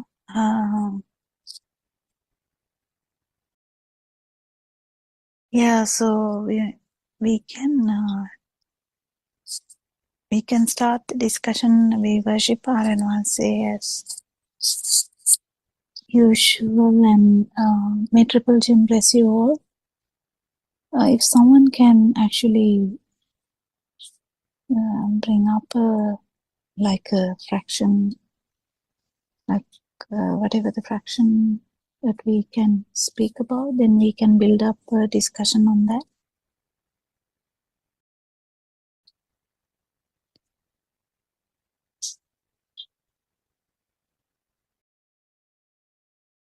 Yes, Dr. Kokila, in the next page, what is mentioned basically is that the creations, projections of the five sensory organs are a natural phenomenon. So that is what we have been discussing, I mean, every day. So can we discuss based on that? Yeah. And Dr. Kokila, I have to request from you that you did a beautiful explanation regarding consciousness and five aggregates yesterday when somebody questioned. So if you can explain further about that, it would also be very useful to clear our doubts about that consciousness and how Lord Buddha talks about non-vibration.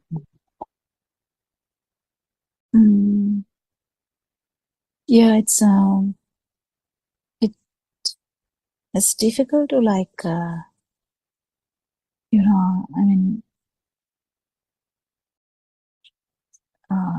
to talk about that spontaneously, but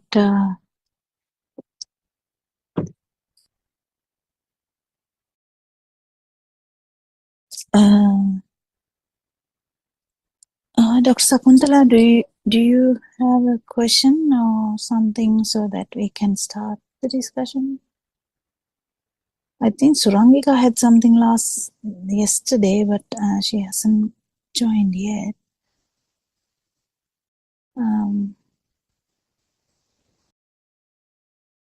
I think if we are talking about the consciousness, there's nothing much to talk about the consciousness. It's a basic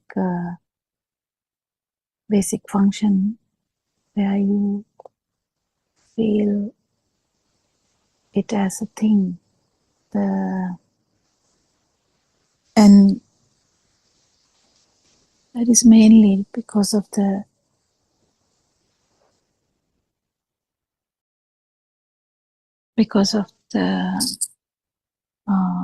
ignorance that we kind of feel it in different way. But once the main thing to understand here is, I think, I don't know whether it came out yesterday, the understanding of one stimuli. If it is chair, actually all these three layers, if it is chair sound, like we discussed yesterday, the chair sound. Actually, we discussed it with the milk toffee thing. The chair sound has a sound ear consciousness as well as the mind consciousness.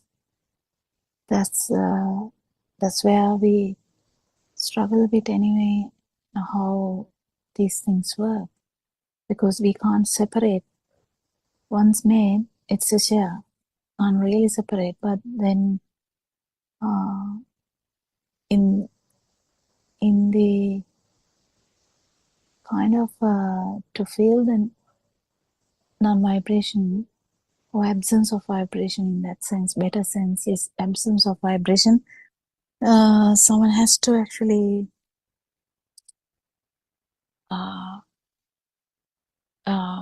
get the a specific vibration, specific stimuli where the mind consciousness is not a thing. That is where the struggle is, to feel this and also feel the basic consciousnesses, and to know that it is just the rapid vibration of the sensory organ only.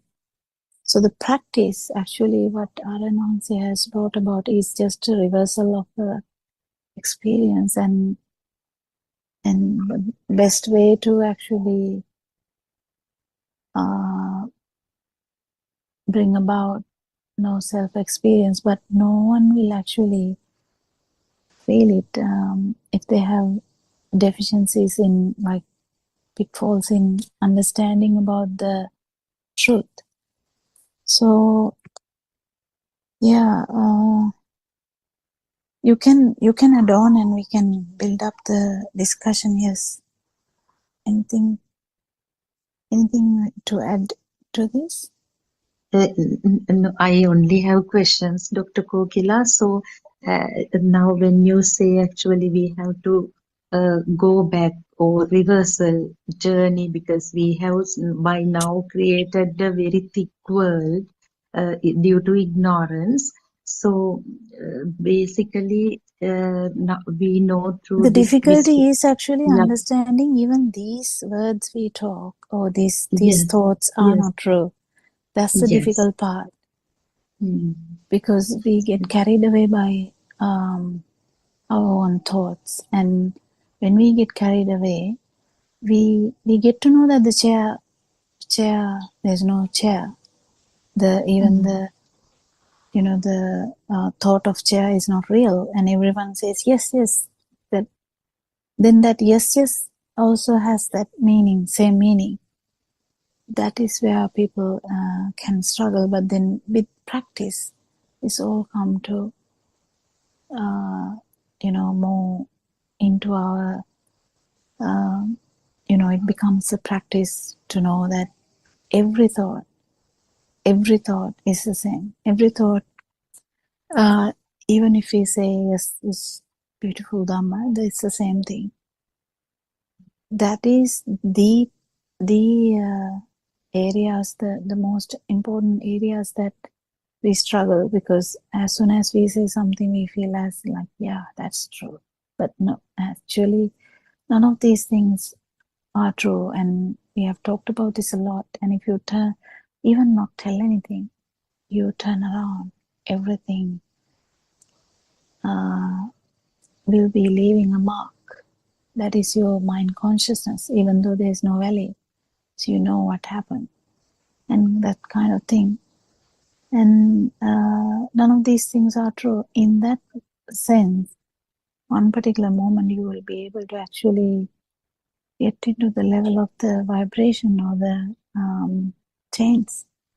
And if we have practiced so hard about that, it is only because in the taint level or the feel level, you can't do anything. You can't think again. If you think again, it's just thinking again. This was highlighted even yesterday. I think Karan once tried to talk about this even yesterday. It wasn't a full, I mean, it didn't go far because there was no much questions, but he tried.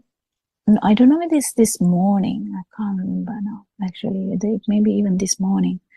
He tried to tell this again and again. He keeps telling this, that if you are in the mind, there's no chance that you can feel. They don't overlap. They don't overlap. It's either the feel or either the mind. But the problem is sometimes you feel and then you think, and the feel is again becomes useless because you're thinking about it. So and Dr. Kokila, it's very difficult to differentiate the feel and the mind. You don't have once to. it is- You don't have to. The one who Um, tries to do these things is the self. So that's where the problem is. yes. Letting go Mm. has a problem because people don't know how to let go, because they are scared to let go, because they want to do something, they want to understand something, they want to do something and keep doing this, and then it is again the self which tries to do something. So there's pitfalls everywhere where you can actually, if you try to do something, yes, you have to understand, and yeah, it is the mind, because you can't try anything without getting something true. So if you want to, like, imagine the word you said,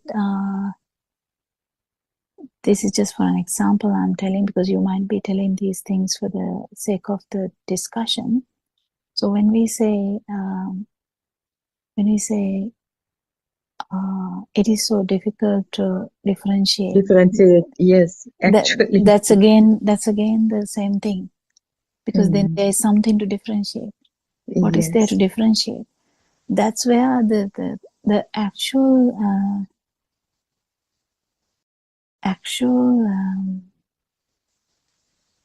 value of Dhamma, when it comes to this level, is massive, because it's all the thoughts, not just one part of thoughts. Because if you are to get rid of you, if you are to get rid of you, you can't just keep one part of the thoughts and just keep praying that the you will go. You can't do that. So if you are to leave you, all the thoughts can't leave like a trace. I mean, should not be a thing. So if there's something for you to compare, yes, definitely there must be something interesting there to compare. If you want to compare something, isn't it? Yes, there is the person and there is the thing to be compared. That's what you have been trying to like convince from the very first example that I gave that day too also, but still I can't get it somehow. I am actually, that's why trying my best to kind of No, I come to think you are terms. getting it. Yeah. I think you are just clouded by the secondary thoughts. Like, you get it and then you forget it, like kind of like that, because that's the thought power. That's the I power. That's the war between me and the non-vibration. And if you have the actual understanding, you won't succumb to your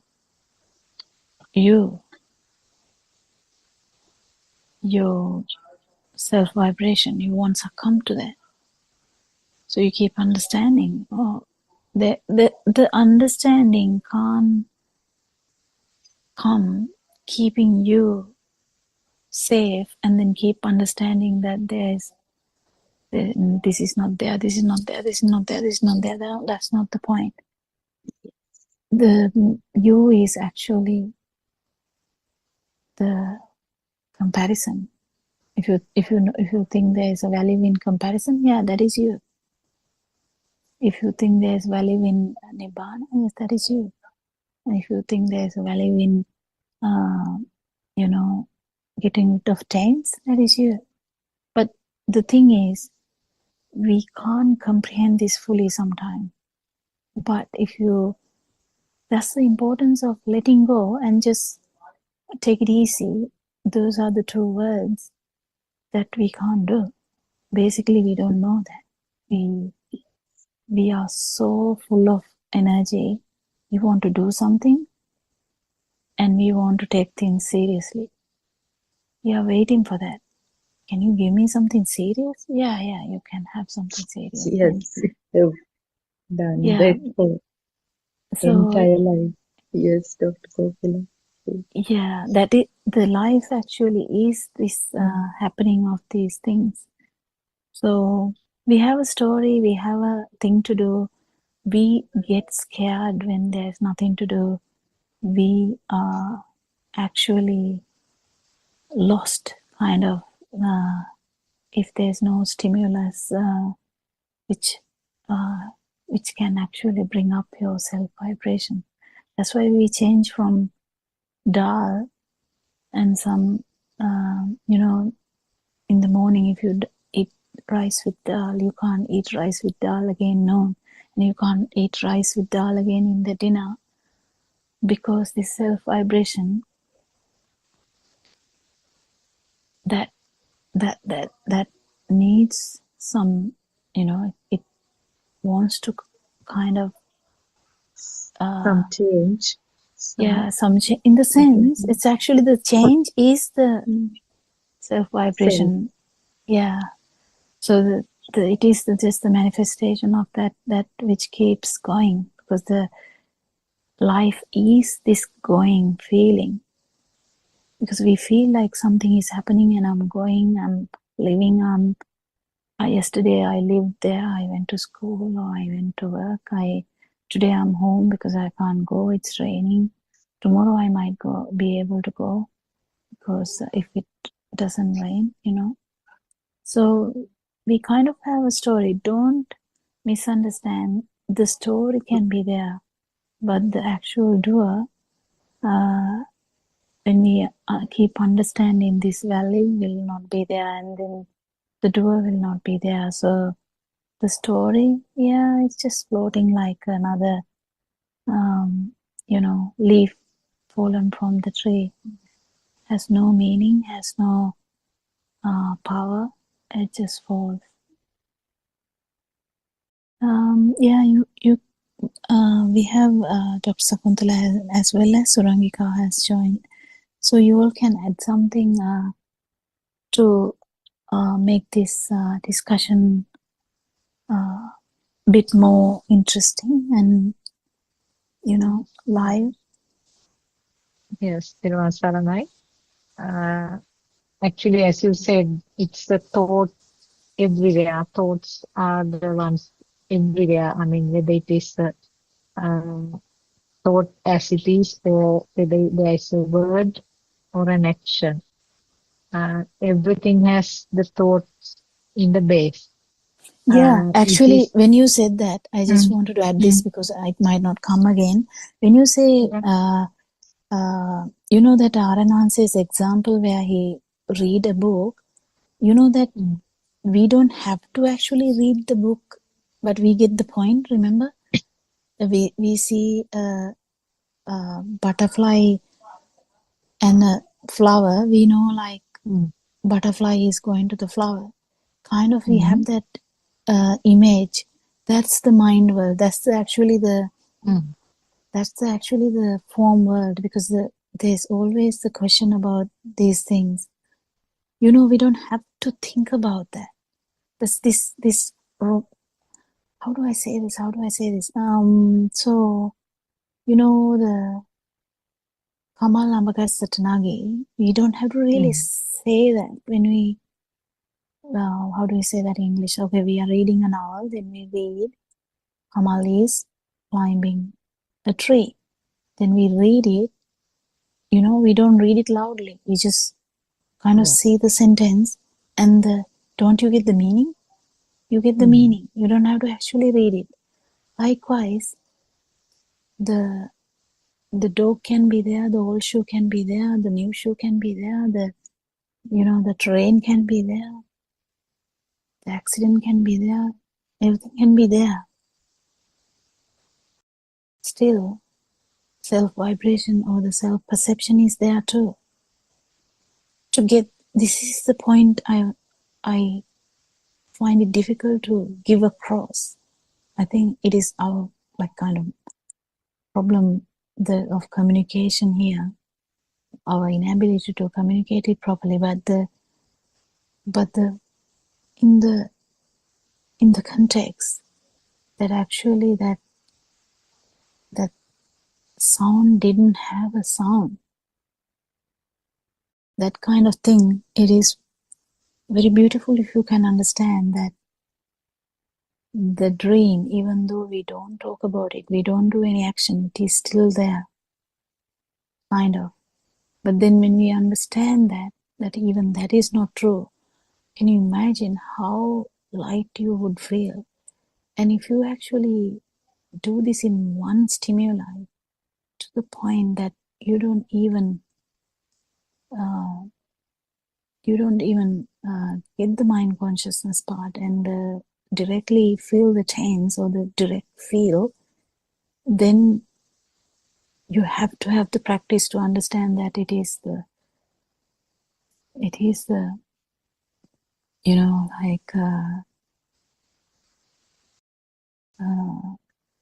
function of the sensory organ only. That is where we turn. Actually, we are turning the cards. We play a card game and we are turning it. Actually, that's where the game is completely turned. The river is flowing upwards. The everything is changing. That particular point is because if that happens, then the feel of existence will not be there. Then you definitely know that feel of existence is a product. But now we can't, if you don't know that, we just feel it, that's normal. But if we know something else, we know that it's a product of sensory organs. And chair is a product of sensory organ, but it has those two levels, but still it is a sensory organ. So when you read a book, even though you haven't uttered a word, you haven't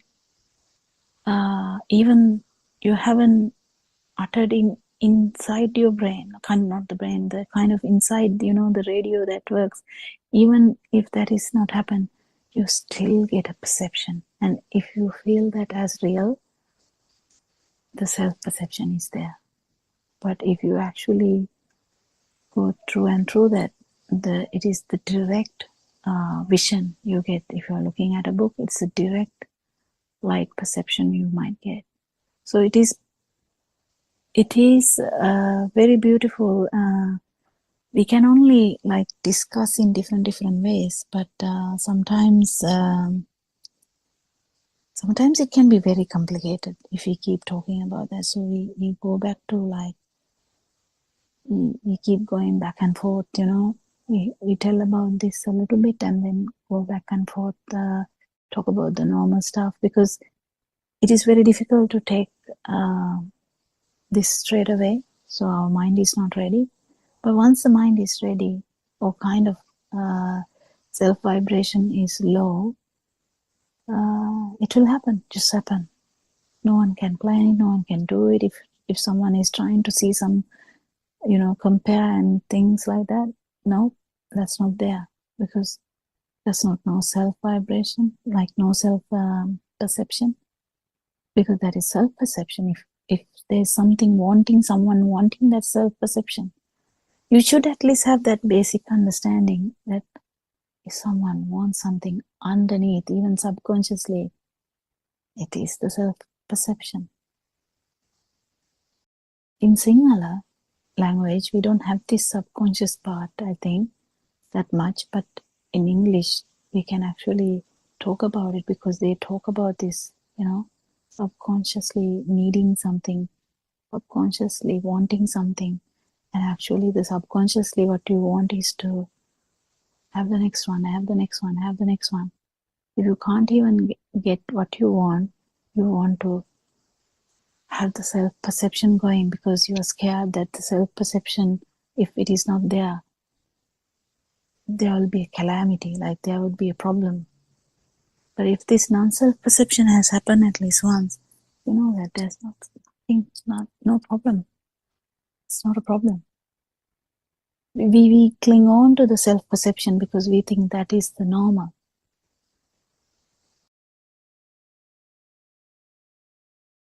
But we feel that we are clinging on to the son, daughter, my brother, my sister, my family, my money, my lands. We feel like that. but actually what we are clinging to is a self-perception. That's from the self-view. I think maybe today morning Aranwansa was trying to explain that how actually this extends, once, I think we have discussed it too, like once the baby to the child level, once the child level after about 7 years of age, how the self-view is the perfect, strongest way. So now everything happens to you, everything happens here, everything is important to me, and me is the boss, me is the Katanayaka. What do you mean? What is the word for that? Like me is the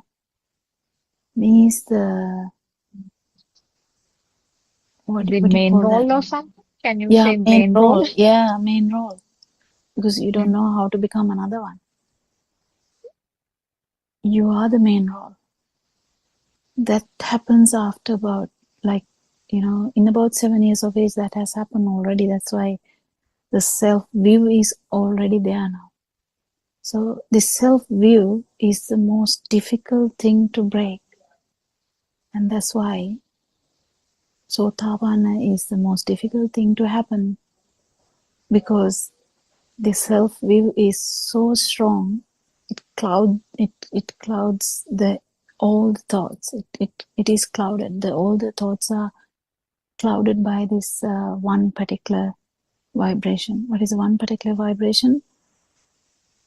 When there is consciousness, there is a kind of a feel that it is a thing, and then it becomes, it is the vibration that actually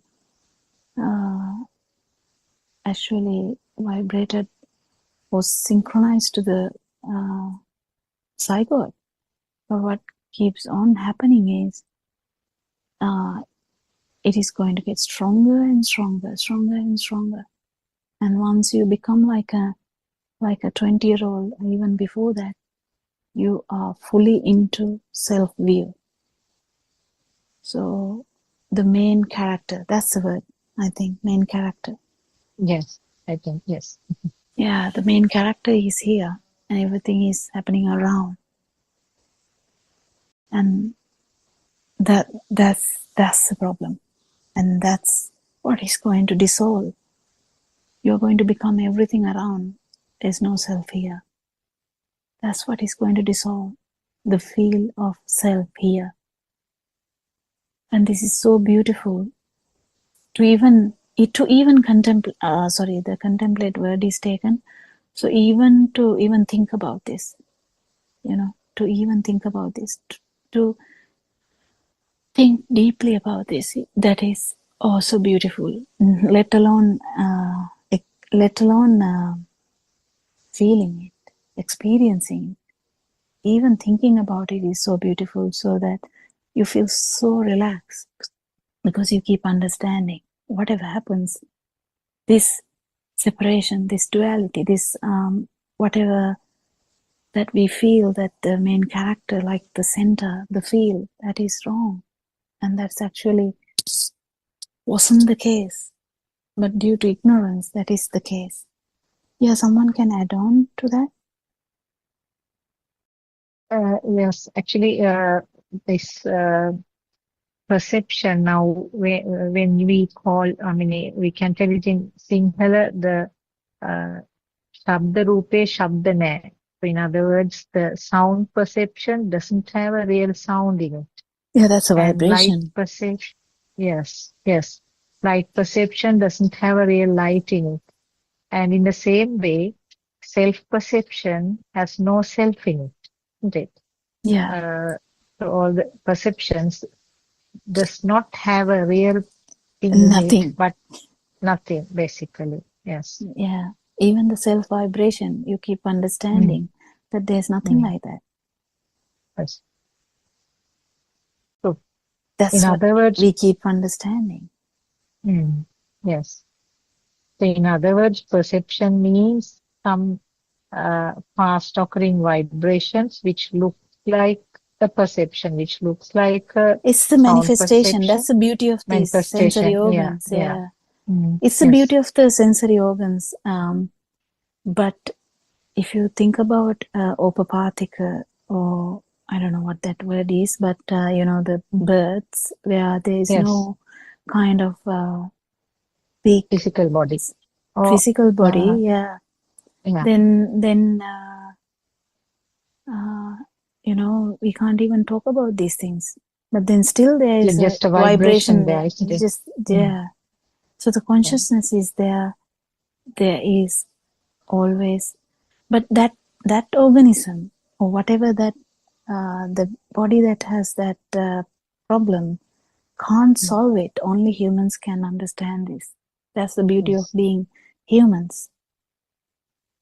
And that's the beauty of listening to Dhamma, and that's the beauty of actually feeling this for a moment.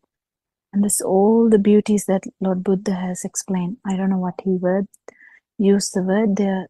These are the human pratilabo. The word pratilabo, isn't it? The word pratilabo. Yes, pratilabha. Yes, pratilabha means, can you say, you can't say an achievement, isn't it? Yeah, all the words are biased. So, but kind of something which, in simple words, that's the beauty of being human, beauty of being able to listen to Dhamma, and beauty of being, beauty of having an experience of non-vibration. Those are the three things, I think. Is there more or just three? I can't remember. You mean the types of birds? No. Those are Lord Buddha's words. Manushya, can't remember the words.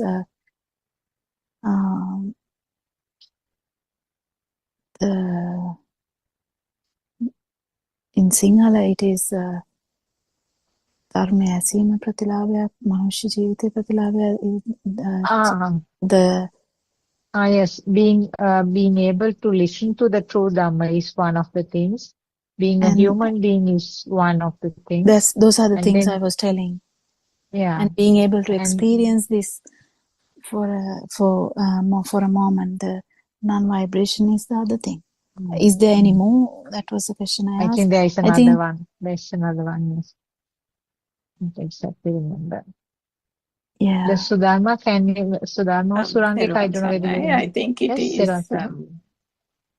Pratirupa Desavasot, isn't it? Even that Lord Buddha, the Aran Mahanse actually told that is the same gives thing. Gives a different meaning, isn't it? Yeah, it gives he gives Rupa Desa is to turn against the stream rather than go along with the stream, isn't it? That itself is so rare. Yeah. And actually what we heard was being born in a land where the Dhamma can be heard, but we can understand a different.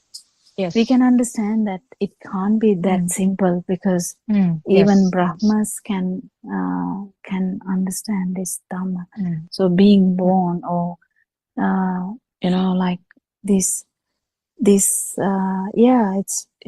okay to give a broader, I think, idea for everything.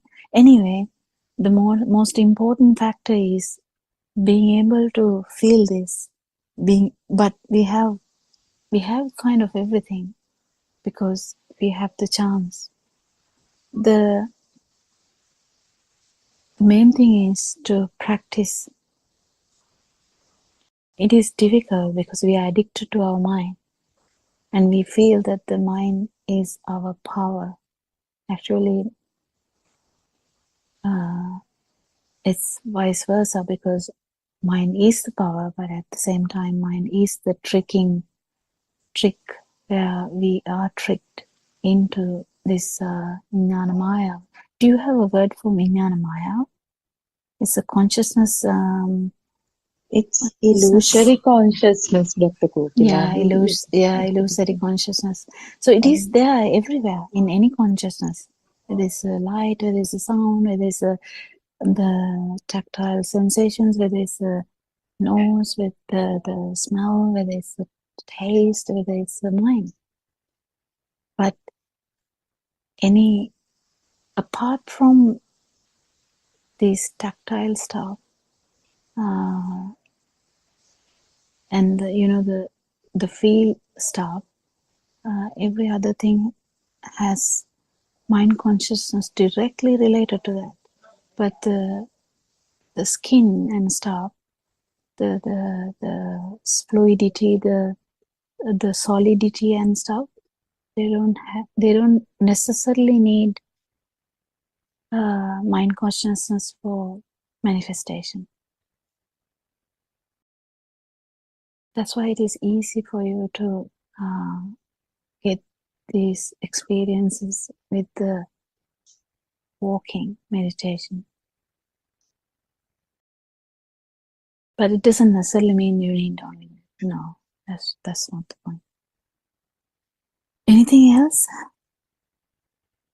I don't know whether we are deviating, but we don't have a book today, so we can It's so talk freely. enlightening and insightful. When you mentioned main characters, at once I was like thinking now, in this family, now I have this, if we use words, now main character, so a self-vibration, and I have my own world. So there I am the main character. But we never ever thought the son or husband or my mother or other one has, the others had their own different worlds.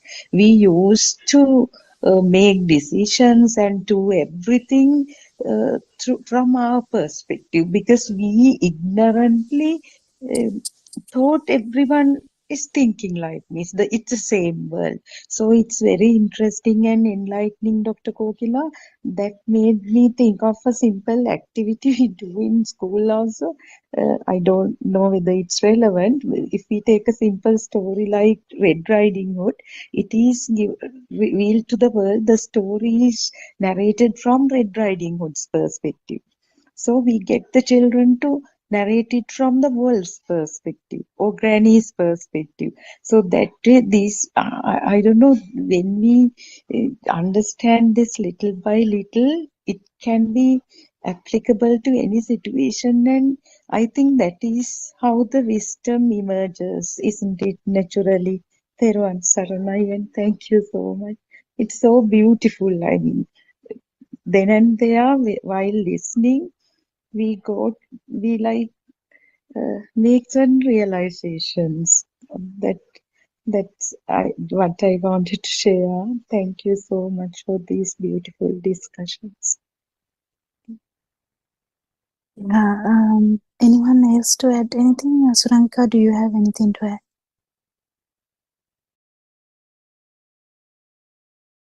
Yesterday's, there was Dr. Gopinath. Yesterday's question, I think, was trying to ask you if you could explain about the fish example, because I know we talk about it a lot in the Sinhala Zoom, but for the benefit of our English listeners, I thought that example was actually quite good, because there are not many people who actually ask questions on the English Zoom. It's good to illustrate to them by giving some practical day-to-day examples, if you can. Well, the best way I mean, there are several ways to tell this, but best way which comes now is the best way is to go back to, again, go back in a sense, actually become the vibratory sense in the zygote, and how this, the vibrations got manifestations slowly. And after the mind consciousness is formed,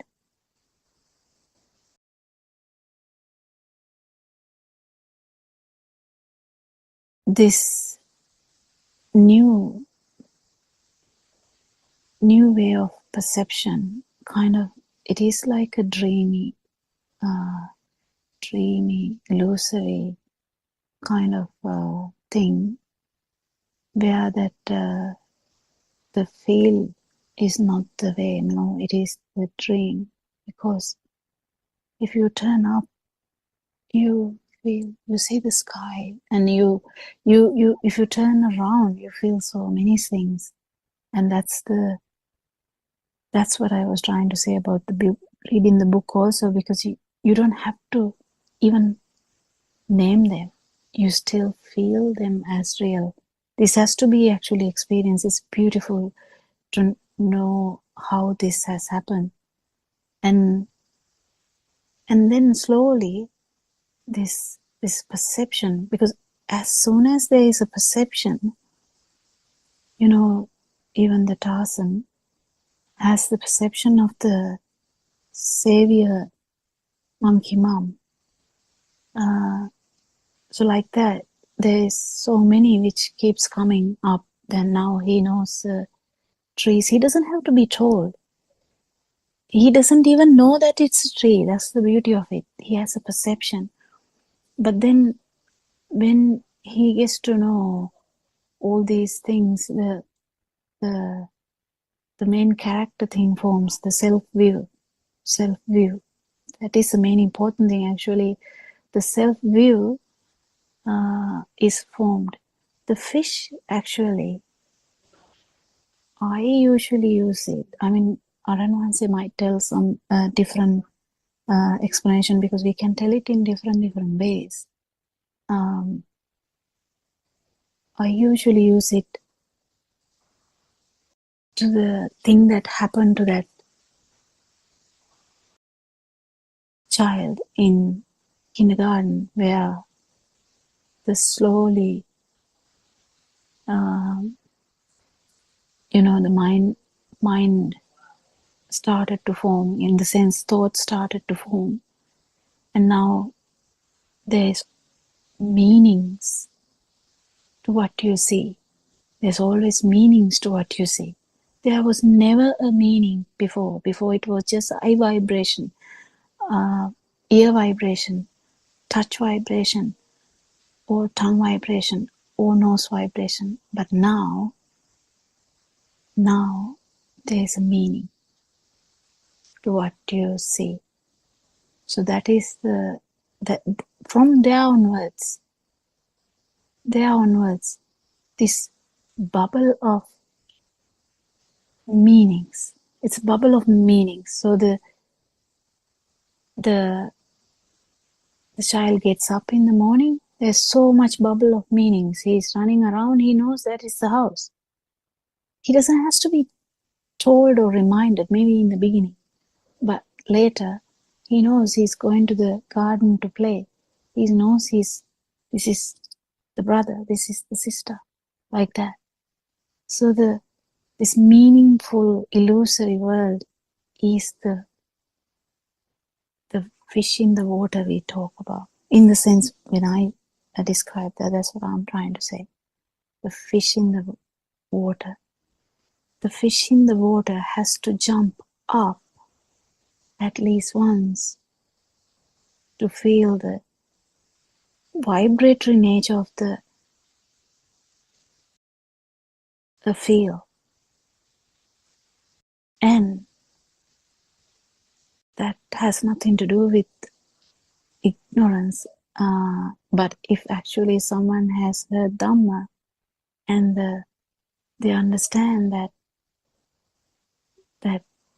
in that particular moment there's no self, if that has been planted, the no self Dhamma has been planted, that idea has been planted in this system, that particular moment will actually extend to the non-vibration.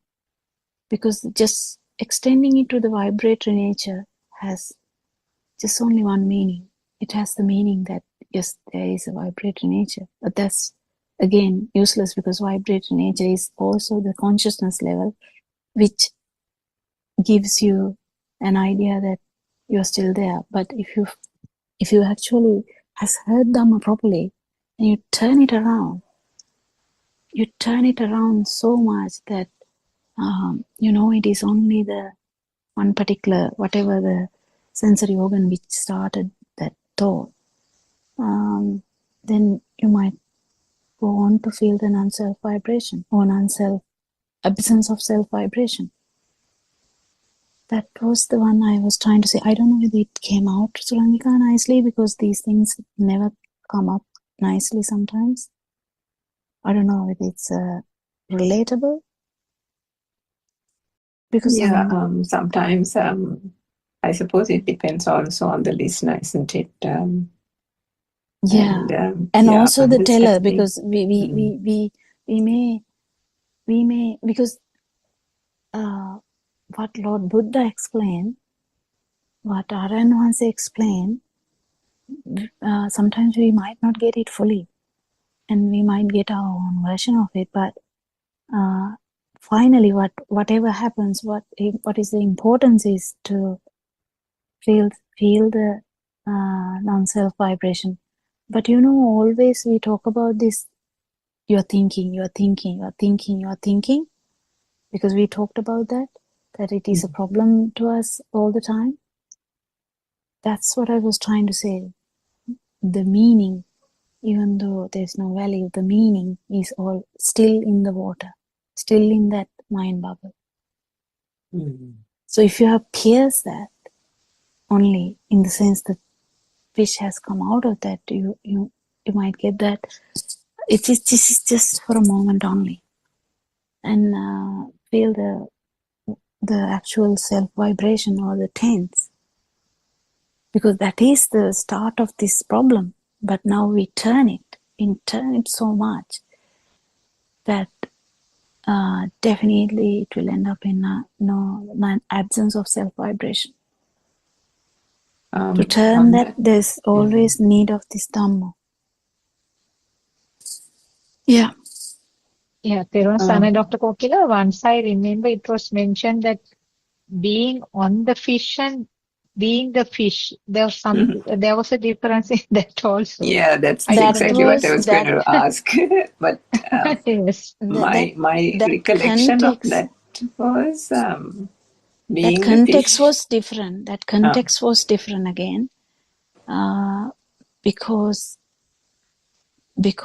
now, pardon me if you can't get this because of my inability to tell this properly, but inside the mind also, inside the mind bubble also,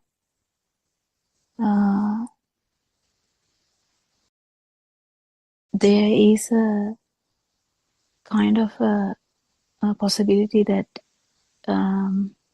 we can think about these things and think about Dhamma. We get a stimuli and then think about Dhamma again, and we get another stimuli, we think about Dhamma again. But once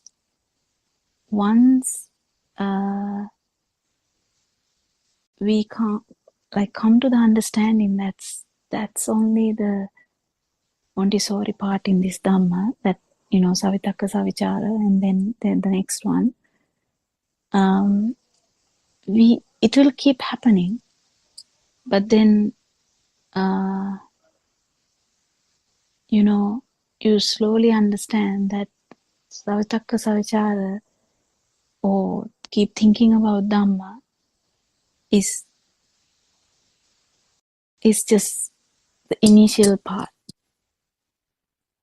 And there would be one point that you actually stop doing that, and in the sense it will stop on its own. Not you are stopping that because you are so sure about that. You might, it won't be necessary for you to keep thinking about Dhamma anymore. But then it might come randomly. But at the end, what is important is what you feel without thinking. That's where the feel part coming out, because that's actually, when you talk about path, we have path and the result. The path and the result. So the path and the result is often where the result kind of thing is where it's happening without thinking at all. So, but to come to that stage, that is the problem. To come to that stage, we can tell, don't get onto the fish. We can tell, but I don't know whether it's practical way because we don't know what fish is. We don't know what, we don't know what fish is until we actually feel the difference of these things. So that's where the initial pitfall is not knowing, or in the sense not having an experience. So experience makes the way for you to actually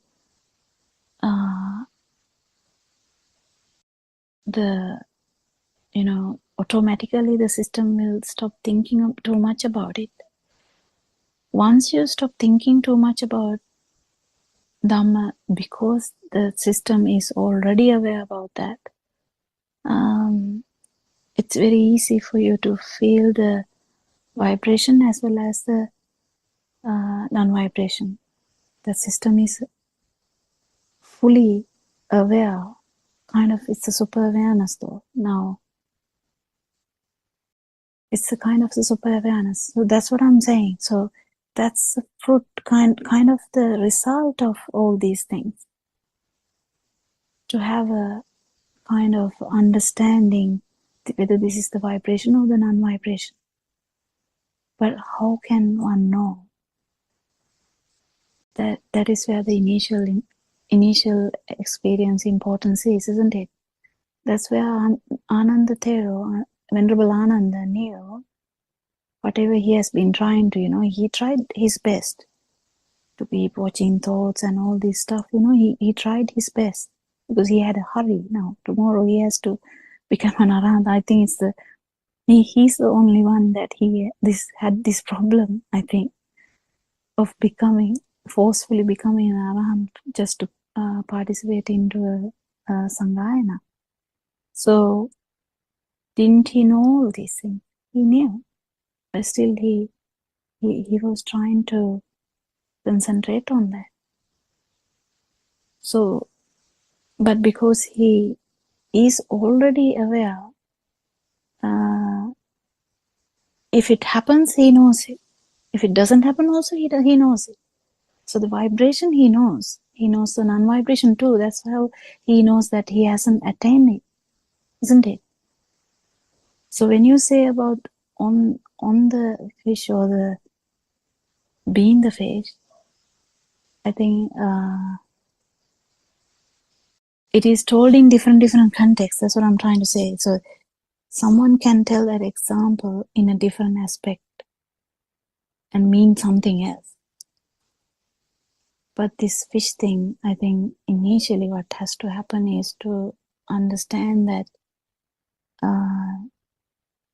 the super awareness will not come just by itself. Super awareness comes if that system is fully aware about the being the fish and not being the fish, isn't it? One has to have a slightest idea of that, being the fish or not being the fish, isn't it? What do you think, Suranka? Can you put a better version of it? No, I think that was quite nicely put, Dr. Kokila. I mean, I suppose it's the way I was recollecting what the conversation in the Zoom discussion was. I think probably that's what Dr. Sakuntala was trying to say, that being the fish is the general Pruthakjana or lay person, where all the perceptions arising from the senses have become real to the extent that they are not even perceived as or thought of as perceptions, but real objects, meaning the external world is real and I am real and everything is tickety-boo kind of thing. So there's a world and I am here and I have my parents, my mother, father, house, everything. So they are living in this world and everything is true. So that whole external world and me or I or me living in it, everything is so I is the fish and the external world is the world around me. And I am very much part of that external world kind of scenario. Kind of the main character. Yes, and yes, I suppose. And then through the true Dhamma, just the first stage of it, understanding that the external world is not what we conceive it to be, and then liberating from that first stage of thinking the external world as a reality, is the fish who is now on, who is being on the fish.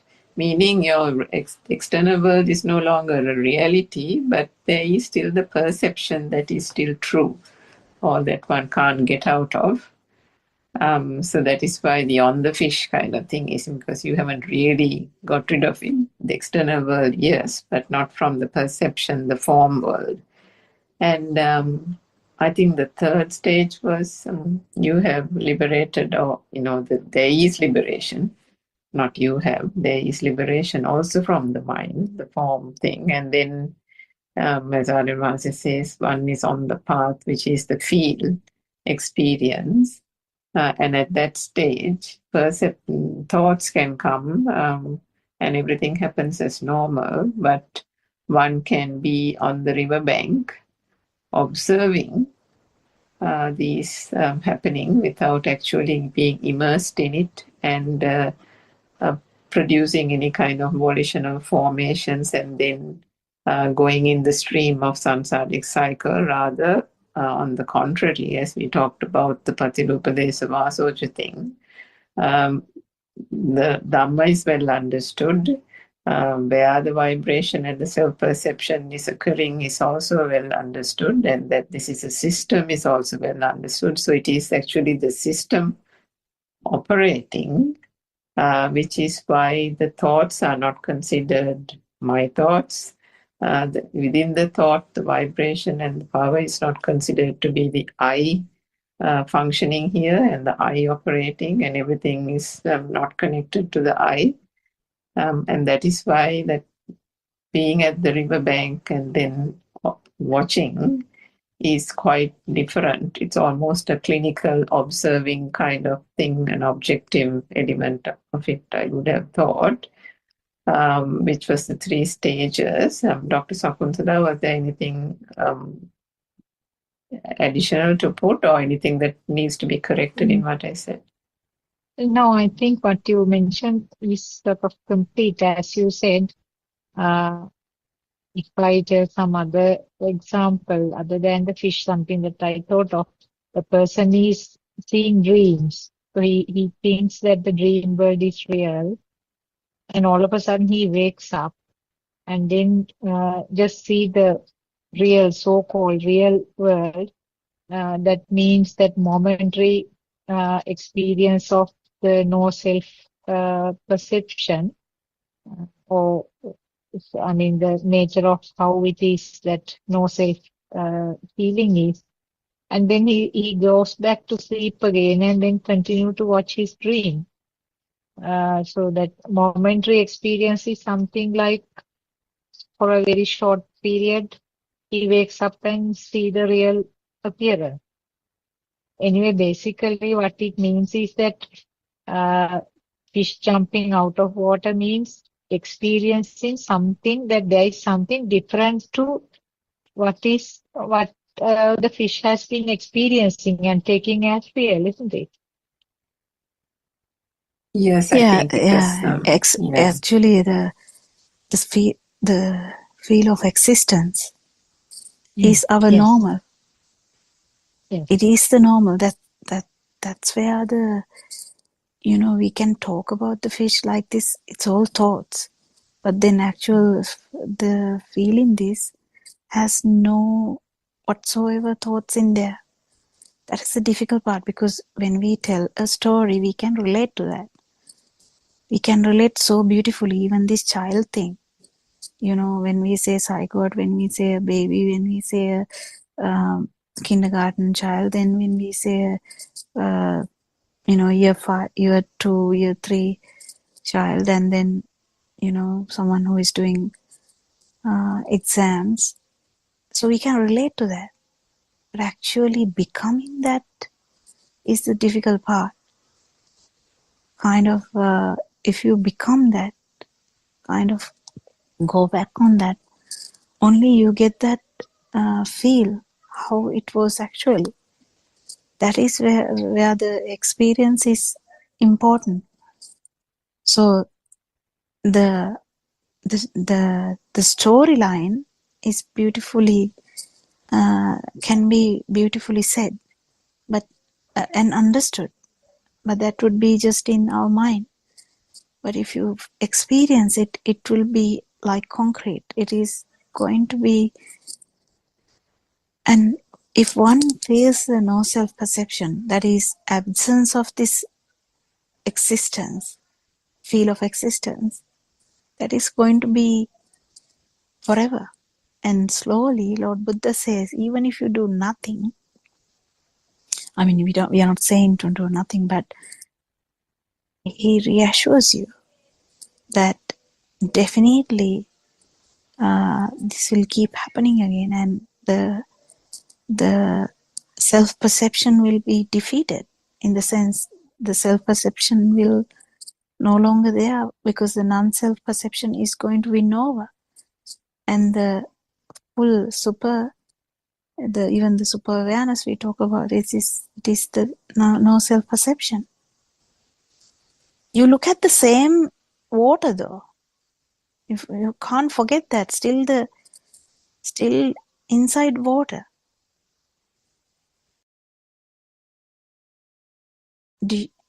I hope that is clear. I mean, it's still in water.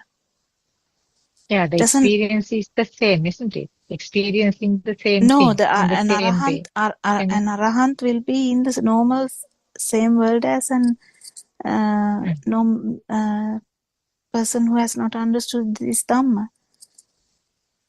Likewise, what actually happens is still the fish is in the water, but he doesn't have that self-perception as strong as the other fish, because now there is a non-self-perception as well, and that is going to keep manifesting again and again. It becomes the normal. That's where an arahant is. But just because he is an arahant, he still, until the last breath, he is going to be in the water, in the sense, according to the story we were talking. Otherwise people will think, what are they talking about water? We are talking about the fish still. In that example, do you get the point that an arahant is living in the same world as everyone else, and Yes. without any problem, so no one can actually identify him, because it's a change is only in the perception level. The vibration level, actually, it has nothing to do with outside. Yeah, he will see, he will see, hear, and feel the things in the same way, Same but way, knows that it's not real, isn't it?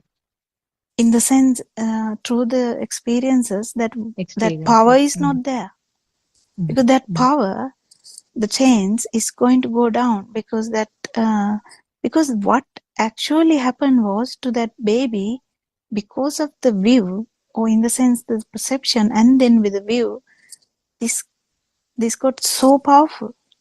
But now the view is changed, this is going to go die down, and it doesn't die because the chair has all these levels. It is going to die with all these levels. So the tense will also be gone.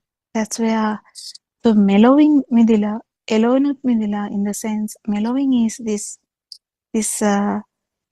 this world that we are talking about with the chair, the world, the river, mother, father, and all that family. Actual Elohe is the actual tense. Then both will be gone. So no one can actually feel the tense, keeping the mellow.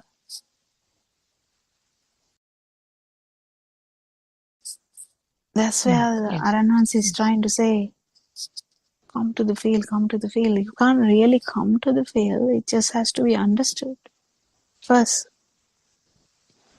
that this world is not real. And that's why we keep reiterating this again and again and again and again and again. And one day, it will actually, click into our system, because So it's if we so difficult. connect that to the Asrava. So the Asavakaya Jnana is that the continued fading away of the Asrava will then come to the point of getting to zero and then touching the zygote level taint or the self vibration, which Sharon once has given an example of the tea leaves at the bottom of a teacup, the residue or remnants of tea leaves in the teacup, isn't it? The sasvi or zygote level. So, but to get to the zygote level, the Asrava, which is a spin-off, a projection of the mind consciousness as a result of the mind consciousness forming, has to be first eroded completely before the zygote or that sasviya vibration or the self vibration can be eaten into, can be eroded, isn't it? Because that's where the arahathood emerges, because once all asrava is gone, the Sheenastrava point, the arahathood is at the point of anasrava, and anasrava would be the zygote level vibration also becoming non-vibration. Yeah, when we talk about this becomes like a, another story. But this can be felt in one stimuli. That's the beauty of it. That's where all the doubts about a stimuli or the what is the word for that? Not of cause and effect. Dependent origination. dependent. Yeah, The dependent origination is all about this, the stimuli. How the stimuli is doing this damage. So the dependent origination, the doubts about dependent origination, doubts about Dhamma, doubts about everything is gone. If someone can actually feel this, the storyline is this, but the storyline helps you to relax to the point that the mind consciousness will not become a thing at one point. And you will feel this Dhamma for a moment. That's again feeling the non-vibration for a moment, in contrast to feeling the non-vibration forever is the Arahant. But to come to that, there's a long way. But what we usually discuss is the first point. Because the first point is the main important point, where you will at least know the difference between mind, the tense, non-vibration. These are the three, the the sensual world, form world, and non-form world has to be passed to feel the non-vibration or no self-perception.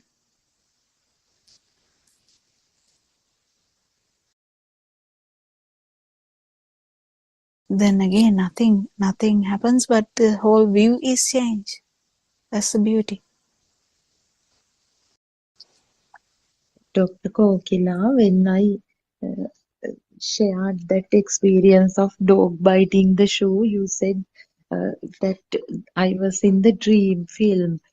I was unable to get it at that point. So the burning was zero, yet this now you again explained this formless world. So in relation to that, Dr. Kokila, can you explain it again that I was in the dream means that story I have like I believed in that That was the story. form world. Form world. That's the form Yes, world. because I opened the door, went out, saw the gate, walked down. Though the burning was not there, but there was a story. Is it Yes. so? Yes. Very difficult to get this actually. You have explained so many times, even in that police officer story. Although I was not embarrassed, entire story was there in the form of mental images, isn't it? Yeah. Yeah. Just Like, it is okay, but the thing is to know that it is not the no self-perception. That's the main yes. important thing. Because you can have all these experiences until you feel the no self-perception. It is the main thing is to have the wisdom to understand that it is not the no self-perception. Because you are still in the dream. Yes. But if you don't know, you give more power to whatever the dream. Because you are thinking, wow, this is so good because I didn't feel any burning. Wow. But then you forget that it is the dream still. And even if you come to the tense, if you forget that part, then again still the self-perception is there in the tense level also. Even the worm has that. The zygote has that. I has that before having the ability to think. So it is okay for you to be in whatever the stage. That's not the problem. It is good to know though, like to have the feeling that this is the dream world. Yes, that's okay. But if you don't know, then it becomes a thing again. But you feel no burning. At one particular moment, if you actually pierce that dream world, you will definitely feel it because it's a very novel experience. And then that vibration also is the vibration of the organ only. And then you will have the non-vibration or the no self-perception. If we have had that before, probably we won't be talking like this in this Zoom discussion. So anyway, I think we are coming to the end of our discussion today as well. The actual discussion gets interesting towards the latter part, isn't it? Always. Yes. Yeah. But anyway, we'll stop it today and we'll worship our Ananse for trying to give his insight to everyone. And we invite everyone to come and listen to this Dhamma. There is so many Zoom discussions throughout the day. 5 a.m. from Sri Lankan time, 5 a.m., 9:30 a.m., 1 a.m., and then this one at 2:45 a.m., and then next one is at 4 a.m., Next one, the children one, is at 5:30, I think. And there's another one at 7 a.m., the groundbreaking revelations. And there's another one at 9:30 p.m. Isn't it beautiful? And you have the ability to discuss this. You don't have to understand this. Try and listen to this and see. You don't have to have a fear that something is going to happen to you. If you listen to this Dhamma, this is all kind of suitable for everyone. Kind of for a child, kind of for a scientist, kind of for a psychiatrist, kind of for a mother in the village, or a laborer, or anyone. So this Dhamma has different ways of explanation. We try to explain it in English, so we kind of limit ourselves to the stuff that we know. So, but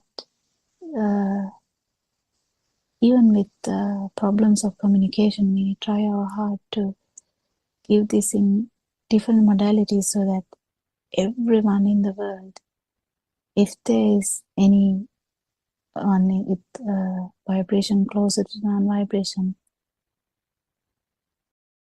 may hear this and may become the non-vibration. Thank you, everyone. Thank you, Dhamma friends, for coming for the discussion every day. And it's such a good thing, and we'll continue the discussion tomorrow. Thank you very much. Thank you, Dr. Therewal Kokiela. Thank Saranai. you, Dr. Friends. Therewal Saranai. Therewal Saranai, all Dhamma friends.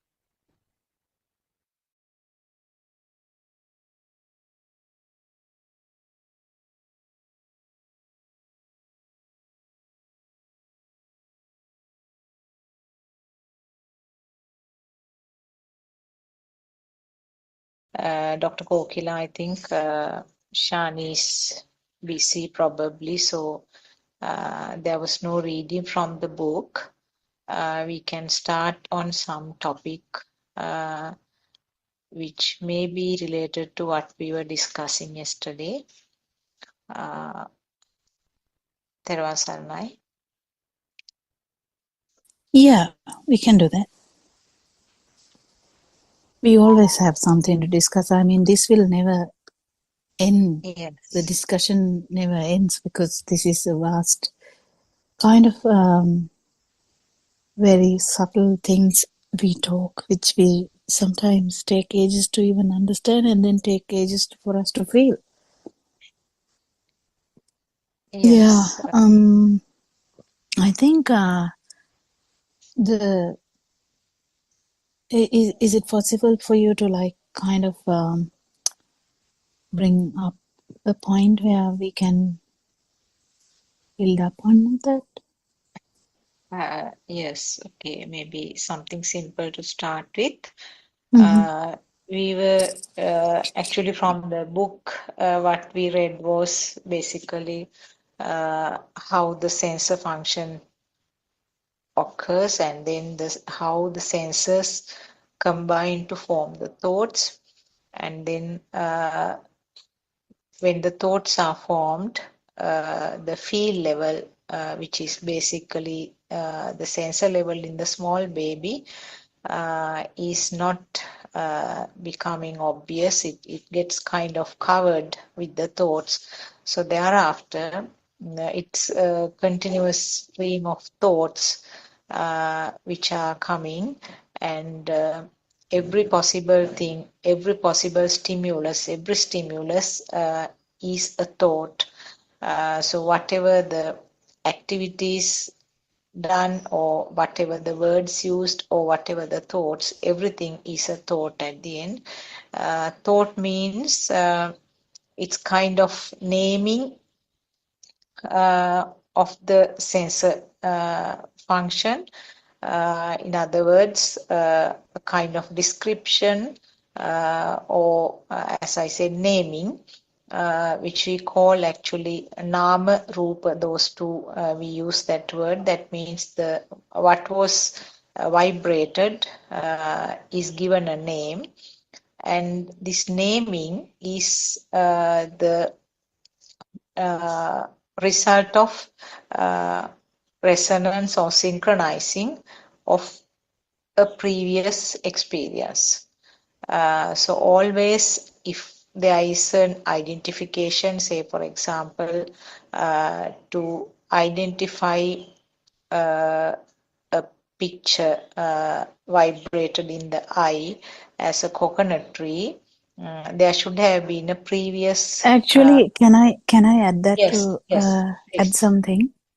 Yes. So if we think about this, actually resonance happens in the field level too.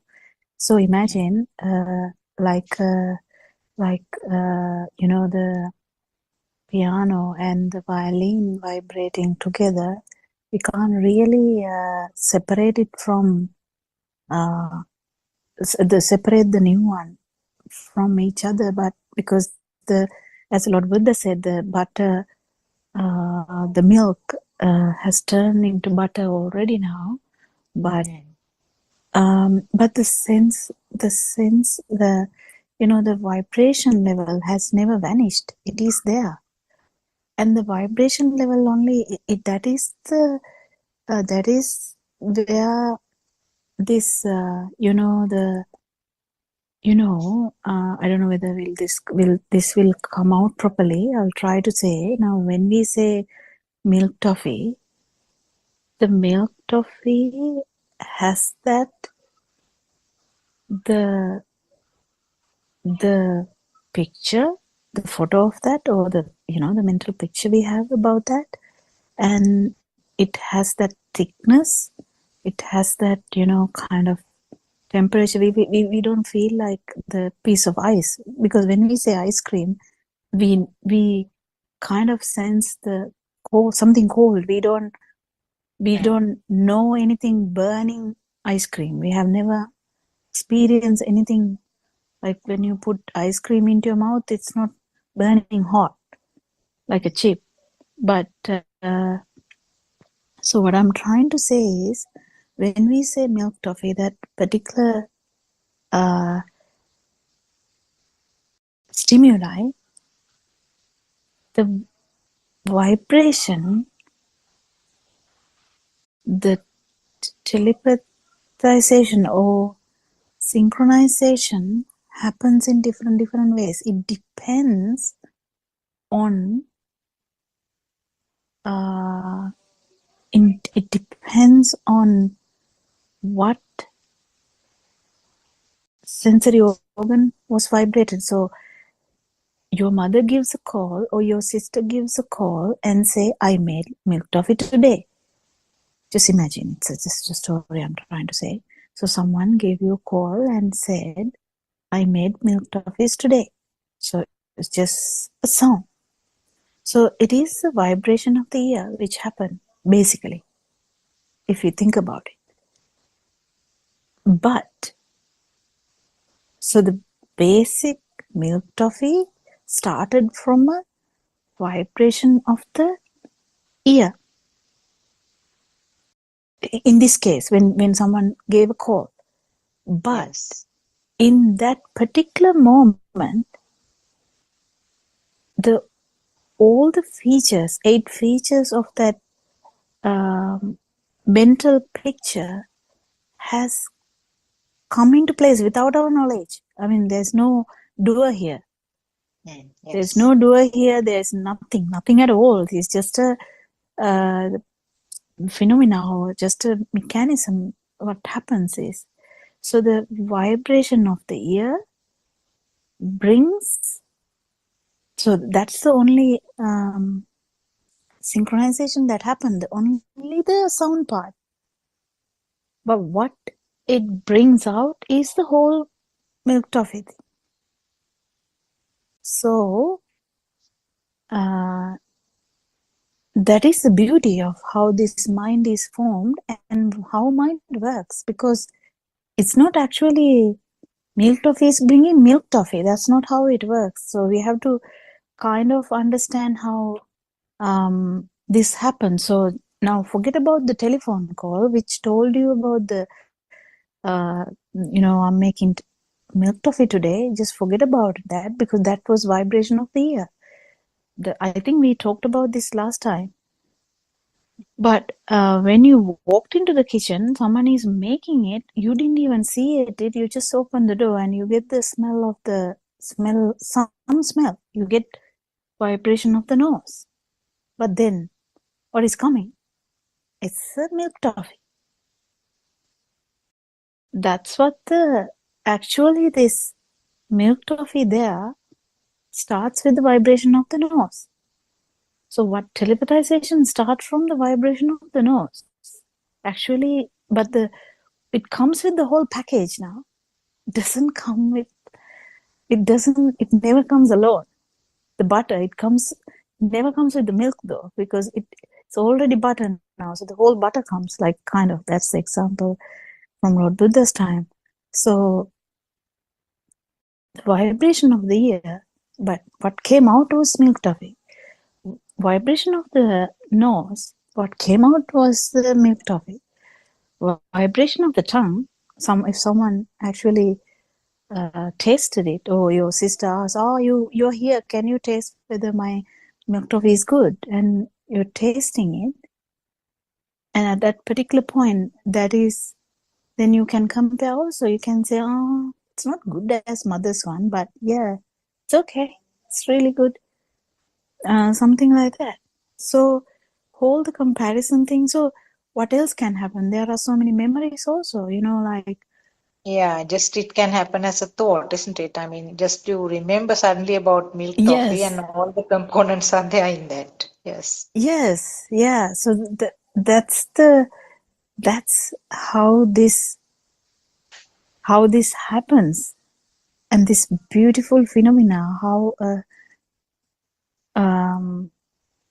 actually our kind of so-called life is full of this stuff.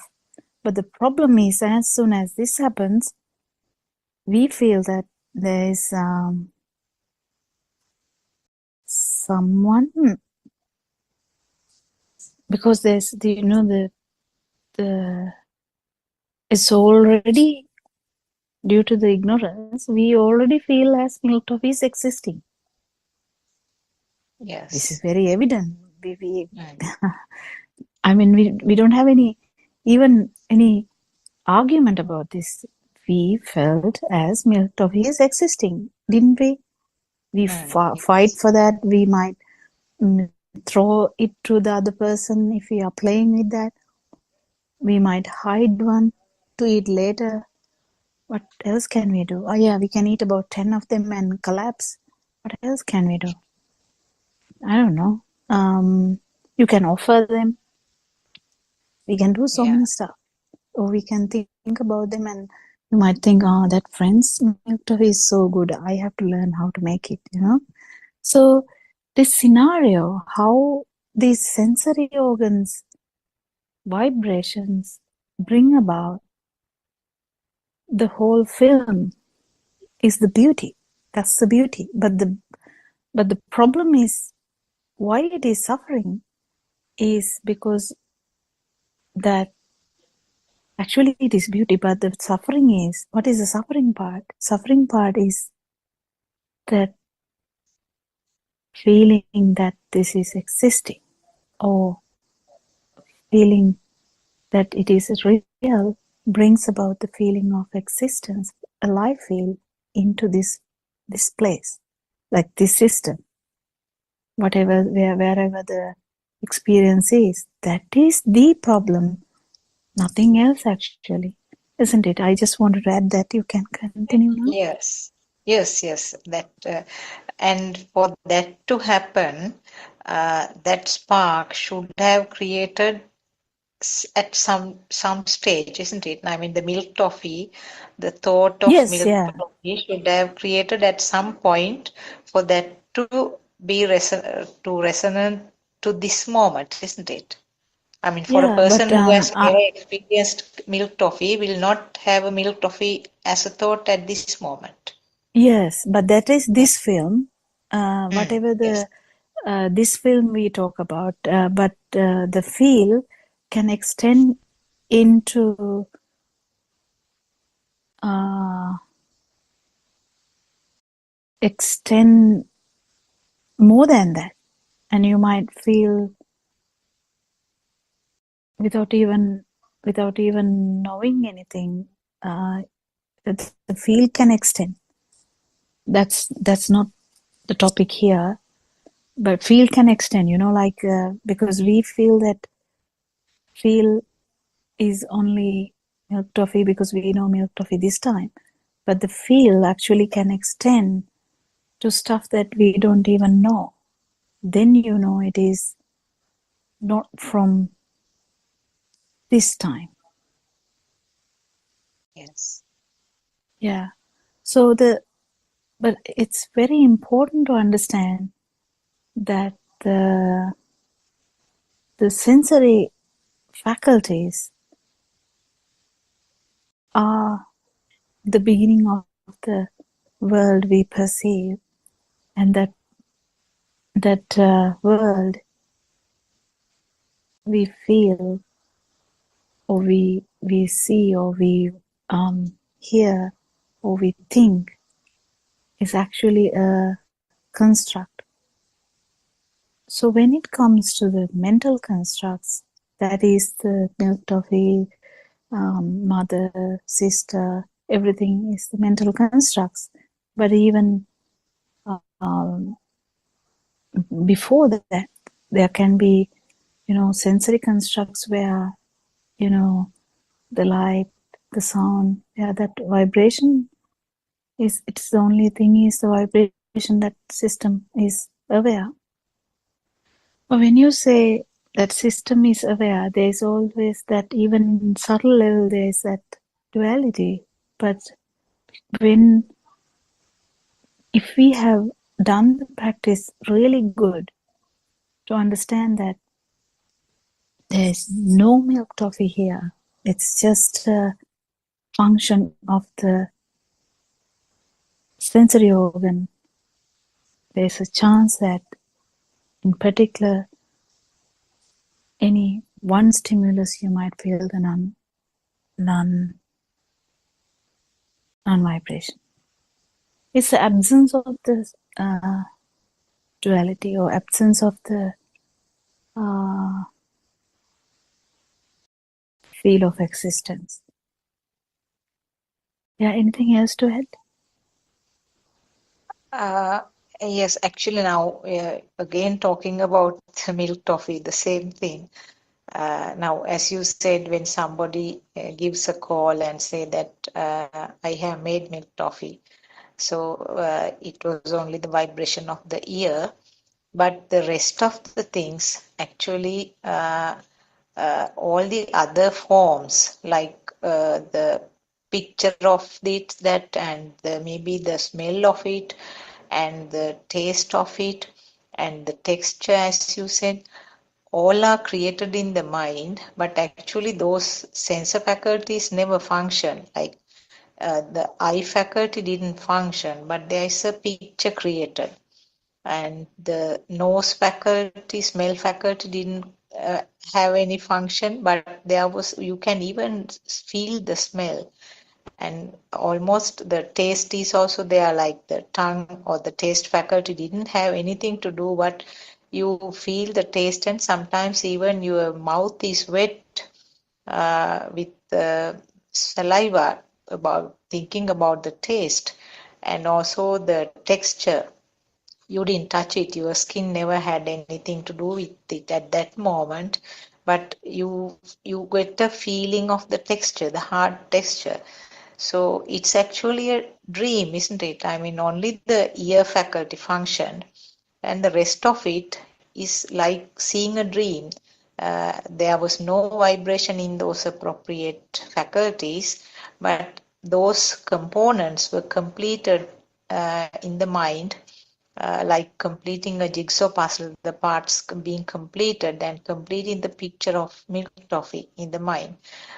When it comes to the thought, now if you just suddenly remembered about milk toffee, 100%, all the other faculties, there was no function or no vibration in the other faculties, but all the components were completed.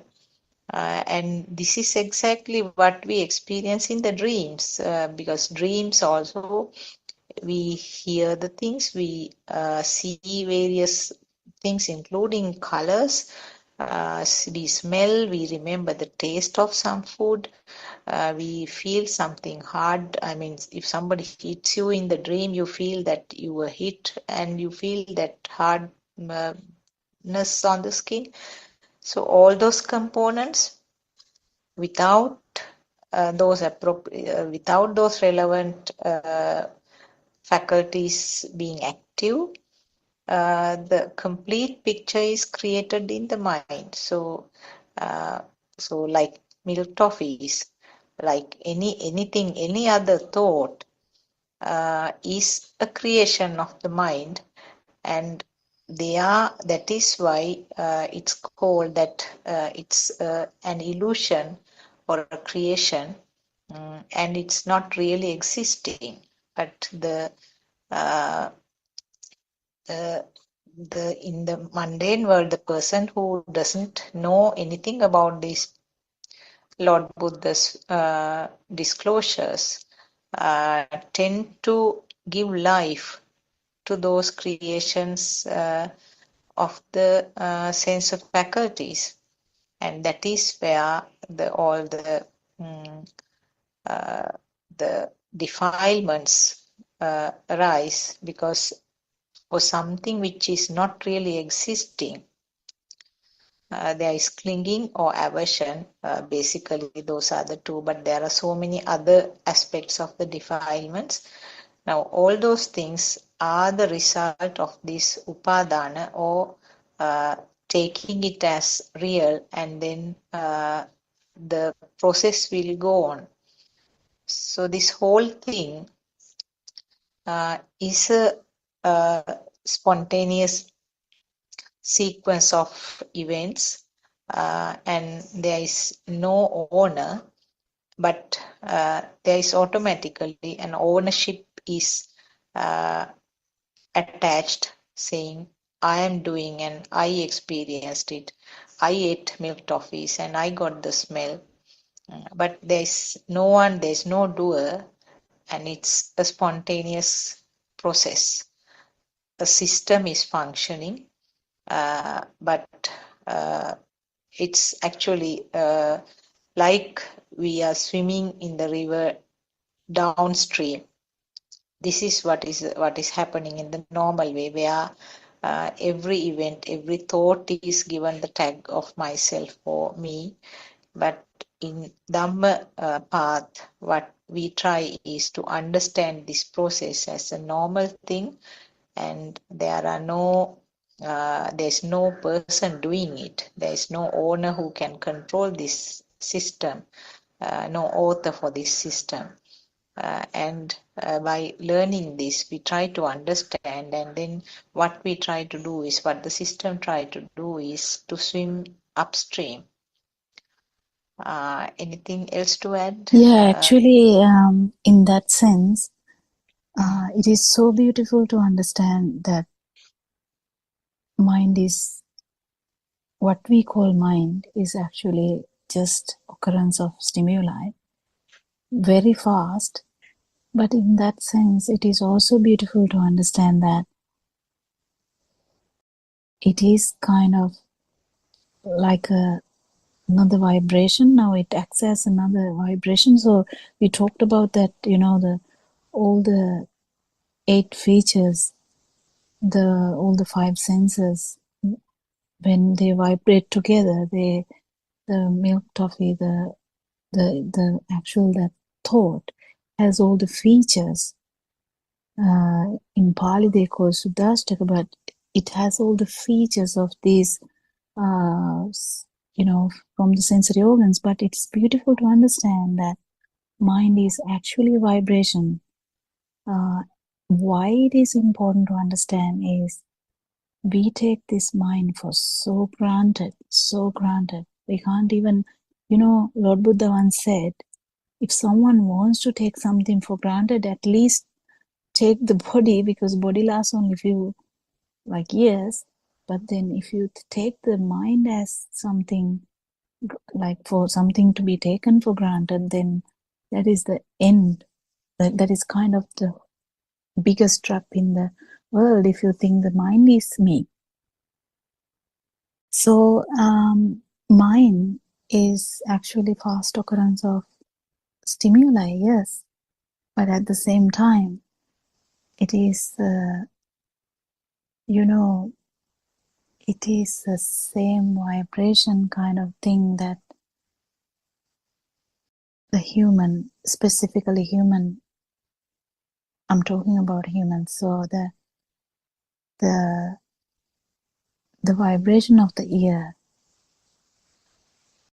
making the ability to think, because this ability to think is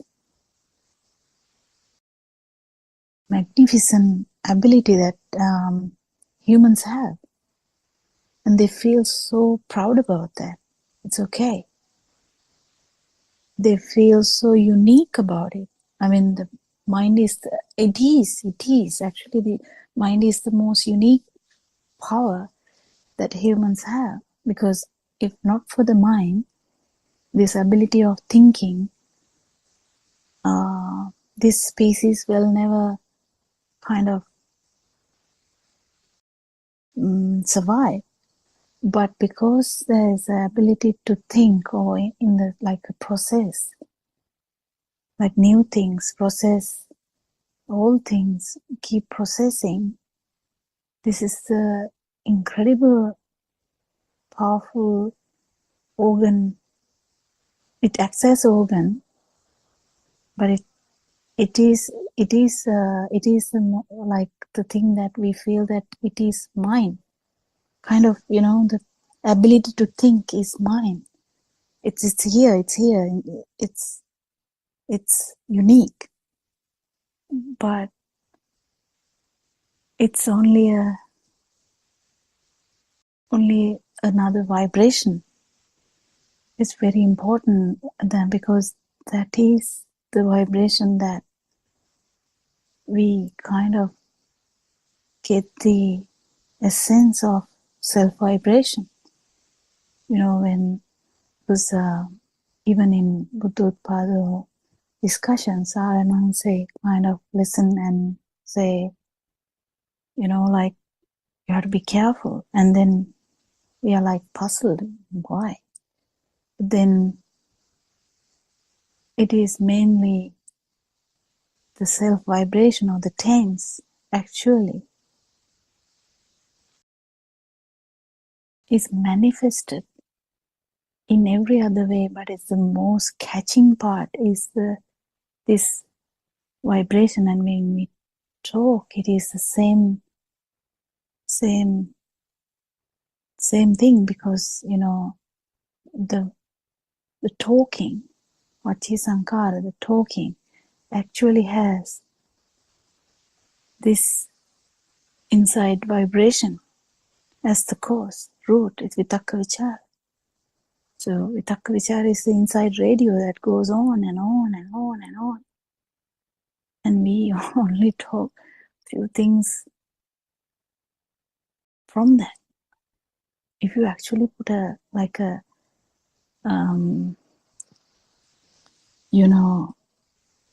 broadcasting apparatus to actual inside radio, people will even not, will be really upset at one time, annoyed at one time, angry with you one time, because the inside talking can be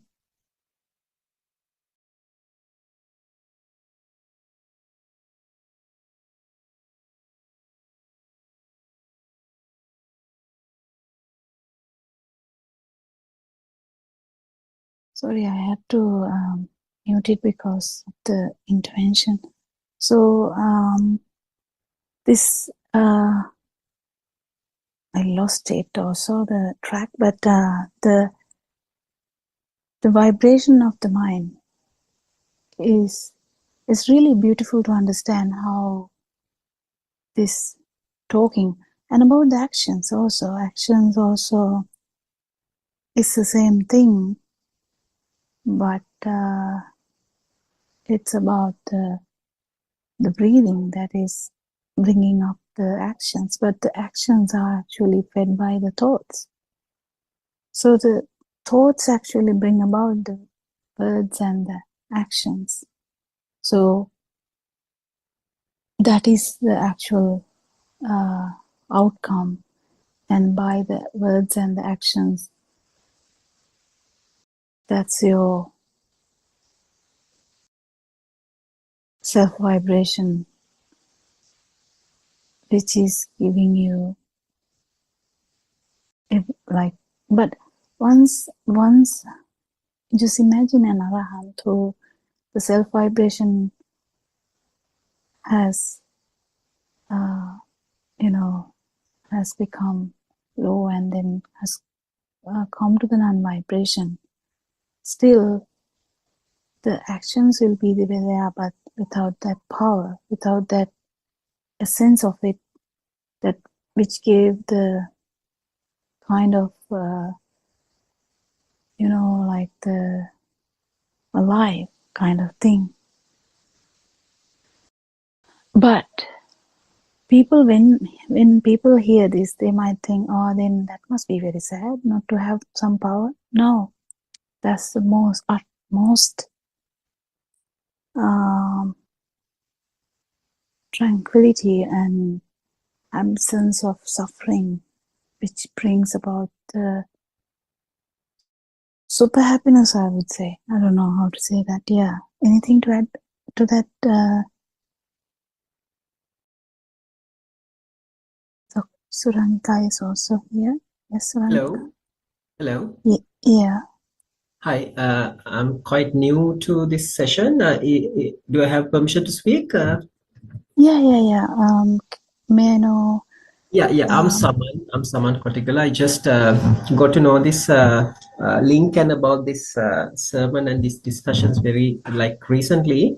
So have you ever heard Aranwanse's sermons in Sinhala? Yes. Actually, I listened to a couple of hours ago. I just got that from one of my friends, through one of my friends. So pretty much I'm practicing this path and Dhamma for a long time. So it was very interesting to know that this discussion, now this is actually happening every Wednesday, is it? No, kind of this happens every day. Every day, okay, right. Every day, but we have so many Sinhala Zoom discussions as well. So if you get the Zoom link, I think it is the same link. Right. Only the time, right? Time slot is different, right? Yeah, 7 o'clock is the one which Aranwanse joins most. But so that means every day it's happening in Sinhala medium, is it? Sinhala discussion with the yeah, we have multiple. So at 5 o'clock there is a Zoom discussion. There is one at 9:30 a.m. in the morning, and there is one at 1 o'clock in the noon. Then there is this one, and then after this there is another Zoom discussion at 4, and then there is another one for children at 5:30, and then there's 7 o'clock one. This schedule by any chance 9:30 at night. This schedule is available where? Can I, if I get to the schedule of these discussions and all? Do you know, Dr. Sakuntala, do you know where the schedule is? Actually, I get it in the WhatsApp thing. We get it in our WhatsApp group. Can Indrani hear me, Indu? Can you hear me? If there is a way of getting you included into the WhatsApp group, I think you will be able to get the. But the friend who gave you the link. Oh yes. Might know a bit better. I think she's also quite new. Just randomly, she was surfing through the YouTube and just got to hear this kind of sermons from that Tero. Because myself, I'm actually a lecturer, and I'm into a lot of quantum physics and molecular biology research and all whatnot. I'm just practicing this path. Are you from Sri Lanka or are you from another country? I'm from Sri Lanka. Yeah, okay. So pretty much I have even a question regarding this mind, pretty much this vibration. If I ask this question, is it okay? Yes.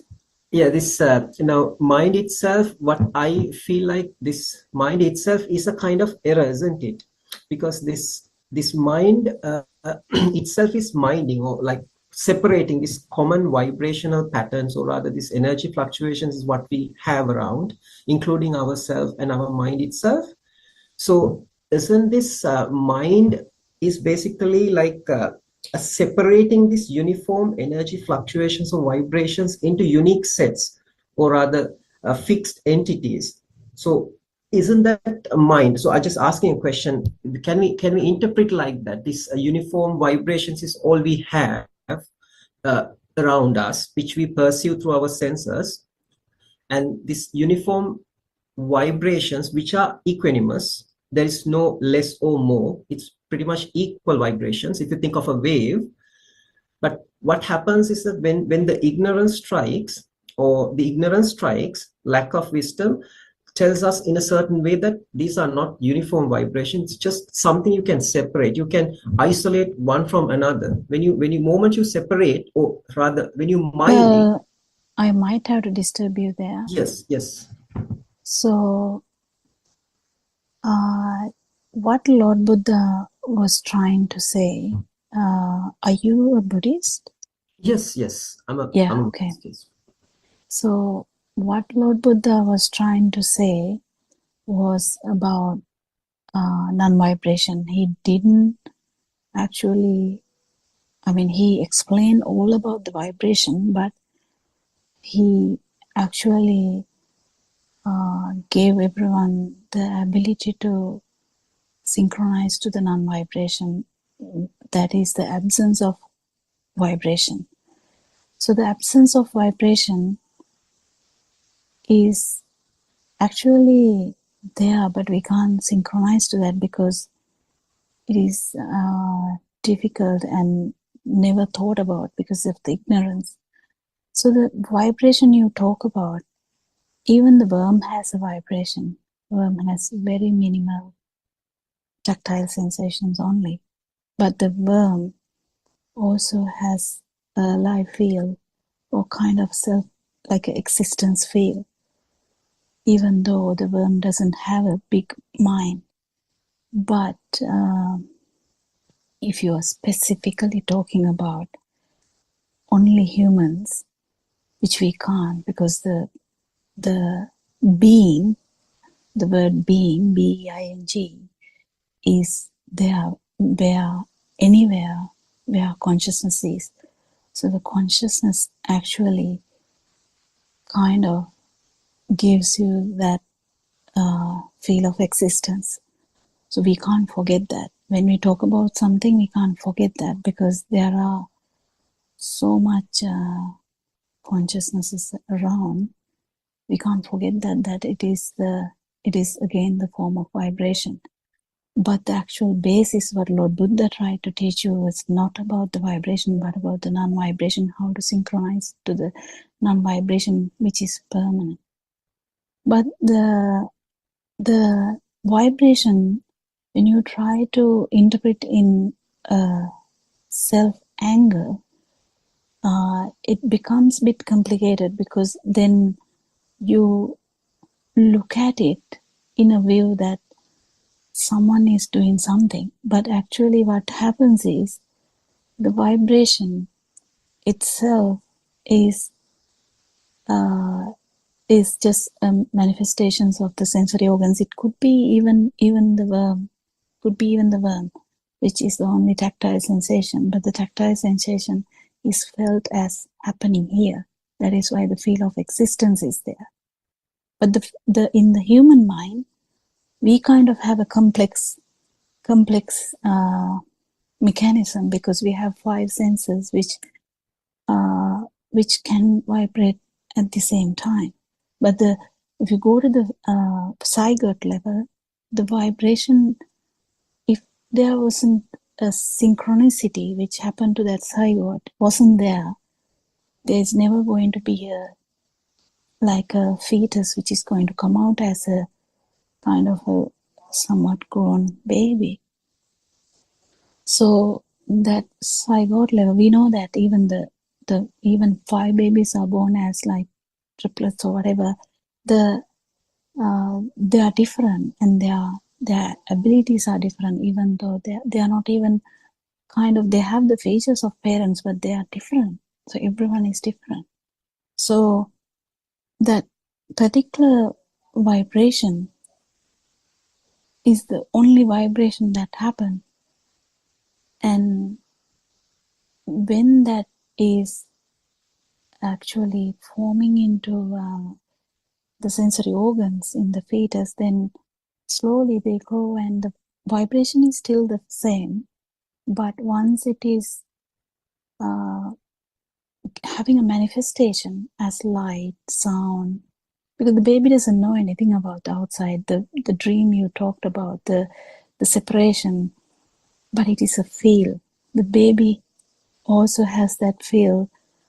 The small baby who is born, even though that baby doesn't know anything about the world, that baby also has that separation kind of thing that you're talking about, because of the consciousness, because the consciousness itself is felt as it's happening here. That is the feel of existence. That is the feel of existence that a worm can't die. Why worm is also like wanting something, like would like to creep into the watery mud. So in that sense, any being has that need to feel, need to have the next feel. That is the kind of thing that happens with the ignorance. Any being with ignorance, because it is felt as happening here, it is going to be that anyway. But when these vibrations, so the humans, specifically humans, when these five sensory organs are vibrating at the same time, that small baby actually will start putting things together. There's only perception though, because the baby has no understanding it is kind of the mother, but there is a similar perception coming all the time, the kind of a picture, like a photo, like a light margin, but that similar one is coming at the same time. The mother's voice is also, the baby is sensing the difference and also matching them together, because that photo comes, the sound comes, and also the smell, mother's smell, mother's warmth, the milk, everything, it's all kind of getting combined slowly and slowly and slowly. And the mother would be telling every day, by the use of the ear consciousness is just the ear, and will be giving the sound of the mother. Mother will try to tell the word amma, amma, amma, and then child actually doesn't know what it means, but the baby actually might come out with the word amma, and the mother is jumping up and down because it's the first word the baby said. So that's the first kind of thought that arises properly, because before that there was a perception about that particular, even if it is Tarzan who is inside a jungle with a monkey mom, even that monkey mom will never teach you about say amma like that. That monkey mom will never teach, but still that even that human baby, the Tarzan baby, we take it as an example, will have the idea of actually the perception, actually the sanya, the perception of that monkey mom, even though the words are not there, that is the savior, that is the safety mechanism, that is the one who is looking after you, and everything. It will come to one kind of perception, one thought. So that's how the thoughts are forming. But that is not the actual fault. this mechanism is not the fault. The consciousness is not the fault, but the fault is actually not knowing that is just this mechanism only. Because what? May I interrupt for a while? Yeah. What's your good name? Kokila. Kokila. Yeah. Yeah, Ms. Kokila, just that what you are implying is, correct me if I'm wrong, like even for a worm or even newborn baby, what do you mean by that? Just the consciousness. If I were to say this way, is that okay? Or is there anything wrong with this statement? If I make the statement like this, like even the newborn baby, or even for that matter, even little tiny living being with a simple structure, even without having these sensory organs, maybe microorganisms perhaps, don't they, if they have any being with a consciousness, if the ignorance is there, doesn't that consciousness have some idea of separation, like separating things from one another? That's what I'm trying to say. So yes. That is what I said when I say it in different words. I said that the vibration is happening here in the sense it's kind of that's the kind of separation you're talking about, because it is felt here so and outside. No, the outside story is coming after the mind is formed. Be careful about that. Okay. In the field, in the fetus level or in the baby's level, it is only a vibratory thing you feel, and that vibration, it's not a thought. So when you come to a thought only, there is outside and inside, because as I said, when the mother is standing there, obviously I'm standing here. That is the separation that you're talking about. That is the duality you're talking about. But in the microorganism also has that, but it not that marginalized, not that, it's very subtle, because it is so imagine as a bacteria, if you feel that it's a vibration. If you become the bacteria only, someone you will understand. So you have to become the bacteria to feel this. So if you become the bacteria, then only thing that bacteria would feel is the vibration. Bacteria can't think about, my next one is. Yeah, you are implying that the very consciousness itself is a separation, isn't it? It is a separation. The process of the mechanism of, say, it's a mechanism. It's obviously mind is also a process, of consciousness also a process, and everything is a manifestation according to Anicca, right? So cause and effect. And also I forgot to add the consciousness, the ignorance part is also there. But once a human hears this Dhamma, after about 7 years of age, any child, he has this idea of self now. They know, I am someone, this is my mother. It's all good now. Separation has done beautifully. Now you don't have any problem in separation. Definitely, this is my friend, this is my mother, this is my dad, I am someone. That's all done. But once someone hears this Dhamma, the Dhamma itself is about how the consciousness is a problem here. The ignorance is about consciousness is brought about only by rapid vibration of the eye, or rapid vibration of the ear, or rapid vibration of the skin, or rapid vibration of the tongue, or rapid vibration of the nose. Mainly, it is we mainly talk about all the nose and the tongue and the skin. We mainly talk it as the kaya, in the sense it's a kind of the aggregation feel we have, the actual feeling. So when you touch, you feel you feel the liquidity, all this stuff, they are actually not outside. They are rapid vibration of organ itself. That is where the problem is. That is where the separation you are talking about is problematic too. Due to the ignorance, the vibration here, we have to get to know this properly. Otherwise, ignorance will be actually feeding us anyway.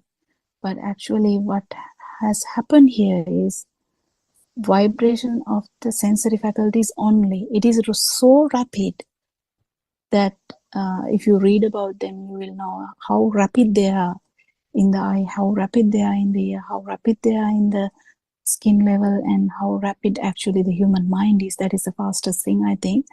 So the fast occurrence of these vibrations is the reason for consciousness, not the self. There's no self. There's no separation actually.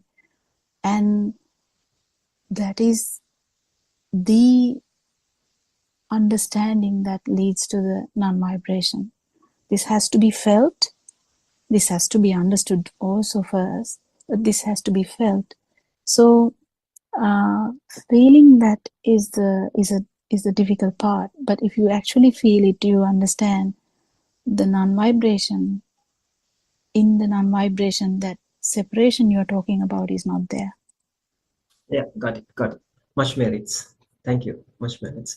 And kindly, Kokila, shall I share my text or whatever this WhatsApp, so I could just get into that group so I could get the details of the discussions? Shall I leave a message here? Or? Well, Dr. Sakuntala, do you know anything about that? Because I'm not from Sri Lanka. I'm not sure. Yeah, sorry, Saman, what did you say? Yeah. Can you please repeat? Yes. Yeah. Ms. Sakuntala, is there any way that I can just get into that group, WhatsApp group, or maybe anywhere that I can get the details of the discussions? So sort of I can. Yes, I think you can go to the websites. There are several websites, and the websites do have the telephone numbers also. Can I read it for you? No, it's in the website, so I can just go to the WhatsApp number and send a request or something, right? Right. Buddothpado-dhamma.com. That is the main website. Site. Right. Yeah. Buddothpado-dhamma.com. Then there's another one, buddothpado.lk. Right. Got it. So those are the two main websites, so that you can get every detail that you need from those two. Right. Much merits to you all. I just need to leave. I'm planning to attend a lecture now. Thanks, much merit. So I hope to see you soon. Okay. Thank you. All right. Thank you very much. Rasanai.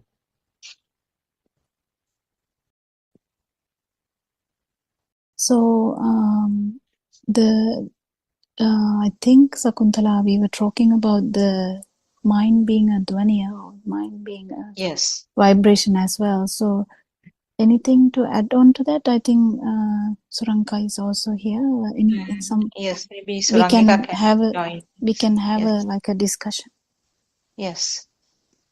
Sanai, Dr. Sakuntala. Sanai. I was thinking along the lines of the milk toffee still.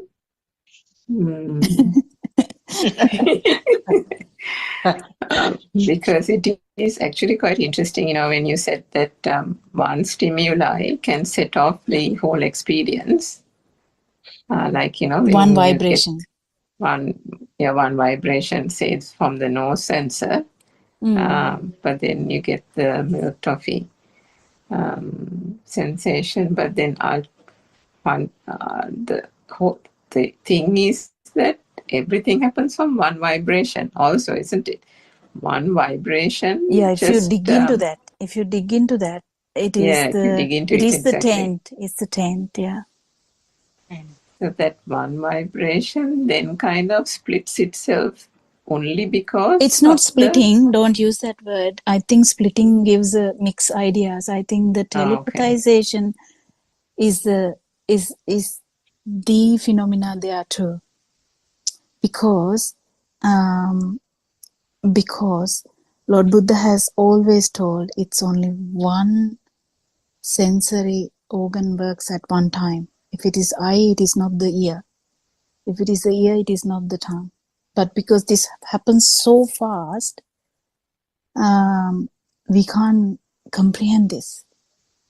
We can't, we can have an idea, but it says beautifully in a sutta, I don't know whether it's a sutta, but you know that where Lord Buddha explains about the spider kind of thing. It's, I can't remember exactly, but when it's only one sensory organ which vibrates at one particular moment. Yeah, I haven't actually come across that in a sutra.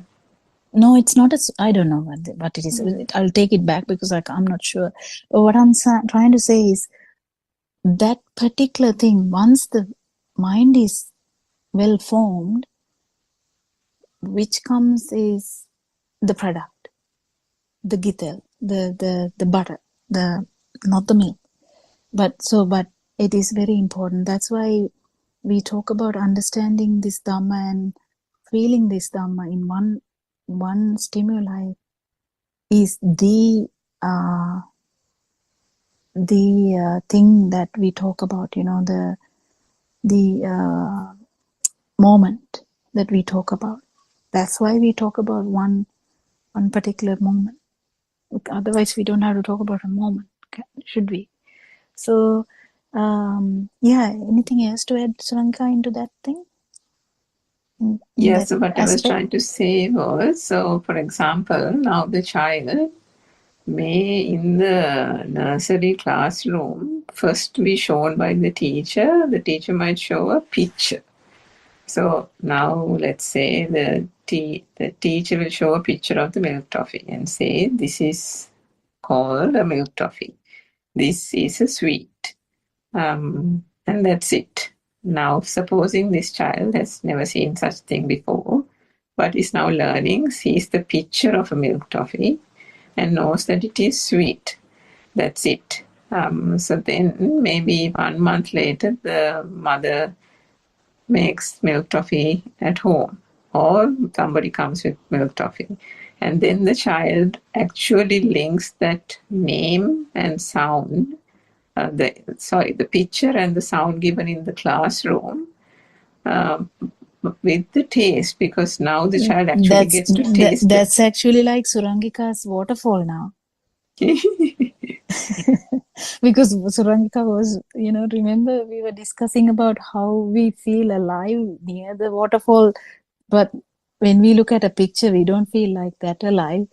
But now the child must be kind of surprised and, you know, like, wow, this is the milk toffee. Now it's in your hand.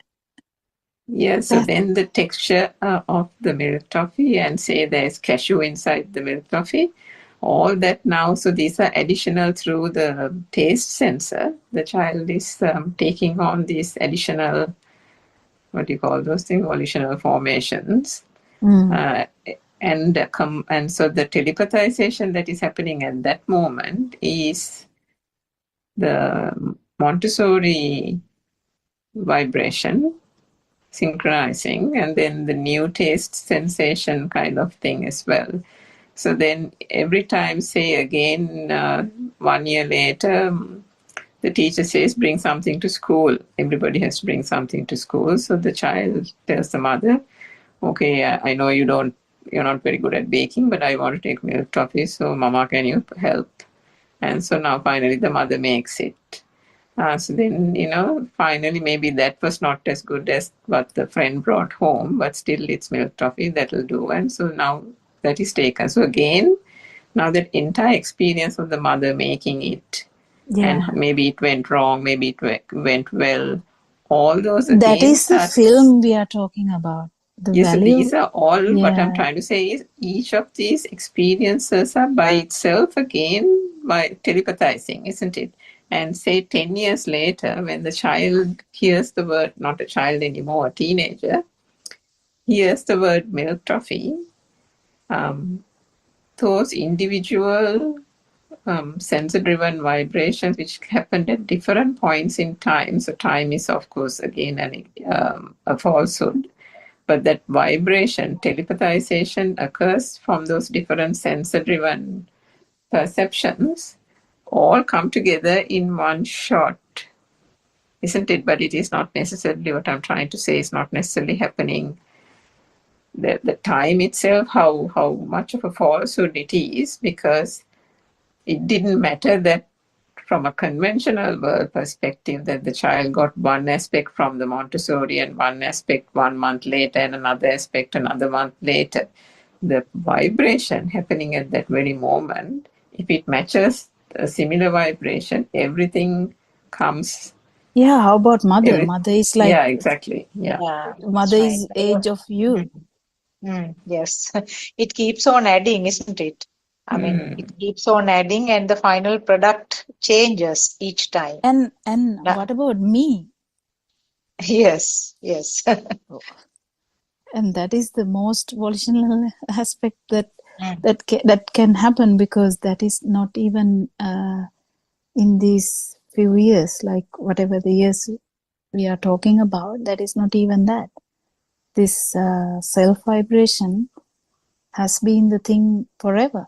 So that self existence, that feel of existence, is your friend forever. Feel of that's why when people ask, how do you distinguish from feel of existence and the non-vibration? Well, there's no answer, because Because of the need. non-vibration we have never felt. If someone has felt it once, maybe that person will know, but if not, what we have felt throughout is the non-vibration, self-vibration. That is it. So the fish is always in the water. Likewise, we are always having this vibratory thing where the self-perception is always there. So if the if the water is akin to the sensory perceptions, the sensory perceptions won't go away. We can look at it like that as well in the same example, but with a different twist, isn't it? Yeah, it is a different twist then. Yeah. So the water will remain the same, i.e. the same sensors will be telepathizing in the normal way even for Arahat. But that can actually confuse you, because what we are trying to say in this particular example, what Aranwanse is saying is the actual feel of existence and absence of feel of existence. That's where that. Yeah, I think better not to use that example for anything else. It's confusing, isn't it? Then? Yeah. And because the gentleman was trying to say about the separation is the same thing. At that particular fraction of a second, there's no separation. That's a kind of becoming the tree, or becoming. The word becoming is kind of that thing. The separation. I didn't understand what that separation was. What was he trying to say, Dr. Mobil? Well, he asked that question in the explanation way, but the answer was given in a different way. Answer was actually given through the kind of experience that the vibration, when if there is no feel of self-existence or feel of existence, what is left is only that particular perception, whatever the sound or there's no duality there. So He's talking about the duality. He's talking the separation is the duality, I think. That's how I answered the question. We may be wrong, but it's his first day, so. But when we think about the baby and the baby's feelings and the feeling of the light, so that is type in of the basic vibratory. That is a yeah. vibratory level, yeah. So that also we call consciousnesses, isn't it? So Yeah, that yeah. one has to be distinguished, as you said to him earlier, about not to mistake that from the mind consciousness. Yeah. Yeah. Mind consciousness is the dream that we live now dream, yeah. at this moment. Yeah. And the split, not the split, what did he say? Separation. The separation is when the whole construct is seen as a falsehood, isn't it? And then that collapses, and it is, I suppose, in that stage of collapsing of importance that the non-self vibration arises for a fraction of a second. Yeah, Could we say it that way? When you say that, Because it's actually absence of self vibration, because there's no new vibration. So it's always tricky, these words. But absence of self vibration. Non-self, yeah. Mm. Yeah. So, but it is. I mean, absence of vibration. That's right. Yeah. Mm-hmm. It is very difficult to keep talking in these languages. But the thing is, when there is absence of vibration here, because there's no duality. Mm. That's in the vibratory level, though, not in this mind. Mind, it's always there. Separation is always there. Mind, if the fan is there, I'm here. But if someone has experienced this true Dhamma, that's duality, then this, we don't care whether it's there or not. Mm. That's a different story. That is the outcome of this experiences, is that you get it, yeah? Like, once someone experiences these things, then that person realizes that the reality was not always duality, because duality is the reality for us. In sensual world, the duality is the reality for us. But then if someone feels this no self-perception, that's the word, no self-perception or absence of self-vibration, then you definitely know that reality is not that. Reality is non-vibration or absence of vibration, because then the actual non-duality is the norm now. That's what I was trying to say. But in the mind level, duality is there. But once someone has understood Dhamma, he doesn't care whether the duality is there or not, because he knows the truth. That's the time that fish goes out from the water and feel that always he had been feeling of existence. Now he knows, even though he has fallen back to water, he still knows there is another truth, that this feel of existence is there only when the stimulus is taken as true. That's the most important part, yeah. Hopefully this makes some sense to everyone. I mean it's time we talk about the fish example, maybe because we are so familiar with the Sinhala Zoom sessions, so perhaps maybe we should, if you can explain the entire example and the different stages that Aryan Mahansa explained. Next time, maybe. Oh, run out of time. Yes, it's Yeah. almost time. Yeah. So I think it's such a beautiful thing to talk about this Dhamma. It's such a beautiful thing to even, you know, like to understand how consciousness works, how mind works, and how non-vibration is the base, not the consciousness. Everyone in the world thinks the consciousness is the base. It's not the base. Actual base is the non-vibration, which we can't reach most of the time. But now time has come. We invite everyone. If you're keen to discuss something, I mean, we can be very poor in vocabulary, we can be very bad in explanation, but we can try. And one day you can fly, isn't it?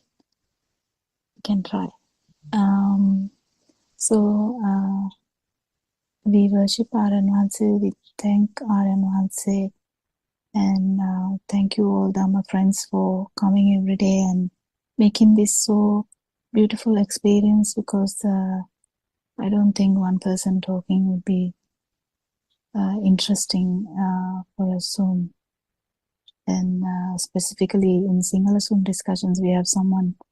At least we had one question today, which is great, and we invite everyone to come and discuss this, so that this message goes to the English speaking society. Someone out there who is close to non-vibration might hear this. Who knows? Yeah. Therwan Sarnai, everyone. May Triple Gem bless you. Therwan Sarnai Aranas. Therwan Saranai.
16.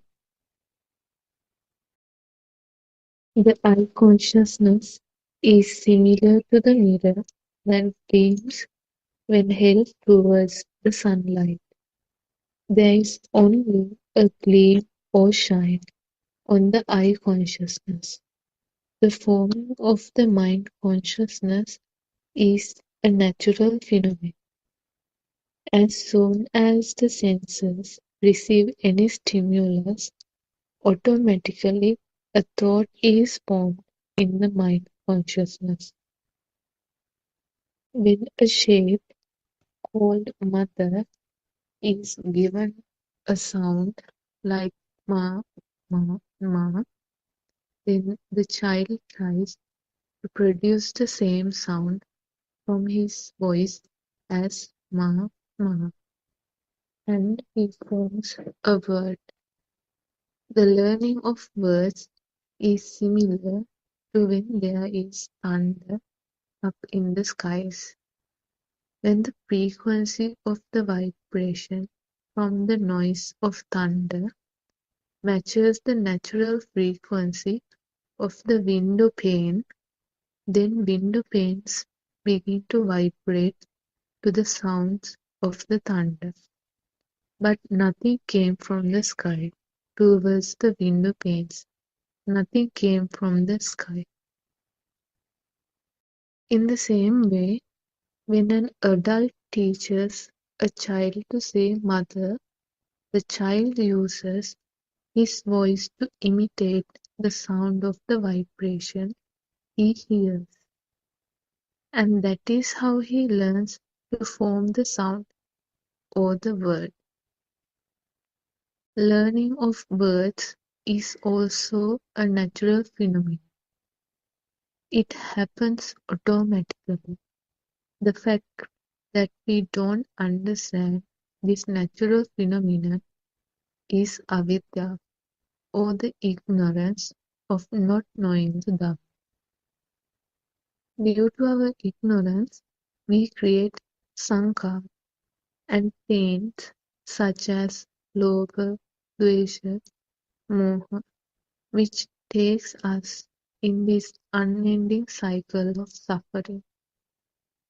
The text Avidya Pachaya Sankhara explains that our ignorance about the pure truth bring about suffering. Ignorance about the pure truth that the outside does not exist bring about sankhara or mental formations. These sankhara locks us up in a false view to steer, and that prevents us from seeing the illusion of our mind consciousness. Within this illusion, there is a natural phenomenon that happens automatically. This natural phenomenon, or this Swabhavika Sansiddhya, is that along with the shape and the sound, all the other information about that image is automatically tied up to that image. තෙරුවන් සරණයි වලි.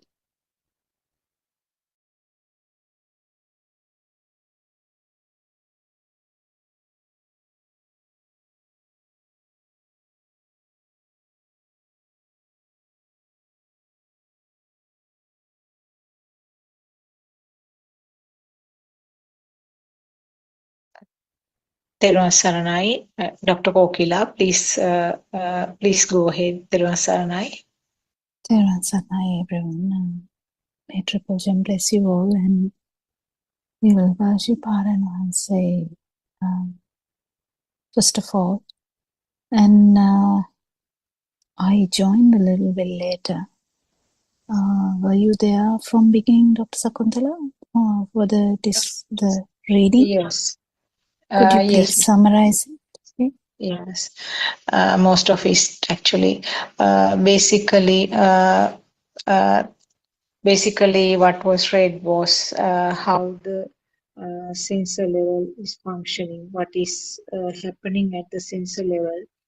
and subsequently a collective function or combination of the sensor function will give rise to the thought formation, and how the speech or how the child learns to talk. That was another point that was described. That means again at the sensor level, there will be a sound formed at the ear level, ear faculty, and as a sequel of that, there will be some function of the body sensor level, that means the throat level, and the sound will be kind of repeated at the throat level, and the child will try to imitate the sound which was created in the ear. So when the sound like mama is vibrated, the subsequent function of the body sensor or the body faculty will create that sound, and then we say that the child is talking, child is telling what I am telling him. So that was one of the things that was described, and also it was also briefly mentioned about how this synchronization occurs. Now, when there is a sound somewhere, we say that we heard a sound. Actually, what happens is that there is vibration at the ear level or the ear faculty, and then there is some synchronization with another vibration which was somewhere. So the both become same. That means there's nothing which came from that side to here. There's nothing which came from outside actually.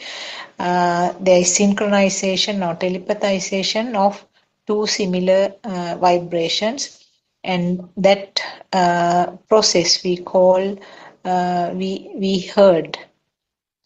And another example was given, actually the lightning, which as an example for the process of seeing. When there is a series of rapidly happening sparks, we see a light. We tell that we assume that there is light. So that is what is happening at the eye level also. There's a series of fast vibrations, and that creates something which look like which we name as a light. And also another example was given about the thundering sound.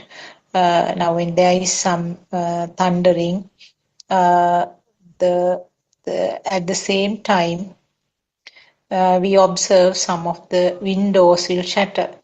Actually, there is nothing transferred from the clouds up to the window, but there was some similarity in the vibrations, and then we hear the vibration or the shattering of the windows.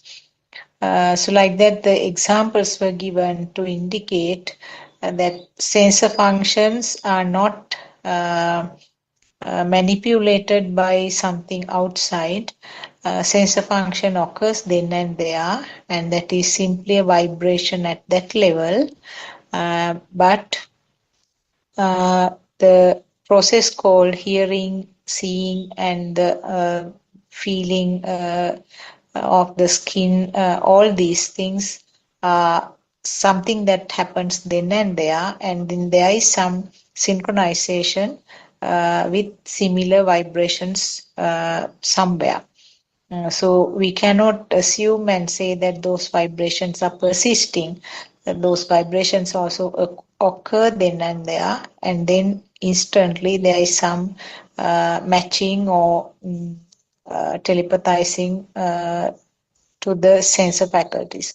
Actually speaking, the sensor faculty means vibration at that point. There's nothing called a separate sensor faculty which feels the vibration. Occurrence of the vibration means that is the occurrence or the appearance of the sensor faculty. That was actually, those were the facts that was read from the book, Dr. Kokila. Anything you can elaborate on that, Teruvan Saranai? Yeah, I think we have discussed a lot about in this towards that side of thing. Most of the time we discuss the same thing, and we just have to kind of reiterate this again and again, and tell how actually this stimuli is the only thing that was there, but how we felt differently. And the stimuli is actually a constellation of all these things, the eye faculty, and then the mind. Because just eye faculty, it would be just the light, but because we kind of have a different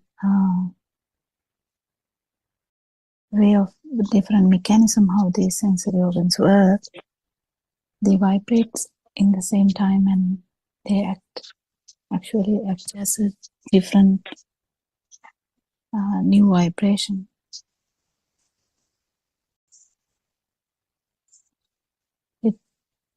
The new vibration has different qualities. These qualities were not the actual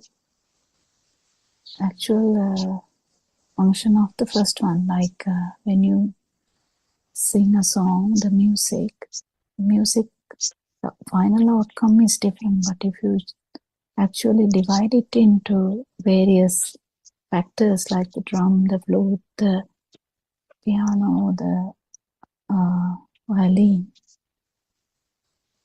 they are quite different. Likewise, the five organs act differently, but the final outcome is the chair, or the pineapple, or the mother, or the daughter. So that final outcome has a different quality. And what mind is, actually what mind consciousness is, fast occurrence of these thoughts makes it as you have kind of a existence. It is the mind consciousness, but it is a different state than the original level of other consciousnesses. So when we understand one stimuli, all these levels are there. The basic eye, ear, nose, tongue, and the skin, tactile, all these sensory organs, their vibrations, we have a kind of vibration that is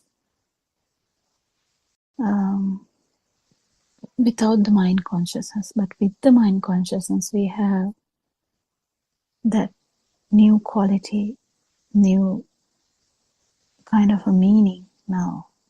And there, being involved in the dream, now you are actually in the dream, you are part of the dream, you're actually the center of the dream.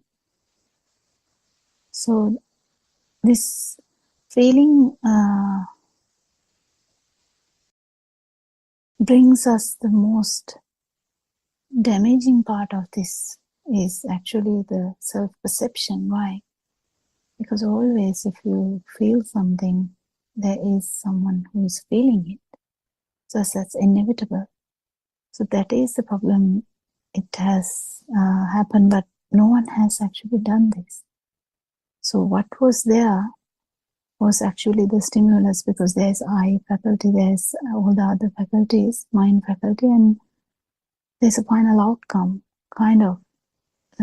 It's a phenomena which will happen anyway.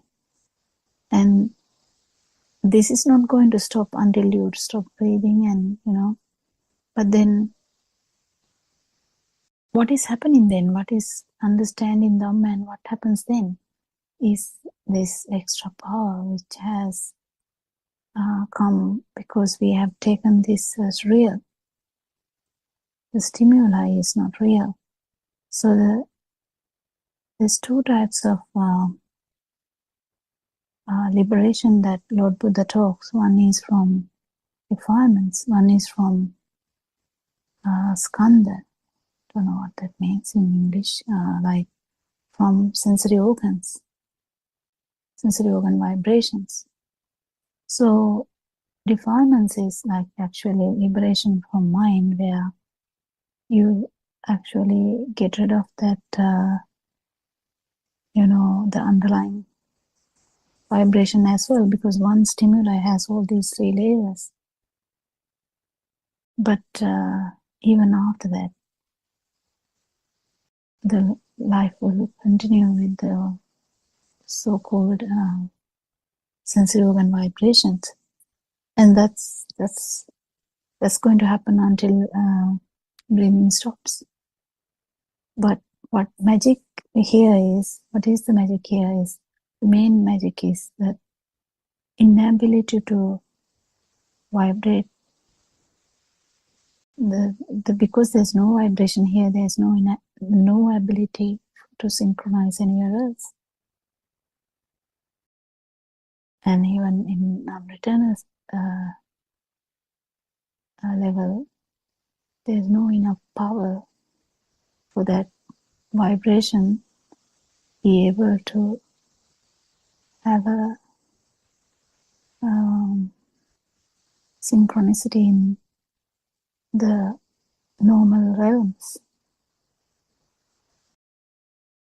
because there should be a kind of some kind of power for the vibration to be able to synchronize somewhere else. So that power is not there, means that vibration is not powered enough.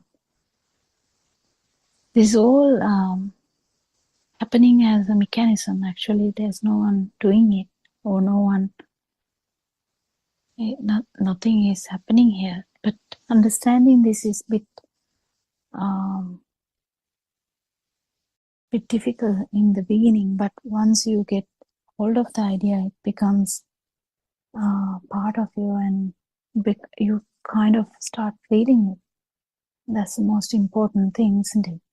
Anything to add? Suranka, do you have anything to add to that? We can build up a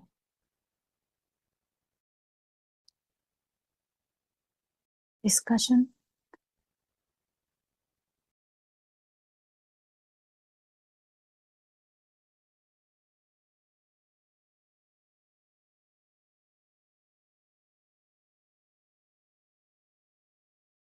Yes, Dr. Kokila, I think you explained most of the facts around that.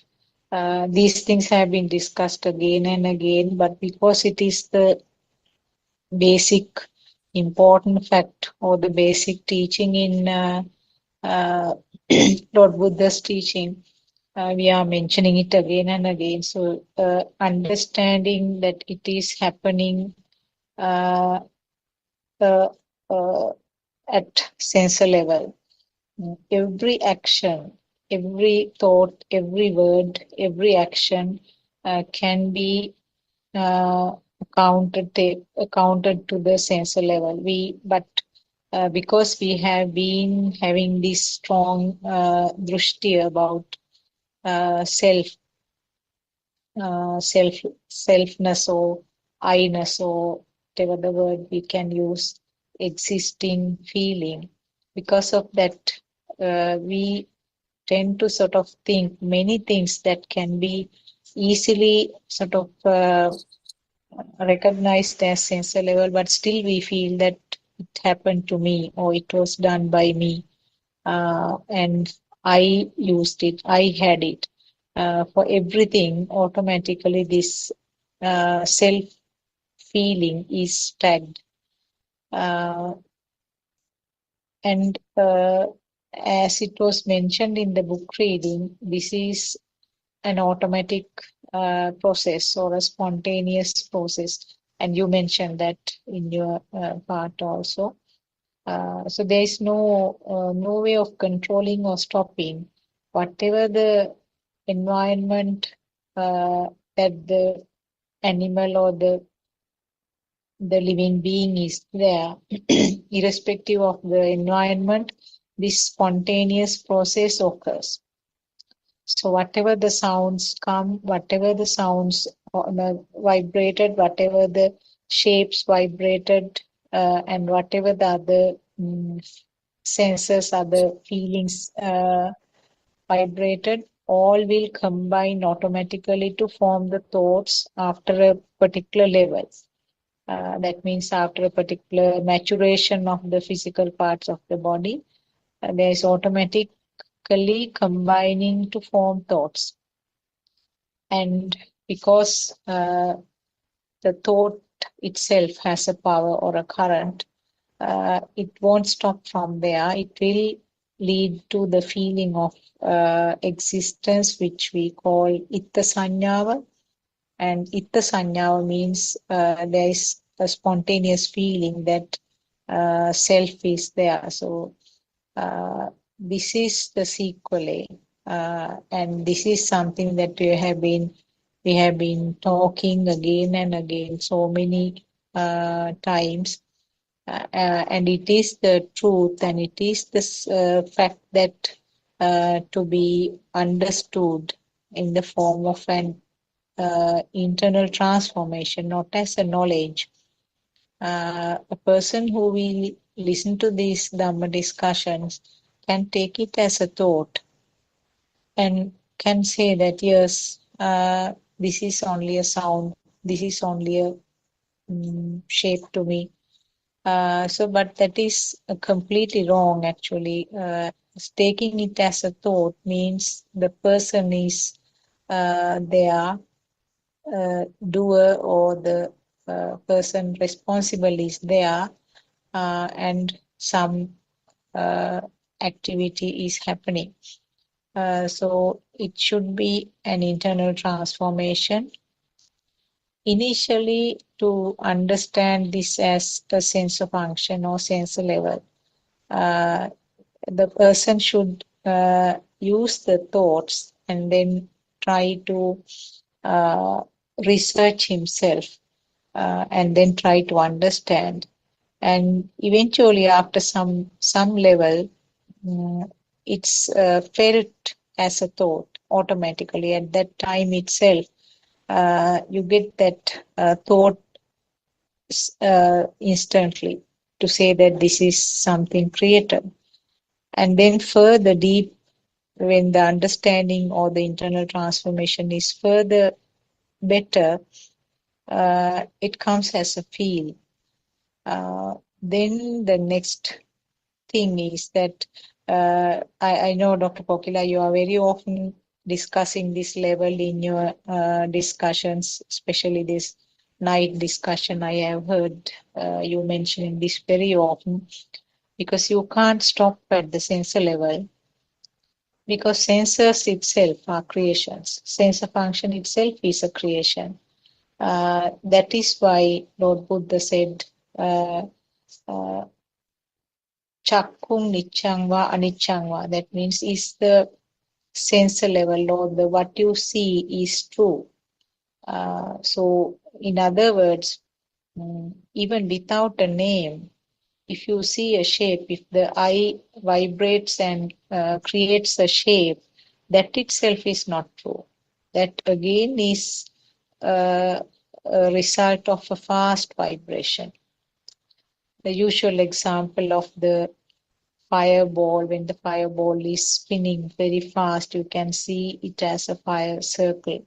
Similarly, when you see the blades of a fan, of a ceiling fan, or maybe an ordinary fan at home, or even the fan of a helicopter or flight, when there is fast spinning, you can't see the blade separately. You see it as a circle, full circle.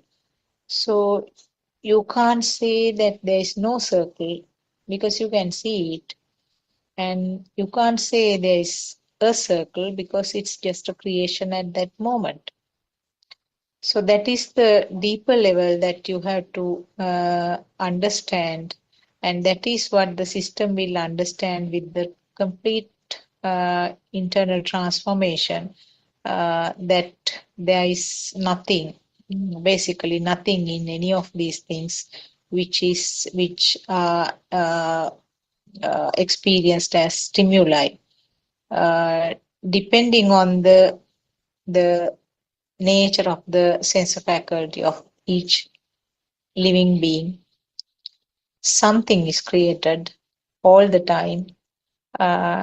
If the consciousness is there, consciousness in the sense, what I meant is that the level of consciousness that we describe in the normal world or the mundane world. So if the person is alert and conscious, then you will experience these stimuli one after the other, and different sense faculties one at a time, and collectively it creates the world. And the feeling of the existence of world is called bhava in Pali. Bhava means assuming that the world is existing. Even one stimulus. Now, if you take as a tree, if you consider it as an existing tree, that is also bhava. And all these items, the trees, houses, vehicles, people, myself, all, the feeling of existence collectively, we call the world is there, world is existing, there is a world. And opposite to that world, I am there. So this is the ignorance. This is what we don't realize, because the existing world and myself are the components that we have been experiencing, not only in this birth, but all these samsara cycles throughout this time. That is what we have been believing or taking as real. That is why we are born today as living beings here, because we couldn't break that cycle. So I think those were the things that I wanted to elaborate on from what was read, and maybe Surangika can add something to that. Therwan Saranai, are you in the place that where you can talk?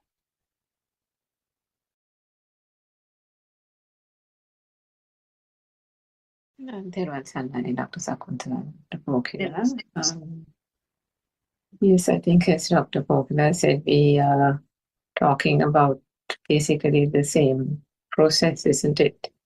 How the vibrations causes the manifestation in the five senses, and it is only from that vibration that there is a representation called form, which is then identified by the sensation that it creates or seems to create in different senses, isn't it? In the eye, the sensation of light, in the ear, the sensation of sound, and so on. And then from those comes that illusion of,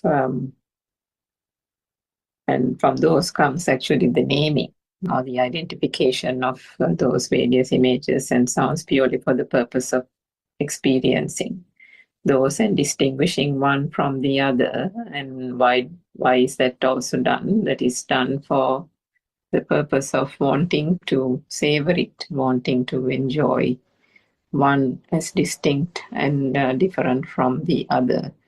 And all this via the different senses, but ultimately, once one accesses the true Dhamma and gains that understanding, there is that realization that from whatever senses these feelings and sense of enjoyment comes, all that is happening here is that what do you call it? The Uddipana in Sinhalese. It is that kind of slight exuberance, that bit of volitional formation, no matter whether it is coming from the eye consciousness, stimuli from the eye consciousness, or from the ear, like nice sound or music or whatever it is, or whether it is from food, some tasty, delicious food.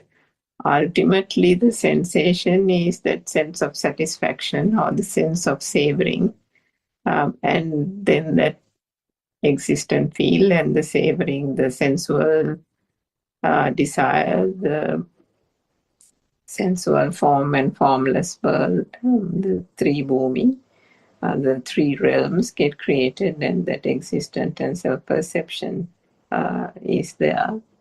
And the self-vibration keeps on maintaining itself, if not becoming stronger, isn't it?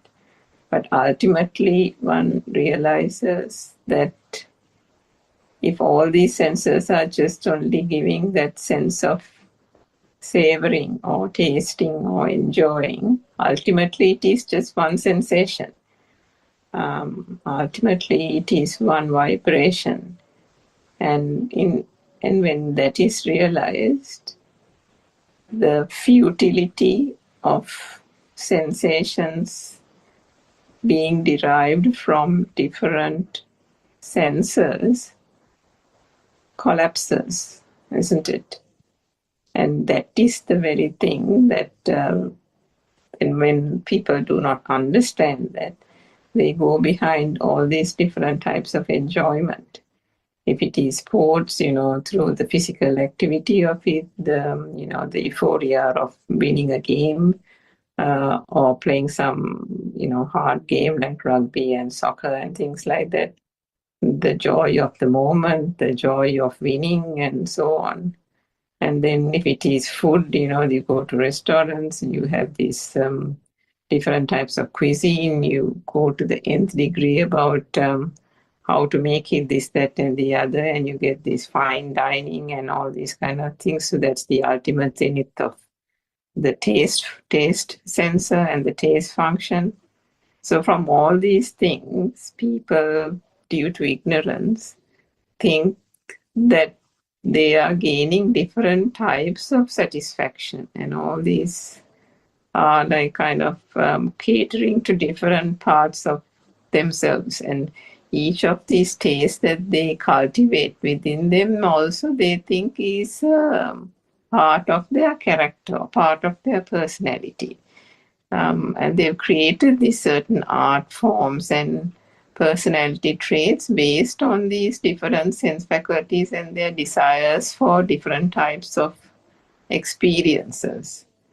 So, but all this is what? All this is, again, as Narayan Vase has said this so many times, when one understands the function of these senses and how they come about, and then that ultimate experience is the same, whether it is coming from the light, the sound, the touch, the taste, or the smell. And that sensation itself is also made up of nothing, and it is purely there because of the speed of vibration. Then what more is there to savor or hold on to or value, isn't it? And I think it's that realization that is gained gradually, and also, of course, very importantly, the fact that this is nobody's doing. It is just a mechanism, a process that is happening. And self-perception is something that has been tagged on to it due to the ignorance. It is just a misconception, but not something which is a truity. So if once that is fundamentally realized, that this whole need for wanting to be living, wanting to, get up every day and survive, not survive. Nobody wants to survive. No, people want to always do something. There is the tendency in this process, because of the way the mind works, of wanting vibration after vibration, stimuli after stimuli, to maintain this so-called existence. And that is also coming from that zygote Shasviya nature that is there. That is the thing that is propelling this thought process and the self-vibration. Because of that, there is a never-ending wanting through the sense functions to keep on living, keep on existing and wanting. So the wanting comes from that self-vibration. So when one understands that there is nothing to want, there are no such things to want in the first place, and that those are also just constructs of the mind and mind alone, then this whole need for existence, needing to be alive, all these things just fall away gradually. And with that only comes that tranquility. And one would still have to exist as long as there is the breath coursing through this so-called body. But there is in that moment of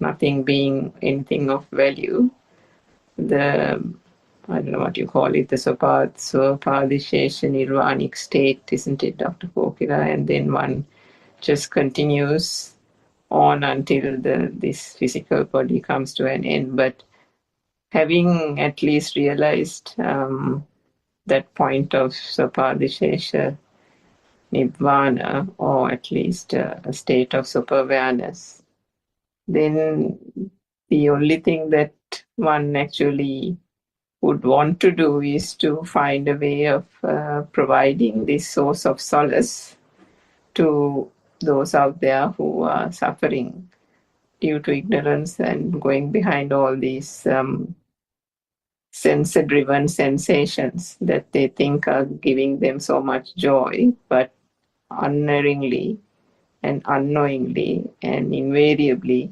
ends up giving them suffering, isn't it?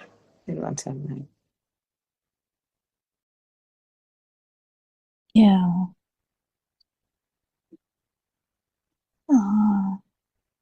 Not sure what more to add.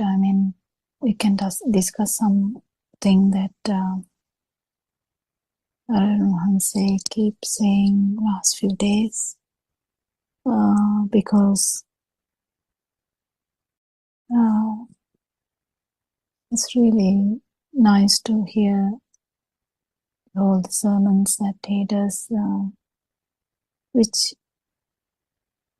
says the same thing, but in a different way every day, in a different context to because it changes with the person who asks the question. So I think we can talk about something he mentioned, I think last night, Dr. Kokila, to a mother, where he said that one starts on this journey by first seeing the suffering out there, isn't it? The dukkha satya. Yeah. That was so beautiful. But the thing is, when the actually that brings up the discussion I had even early morning because when the self-view is very strong, there's a possibility that this self-view, or actually any view in that sense, the chair or anything in that sense, when they are very strong, what does that mean is when the thought is very strong, very powerful, actually the feel can be clouded. I mean, feel will not be there. So there is that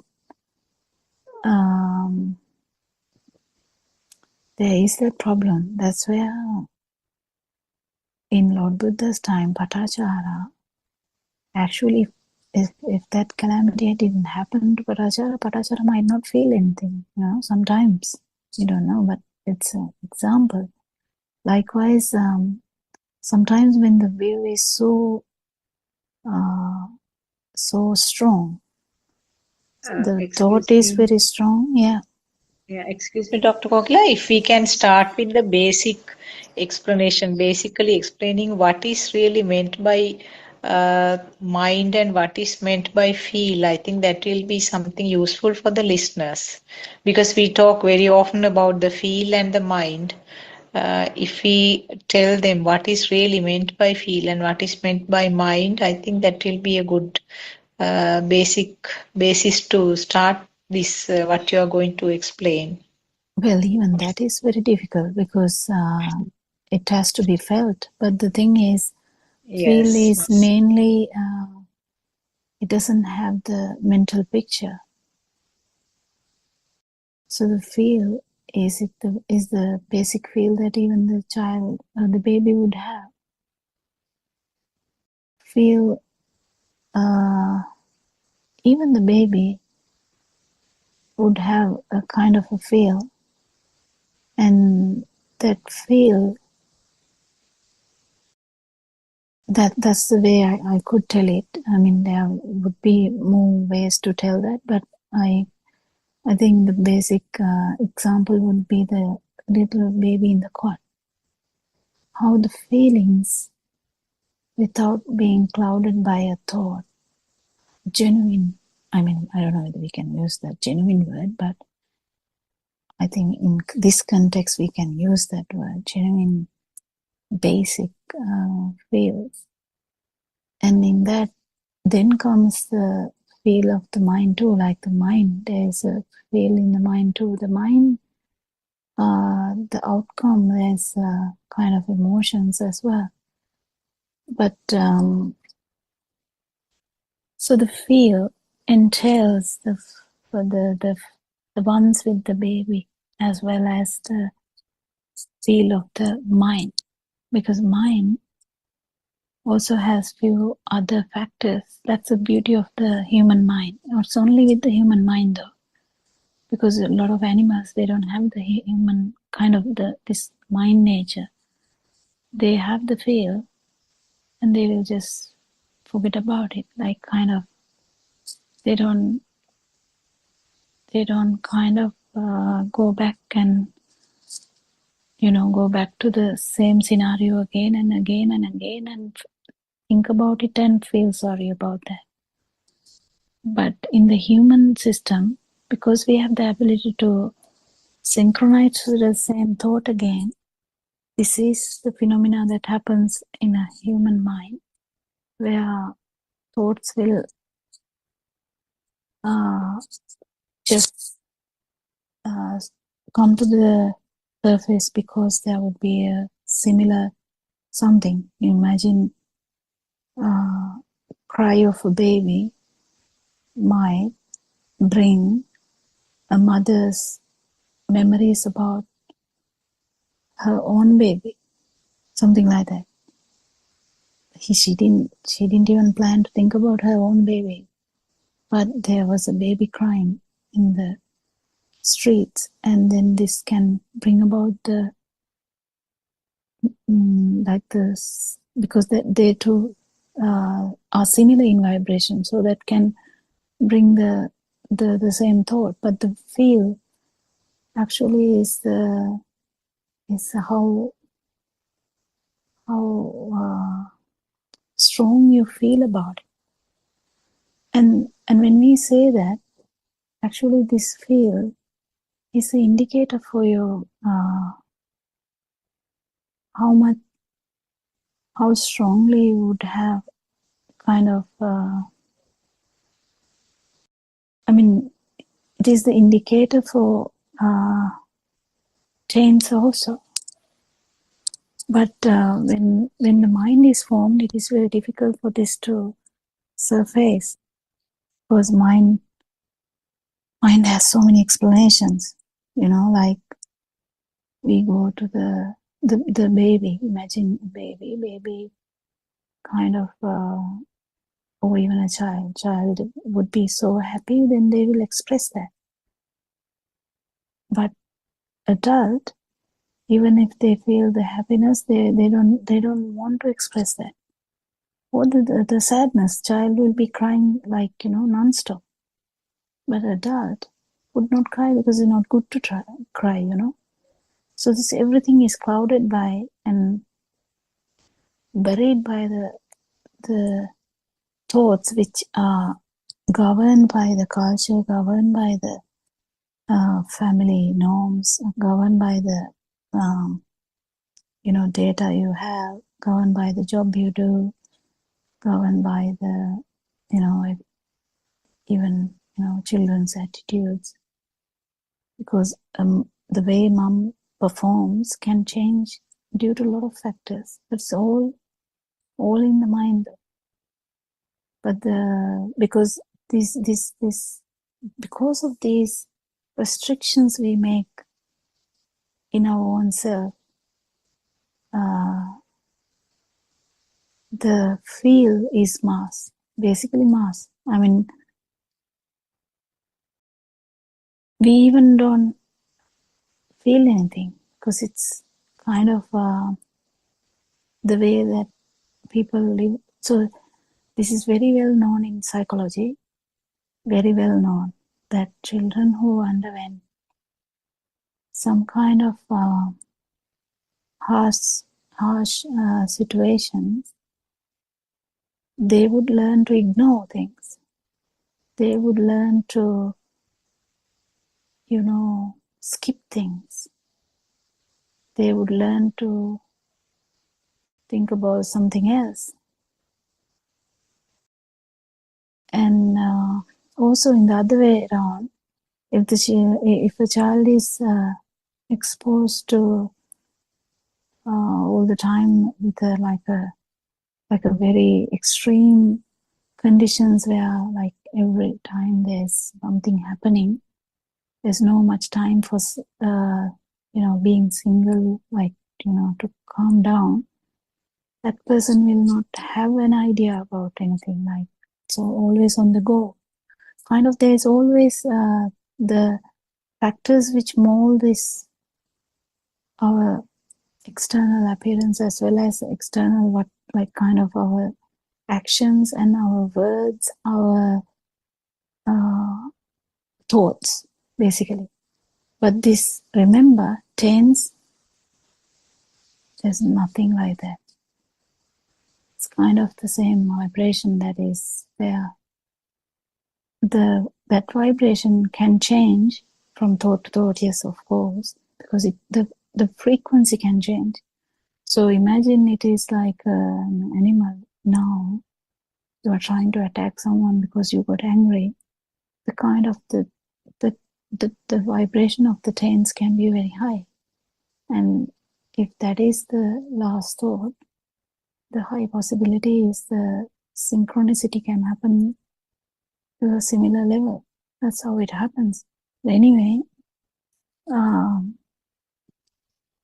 it's very difficult to because as we always say, we can say that this milk toffee is or chocolate is sweet, but if someone asks you to explain what sweet is, you just have to put something in that mouth and say that is sweet. But then chocolate sometimes has a bitter taste too, and someone may not like it. But if you put some sugar into the mouth, okay, this is You can only say an example. But likewise, the feel, everyone knows this. It's masked sometimes by a lot of thoughts and a lot of norms, a lot of cultural things, a lot of, there's so many aspects of it. Actions and words and our thoughts can be governed, can be manipulated, can be changed. But the basic vibration, nothing has happened. The vibration frequency can change.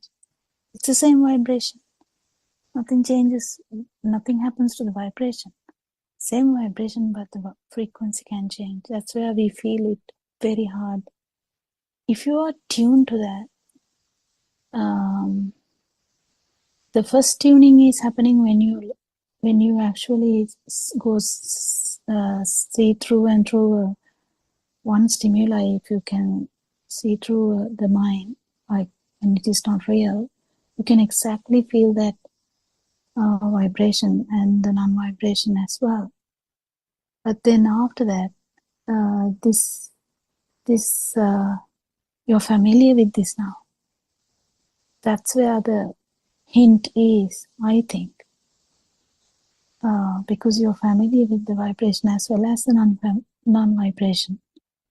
So then most of the questions we ask is actually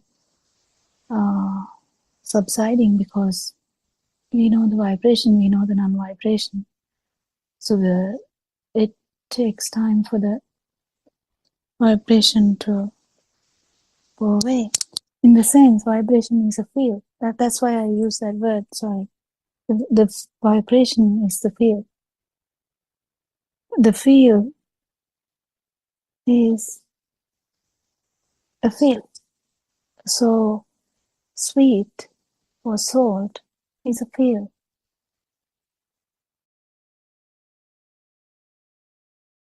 That basic field is actually, when we say sweet also, that is, again, it is not that basic vibration. So the field has no form. You have to get this very clear. Field has no form. The mundane world we have, this is so soft. We have the word soft has a meaning to that. That's not the thing. That's not the thing. That's not the formless world. So feel is the formless world. There can't be any form attached to that, and it's a feel only. But when you actually, it's the only way I think it is easy is to for the knowledge wise, to go back to the zygote and try to feel that vibration and how this vibration started to manifest and then change to this so-called mind bubble now. When the mind bubble is formed, feel is anyway covered with that. But once one is aware about this, becomes easy, becomes kind of someone has to actually free from the form world, in the sense there can't be a value to the form world if the field has to be full. I mean, we can get it here and there, in the sense we can feel, we can again think like as real, like take it seriously too. So we kind of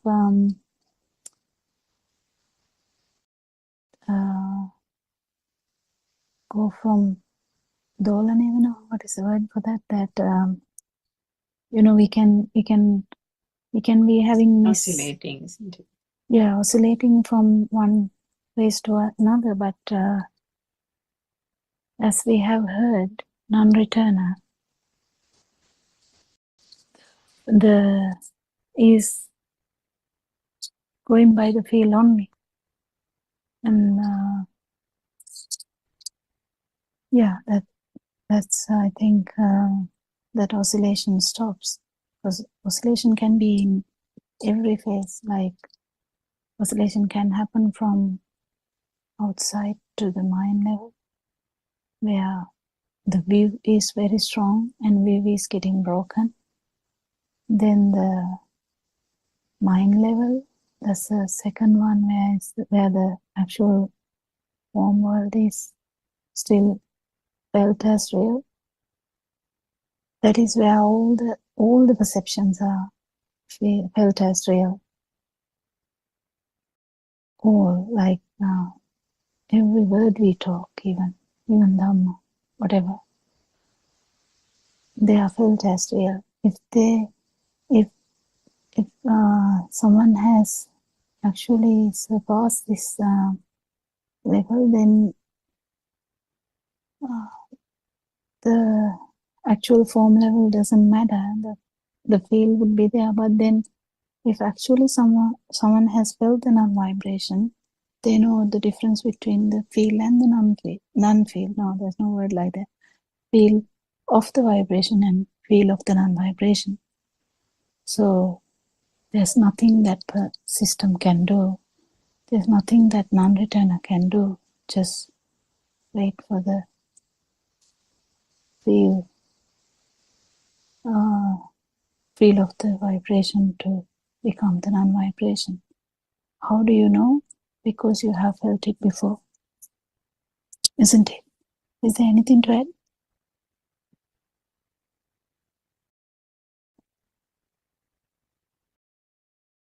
Yeah, I mean, I think that what Dr. Sakuntala mentioned about the mind part is that, I mean, if we think about the beginner, also based on earlier past experience as well, how each time an experience is related on the Zoom, you know, how people say, but that's also in the mind, and that's a thought. It is quite difficult and challenging for a person who hasn't understood the feel. They might have experienced emotions, of course, as a natural feeling, but to be told that you're in the mind is not something that is that anybody's kind of given thought to, isn't it?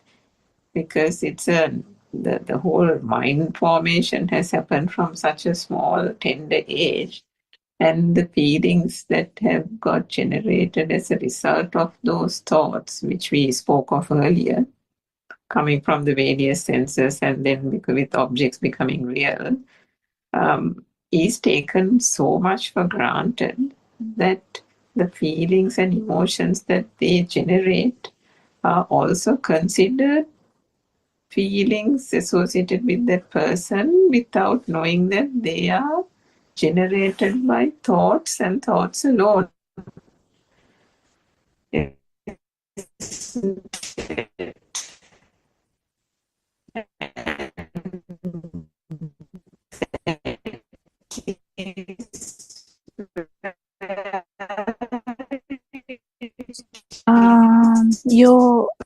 I don't know whether Sakuntala can hear. Distinguishing, because so many times, time and time again, Surangika, is your Wi-Fi working well? hears people, including ourselves at the beginning, speaking on.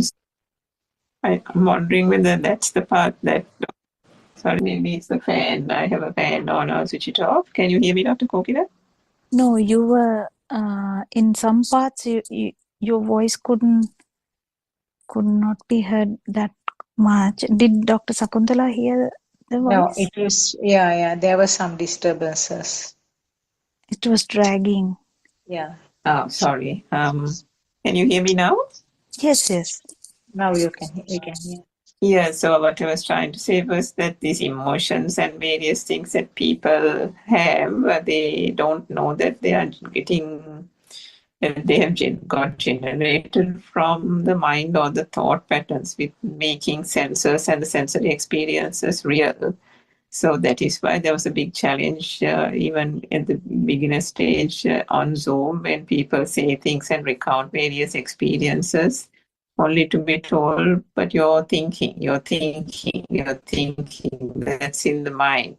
So I think that's what Dr. Sakuntala wanted to you to explain or distinguish for the benefit of our listeners. When we say mind, what do we mean by saying mind, and then what is feel? Now you actually explained the feel, Dr. Kokila. There is a Yeah. problem there actually, because we have a feel with the form. That's what I was trying to say. This is so soft, then it's with the mind. So one has to actually pierce the mind level to actually get the feel. That is the problem actually. That's the challenge here. Yes, but just before we get to the feel, if you can just clarify what is exactly meant by saying a person is in the mind. It has a form, that means. It has the form. So usually the whatever the description is not there in that particular moment. So that's the problem I think we come across when we try to say if there is a actual description, it's again in the mind, because there's a form. You know, there's a story, there's a perception, and I think if we try to put it simply, Dr. Sakuntala, you can chip in as well. It's that every object and stimuli that has been created through the mind is the thing that through Dhamma, one gets the understanding that it is not the seeing, but it is a thought. It is not the crow that we see, but it is the thought that it is a crow. So it is all the living itself is one whole series of thoughts, and it is those thoughts that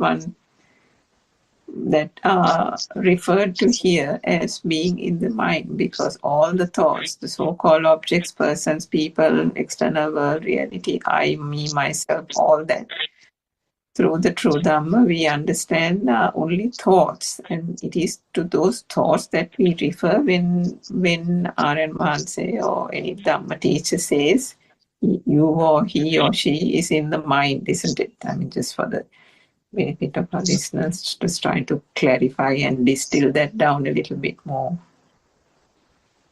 Yes, I think now in simple explanations, what I remember Aryan Mahanse also described in the same way. That is how I could sort of pick this up. So, as taste becomes chocolate, the feel of taste becomes chocolate as a thought, or or in other words, the feel is a taste and the thought is a chocolate. So, but when we sort of at the level where the thoughts are formulating, you cannot separate these two out, and then there is no way finding out it's just a thought, it's just a taste, but it always ends up as chocolate. And when you go deeper, this field of taste, that itself is a creation at that point due to the speedy vibration, and beyond that there is just one form of vibration which is manifested as a taste depending on the sensor faculty. That means when the sensor faculty is the tongue, or the taste faculty, it creates it as a taste, and then as a thought it is mentioned or it comes out as chocolate. I don't know whether is there anything If the correct form, if the form of chocolate is there, the perception of chocolate is there, the feel can't manifest itself. Feel Yes. that Yes. the actually what I'm trying to say is it's even not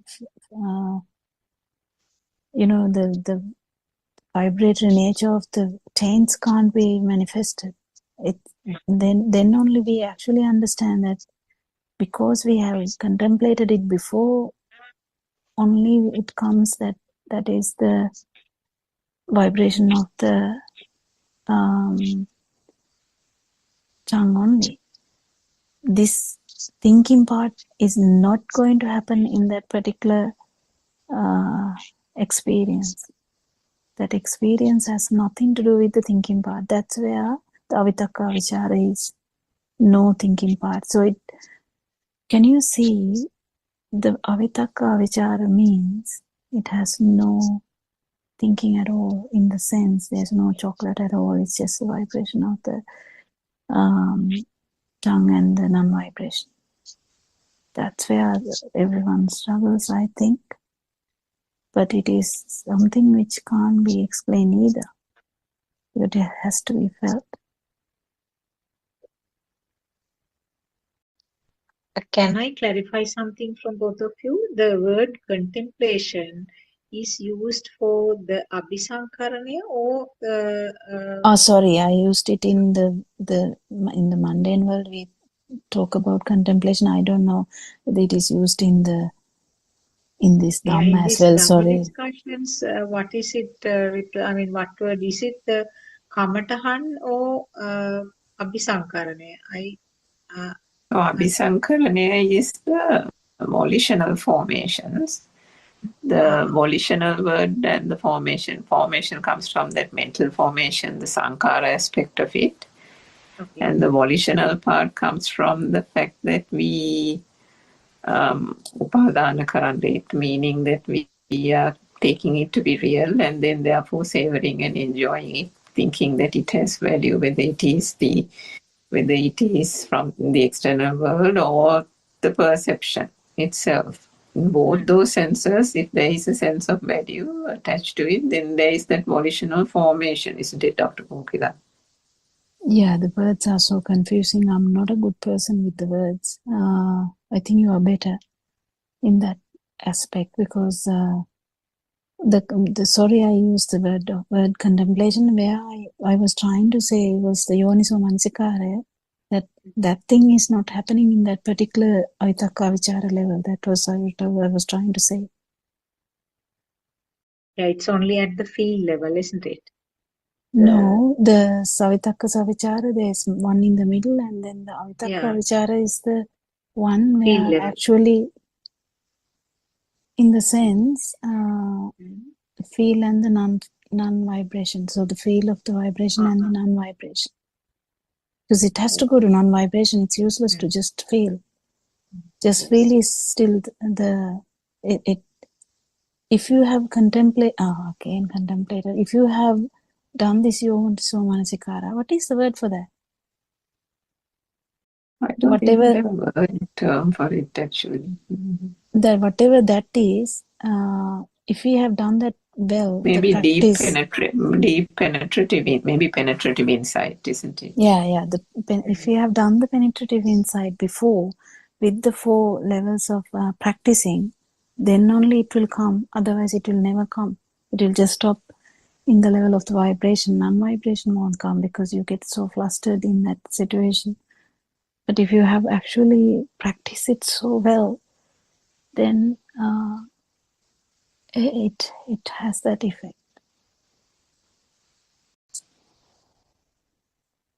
So, Dr. Kokila, sorry, I'll just ask Dr. Sakuntala if you can ask your question. I'll ask my one after that. You were asking about point of contemplation? Yeah. Yes, Point I think of contemplation was the Kamatahan, isn't it? Kamatahan. Yeah, sorry, I used that word wrongly. Okay. Point of contemplation, right? Okay. You're learning many new things. So what I was going to ask was, this Avitaka Vichara, Dr. Kokila. So at that point, when it's just the feel, so at that point, I mean, now that the thoughts coming and going thing is still there because of the senses No, this is functioning in in one. a This is basic in function. one stimuli. So we can't talk about other things. It's just in one stimuli. Okay. Right. Okay.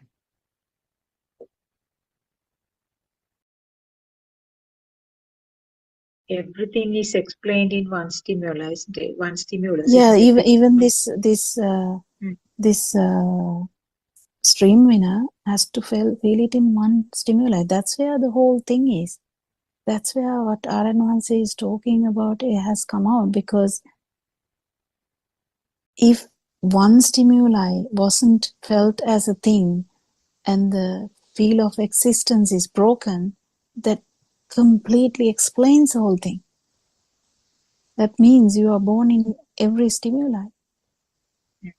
And once the stimuli is not a thing, you are not born. That's the basic,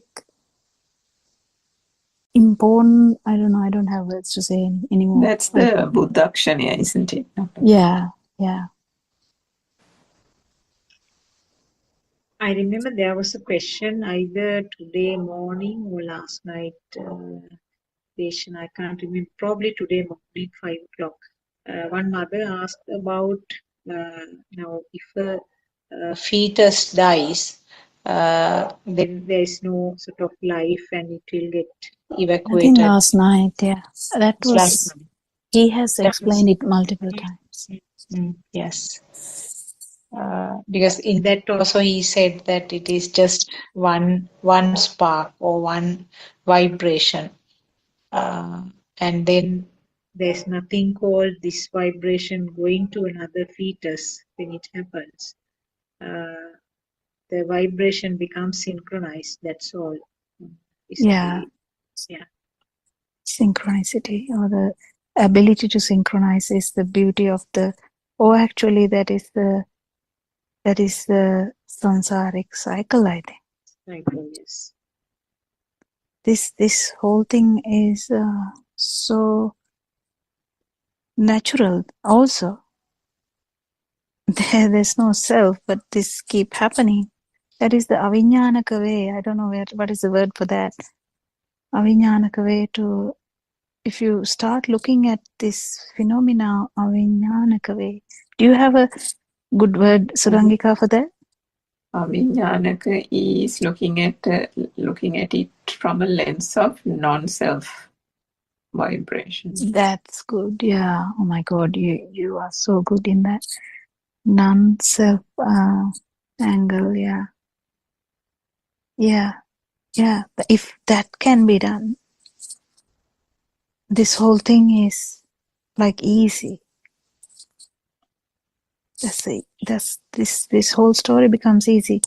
Why the scientists are struggling is because they have so much ideas about self and the consciousness, and because they have taken this consciousness as, power of us. They can't deviate from that, but I think in the future they will deviate from that and start understanding more about this. I think there are people, I mean, probably even people like Stephen Hawking and Arthur C. Clarke kind of cottoned on to it, isn't it? There are aspects in their teachings or in their books where they lean towards the fact that they can't find the doer, but they haven't really quite touched it. Yeah, they didn't actually touch it in a way saying Lord Buddha actually knew the answer. Exactly, They didn't say that. They didn't say that. They never say that in that sense. Even if they suspect it, they might not say that because it's not there. But although they embark on those experiments through a point from a knowledge perspective and a curiosity and a passion for science and so on, I think some of those people have the feel, and ultimately it leads them to the feel. They can't really put their finger on it, but they get the feel that this is not going anywhere. Yeah. Meaning, isn't it? Yeah. Yeah, I think we are actually going into the 4 o'clock mark now. Yes. So we will stop the Zoom meeting for today, and we thank Shani every day, and we thank Karen Hanse for letting us know all these actually ground-breaking revelations and the science of samsara and science of nirvana. Thank you, Aranansa, and may Triple Gem bless you all. Devan Son and Dhamma friends.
Good afternoon, everybody.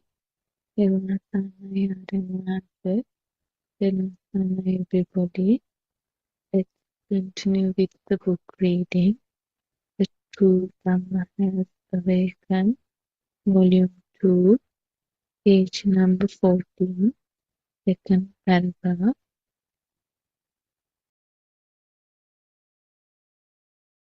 If you believe in the outside, you could say that you create karma, which will take you in an endless cycle of rebirth and death. Also, if you believe in the outside, according to your verbal, bodily and mental actions, you would create good merits or bad merits and suffer endlessly. But when you turn towards the practical side of being on the path, you won't accumulate karma. When you go on the path, you will only consider the working of the Hetupala Dhamma. And one day, when you realize the pure truth, you will always see Dharmatava, which means that nothing exists. Iti imasmin sati idan hoti, imasmin asati idan na hoti. The meaning of the text above is, if you believe in a thing outside, then another thing would be created. But if you don't believe in a thing outside, then nothing will be created. In other words, what it means is, if there is a light, you can see, but if there isn't any light, you cannot see anything. The same way, if you don't believe in the outside, if you know that it is an illusion, then there won't be any reason for a thought to be formed. Chakkum paticca rupecha uppajjati chakku viññāna. This means if your eye sense receives some light and an image, only a thought is created in the eye consciousness. The image does not contain anything. Therefore, the image is only a thought. The discourse of the Mahaniddana Sutra and the Salayatana Sutra teaches you how the mind consciousness is created. The eye consciousness does not recognize any object that falls upon it. The eye consciousness is similar to a camera. It only takes a photograph. The eye consciousness receives only a shape and a spark. Thanks, everybody. Teruvan Sarnai Shani. We pay homage to our noble friend Buddothpado Aryananse. Teruvan Sarnai Dhamma friends. This is Buddothpado English Zoom discussion. In this forum, we help you to understand the illusion of the outside world and your very existence. So today also, let's start our discussion. First, I would like to invite Dr. Kokila to start the discussion. Teruvan Sarnai, Dr. Kokila.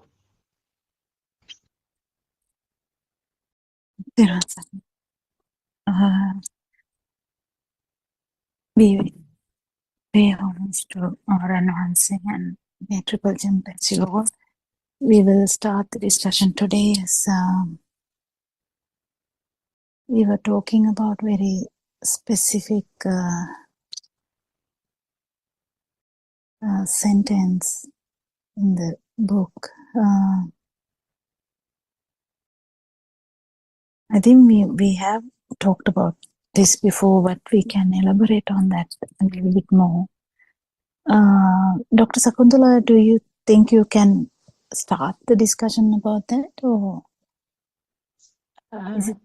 Yes, Teruvan Saranai, we pay our homage to our Enhanse, Teruvan Saranai, Dr. Kokila and other Dhamma friends. Do you mean the sentence, the Chakkuncha Paticha Rupecha Chakvinyana? Is that the sentence you were trying to discuss? What Chani was reading? Yes, yeah, I think that is the sentence, yes. In Pali it says Chakkuncha Paticha Rupecha Chakvinyanang Tinnang Sangati Passo. That is, and I think that is a Pali term that she was reading. And in Sinhala, there is something related to that actually. Is the eye permanent, or the what you see is permanent? And then the other monk says, no, Bhante, it is not permanent. Then the Lord Buddha asks whether then is the self-perception real, or is it something existing? And the monk says no. Am I correct, Dr. Kokila? Is that the thing that you are planning to discuss? Yeah. Okay. Yes. So basically, this is a very famous phrase in Buddhist teaching, and also it sort of gives the spirit of the teaching of Lord Buddha. And that sentence actually explains about the vision or the creation of the vision, but it has to be applied to all other five senses also. But because the eye is an important sense faculty, I think we can elaborate on that, and subsequently that has to be applied or that has to be explained in relation to all the other 5 faculties. So the first part is that, as I mentioned earlier, the Lord Buddha asked monks, is the eye faculty or is the vision or what you see is real? So the monk says no. So Okay, what does it? can we elaborate on that a little bit? Like, Yes. What does it mean actually? Is seeing or what you see, is it true or is it real? That is the basic meaning of that sentence. So what does it mean actually? Now, in the mundane world, or the person who has no idea about this Buddhist teaching, uh, including us, I mean, we were all in that level. What we accept is that we have a world and then we see the world with our eyes.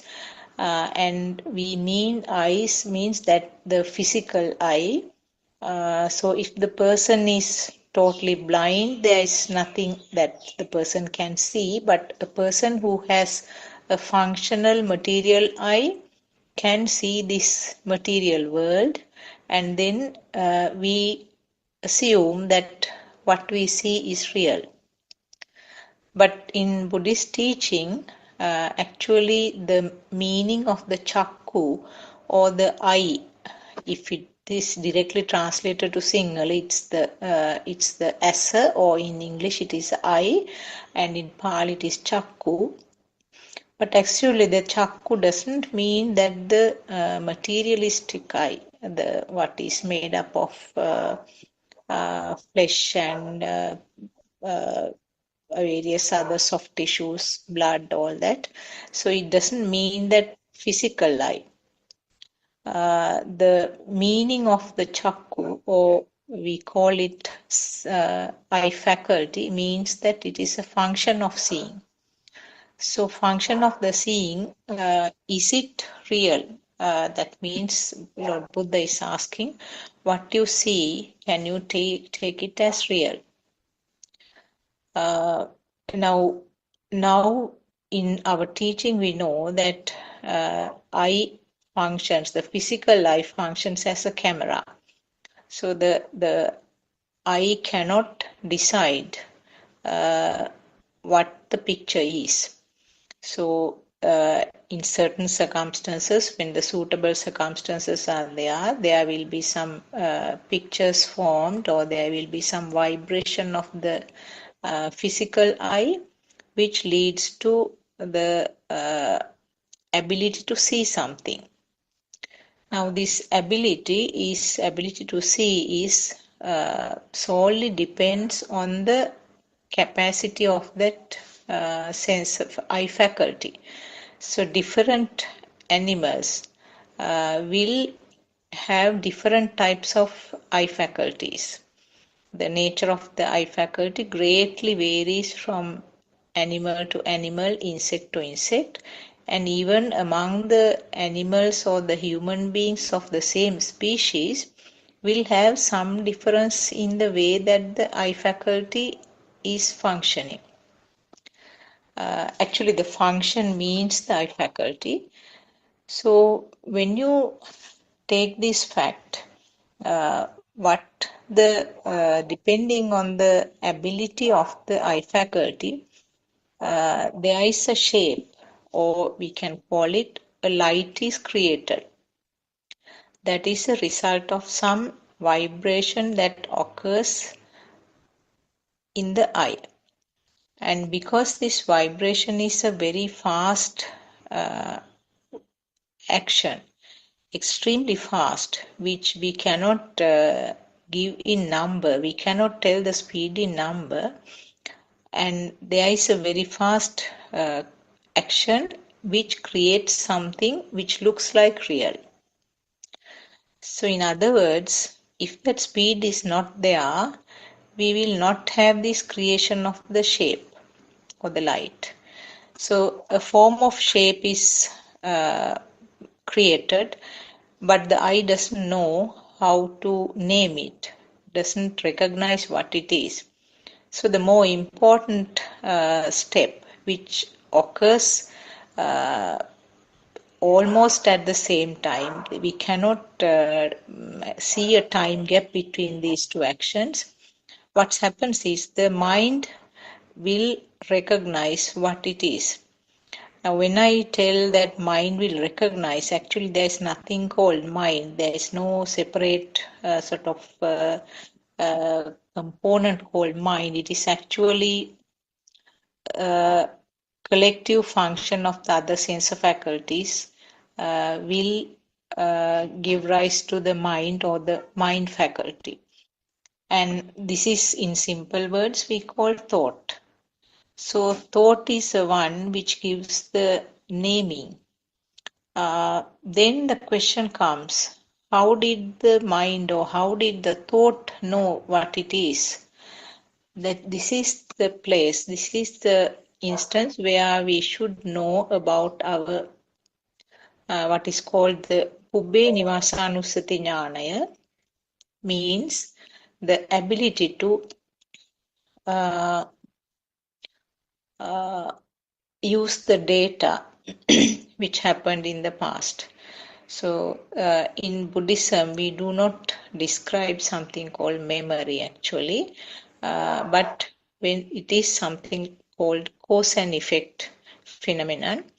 So when that system had some form of exposure in the past, and there was this thought formation in the past in relation to that stimulus, which means some form of identification. Now, for example, we take the example a tree, a banana tree. So the recognition of the banana tree is always a spark which happened in the past, and that will occur at this moment, and the mind will recognize, the mind faculty will recognize it as a banana tree.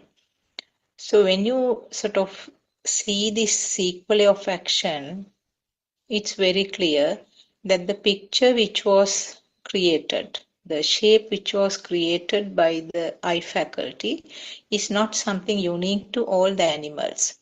And even the animals of the same species, for example, even the human beings, depending on the nature of that person's eye faculty, there may be some structural abnormalities like color blindness, and maybe some visual problems which are individualized. So depending on the capacity of that eye faculty, the picture which was created as a result of that fast vibration can vary. So therefore, you cannot see what was seen is not true. You cannot take it as real. It's merely a creation of the eye faculty. And then the recognition of that shape again is not unique to everybody, because it depends on the data, or depends on the spark which occurred in the previous instances. It can vary. Now, for example, if you see the banana tree, now a person who is in the tropical countries, who is familiar with the tree, has the previous data to identify it as a banana tree. That means a previous spark. As a child, the parents will show the tree, and then along with the eye vibration, there will be a vibration of the ear with the sound, naming it as banana tree. So that data will not be there for every person. A person who is living in snowy countries, very cold countries, where they have never seen a banana tree, even on a television or any other social media, the eye faculty will have the vibration and then recognize the shape, but the naming will not be there. So therefore, the what is created by the eye faculty, that means what is seen, is not unique. You cannot say that that is the thing which is outside there, because it solely completely depends on the function of that system's eye faculty. So therefore, that the sentence that Lord Buddha asked, is it true? What is seen, is it true? No. The monks responded saying that it is not true. What was created by the sensor, or what was created by the eye faculty, is taken as true. So that is the ignorance. Dr. Kokila, anything to correct in that part I mentioned? Teruvan Saranai? Yeah, no, actually, when the child is about 7 years, human, we are talking about humans. When a child has grown to about 7 years of age, usually they directly can see the chair, they directly can see mother, they directly can see the car, home. So the mindful world has started, and it is consolidated as well. Because consolidation is not there when you're about 2 years of age or 3 years of age. All the perceptions are there, but they are not consolidated as such for child to, like, say, that is my mother. That's not there. They know that there's a perception, but the perception level has gone to the level to the view that is my mother, that is the chair. So the view has fully developed, fully consolidated. When a child is around 7 years of age, then we see directly the things, the people, the stuff. We don't recognize anything else. Very consolidated dream, and which is felt as true. No one told us anything else. It was the truth. I can remember how we get amazed at some things happening around us, and sometimes how we get terrified of things that happen around us when we were 10 years of age or something. How things were so obvious to us, like very true, because we have never heard any Dhamma as this before. So that kind of mind, we see directly things, and that's what Lord Buddha asks, is that true? No. If that is not true, that what mind has produced, if that is not true, can the other side be true? What is the other side? Because there is duality. When the chair is there, you are there, because the seeing or the doer or the person who sees that chair is there, or person who hears the car horn is there when you hear the car horn. So it is already established now, this duality, and but if one side is not true, can the other side be true? No, because this is the effect. What is the effect? When the stimulus is a thing, only this side is there. That is the cause and effect. So yeah, that is the beauty, actually, to understand if this is not there, that is not there, isn't it? Do you have anything to add to that? No, I think you are explaining the practical side, because I mostly described the sort of from the knowledge. but you are sort of explaining from the practical side. Please go ahead. I think that is a good explanation. Yeah. So by about 7 years of age, Lord Buddha says someone is actually suitable to understand this Dhamma. Why? Because the full mind has been formed and consolidated. Then only we can understand this Dhamma, how we are fooled. Because to even understand Dhamma, we need the mind. We need kind of this thinking process. But still, we need to understand how what we see or what we hear in that sense or what we feel is not true, because we feel water. We don't, it's nothing about liquidity and stuff. We directly feel water. We feel hot water sometimes, but we don't say there's like a temperature change. We don't say that. We never can appreciate that. So directly it would be hot water or cold water in that sense, but it is water. And when we eat, it is some bread with butter. We never talk about like there's some sensory modality working. We don't talk about that. We usually talk about that. Yeah, I ate bread and butter. So is that true? But Buddha asks, and that's not true. How can that be true?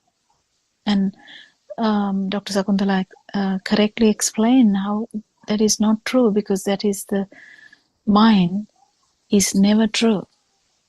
We use it. It happens. What is mind is rapid flowing of thoughts. There's no mind organ, specific mind organ anywhere in this body. It's a rapid flowing of thoughts. So are the thoughts true? They are not true. Even the words we talk now, they are not true. But we talk, yes. We communicate, yes. We in this forum or any Buddha like this, the Buddothpado forums, we try to communicate the fact that none of these things are true. So when these things are not true, the person who sees, the person who feels, the person who hears, or the person who thinks, or the doer, or the duality, can that exist? No. Yeah, no. So that is the beauty of this Dhamma. And that is actually the birth as well. When that is there, the birth is there. What birth? The subjective objective thing. If the object is there, there's the subject is always there. So that's the birth. Actually, what Lord Buddha is trying to say is it true? No. If that one is not true, this can't be true. Then we understand the basic Buddhist teaching. That's a very basic thing. There's a lot underneath, but that's a very basic thing. Yeah, that's so beautiful. Anything to add? Yes, Dr. Kokla. Actually, as you said, the I faculty or the function of the I is not true. I mean, it's just created something, some creation due to fast speed. So it looks as if it is there, but it's not really there. So it is an illusion. And then collective function of these sense of faculties will end up having the thoughts. Then when the basic the foundation is not true, that means the faculty function, the creation of the eye, ear, nose, all those sense of faculties, when they are not true, the collective function of those is the thought, then thought cannot be true. So as you very correctly said, we experience the world I mean, we see always, we don't see a shape, but we see a bus.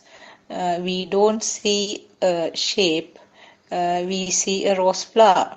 So the sensor level is completely covered by the thoughts, and then automatically it's a thought which is surfaced. So we see the thoughts. Actually, the thoughts are seen, thoughts are heard, thoughts are tasted, like we taste a chocolate, but it's not, we don't realize that it is basically a taste due to vibration of the tongue, but straight away it comes as a chocolate, so which is a thought. And we smell thoughts. We don't feel the smell, which is the basic thing underneath, but we smell the fragrance of a rose flower or a jasmine flower. And when it comes to the skin, we feel the cold feeling of blowing wind. We don't recognize that cold vibration or cold feeling due to the vibration of the skin, but it straight away comes up as the blowing wind. So like that, we are wherever it's a thought always, and we experience the thoughts, and thoughts are the one which manipulate everything, and even the function of the physical body, move all sorts of movements are manipulations of the thought, which means there is a power generated, and then the power of the thought will manipulate the physical body. So it's a changing pattern of the thoughts, isn't it? The thoughts are changing. And then we, like the physical body, is like a puppet, and acting according to the power of the thoughts. Yeah, Yeah. that was well said, actually. And to add to that, even after understanding this Dhamma, nothing changes. Nothing changes. Only this power will start to reduce day by day, because this power underneath this wrong impression we have, because the wrong impression is that there is a self and there's a doer, there is someone who is feeling all these things. That brings a massive power. You can even kill someone thinking that person is the one who is shouting at me, or slap someone, or or do anything in that sense. So how did that power come from? How did that power arise? That power arise from the ignorance, and ignorance is about that there is a self. Because what we already had the discussion is about how there is no self. But when we have the ignorance, we feel that there is someone, and you want to feel more, you want to see more, you want to think more, you want to hear more. Why? Because there's a person who is entertaining all these faculties. So the person starts needing more and more things. Never a person will be happy. Just, one day a person had a chocolate, and that person, yeah, I had a chocolate. Yeah, I have had it in my life before. No one is like satisfied like that. And if you see the chocolate again in the shopping center, you might be like, yeah, that thing brought me some, kind of satisfaction, or nandi, or some enjoyment. Can I have that again? Children will ask this question again and again.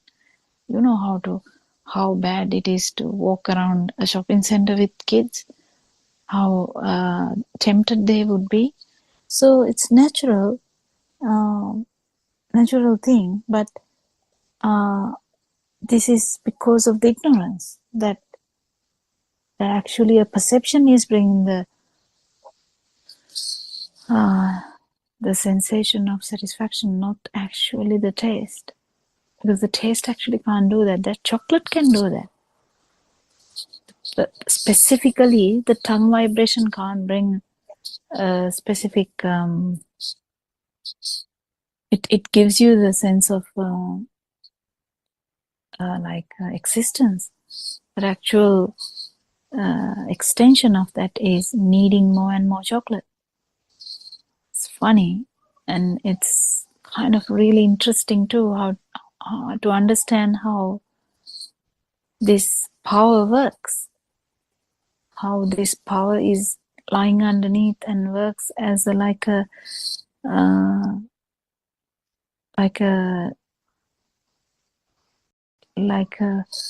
ghost. I mean, I shouldn't say that, but like underneath there's kind of a manipulative force. So Dhamma explains everything, and this force is going to get reduced every day because you keep understanding. Yes, what did Lord Buddha say? If the power is there, you are there, and when you are there, there is always suffering, because that's due to ignorance that you keep things taking as evident. So if the chocolate is there, suffering is there in different ways. When the chocolate is not there, the person can feel sad. Yes, that's a different suffering. But there's deeper levels too. Like the wheel of existence is the deepest level of suffering. But to come to that, a lot of people even can't comprehend that. But then at least to understand that normal suffering we talk about, if you miss something, you feel sad. If you get something, also you feel kind of a temptation to get it again. So there's suffering in different ways, but that's the basic suffering, we know.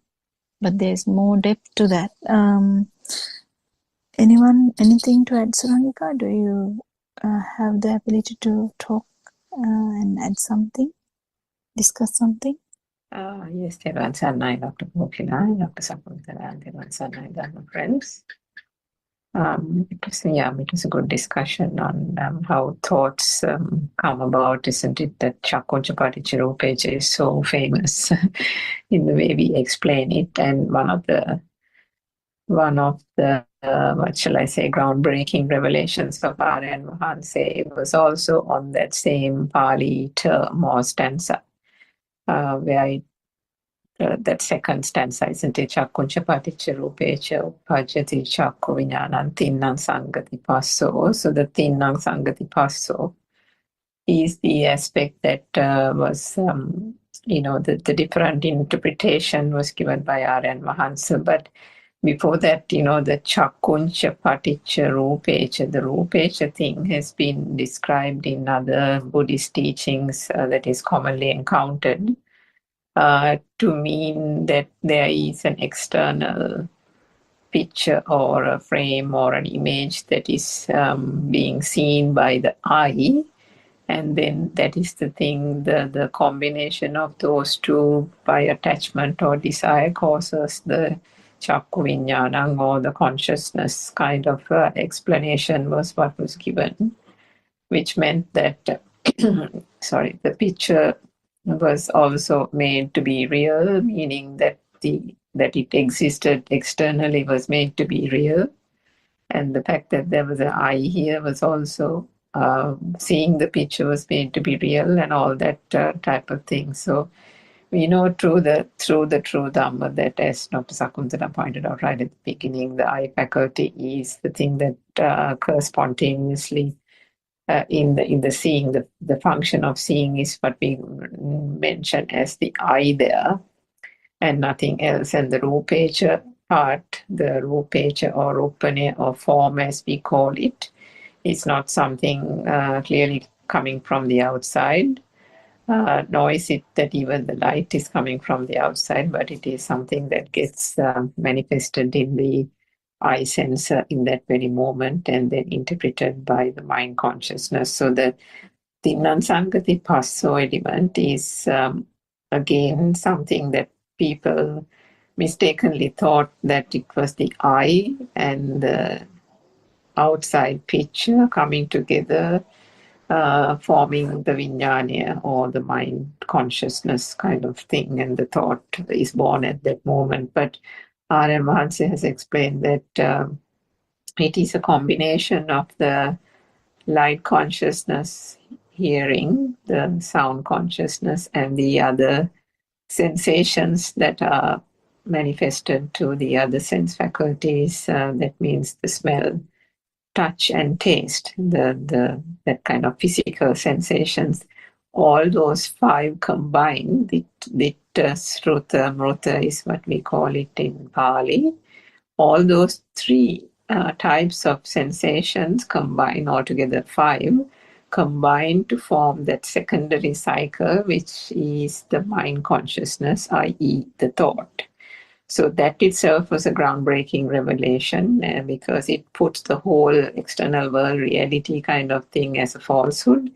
It brings to light the whole concept that the thought is a mind construct and a mind construct alone.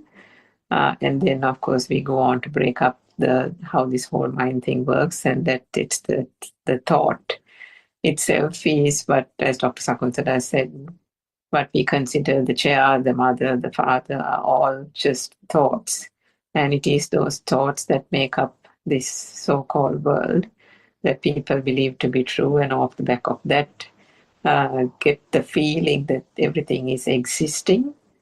And again, off the back of that, as a spin-off, the whole self-perception, there's an I or a me here that is experiencing this so-called object, so-called people, persons, and then there is that I and the duality gets formed then and there. So the urge and the wanting and the desire to, once that belief is there on that external reality, once the belief is that there are objects out there and all this is existing, then that power starts generating from that, because the urge to maintain that status quo becomes more and more strong, isn't it? So the power continues to generate and continues to generate through the thoughts because of the self-propelling nature of thoughts coming one after the other based on stimuli that are ever-flowing. And but we know through the true Dhamma that this is just a process. It is the natural phenomena, the Chitta Niyama, as we call it. And all this is just giving explanations to basically say there is no such thing as, there's nothing of substance in the thought. But, coming to the fact that how society works, it is just these thoughts, isn't it, that from our childhood days, as you said, Dr. Kokila, keeps on fattening this ego and the self-perception. And it is unfortunately due to ignorance. It is not anybody's doing. It is not one's doing. It is not other people's doing. I think we've said this before, the Pali term, naidam attakatam bimbang, naidam parakatang agang, and hetum paticca. So hetum paticca, it is the cause. If there is a cause, then there is that effect of actually believing that these things are there. So if one knows that how these things are formed, then that imasming asati idang nahoti. If there isn't anything, and if one knows that the thought is not true, then there is no repercussion, and the self-perception does not arise in that moment because the self-vibration is non-existent. So, and also to your point, Dr. Kokila, once this true Dhamma has been realized, or even for those on the path, the gradual dissipation or fading of the defilements and the inner tranquility that arises, even through that one witnesses or one experiences, in different stages, the shunyatavya or nothingness as we call it. But in this nothingness or shunyatava of the Buddha Sasana, in that sense, everything is still there. Everything still exists, i.e. in the so-called conventional type of experience, because as long as the sense faculties are prevalent or existent, the manifestation of these things continue to happen.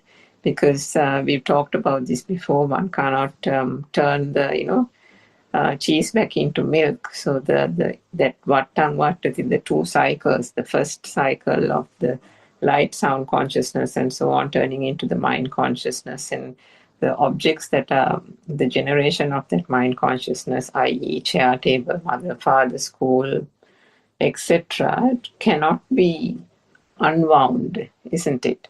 You cannot turn it back into light, like you said. You can't, when you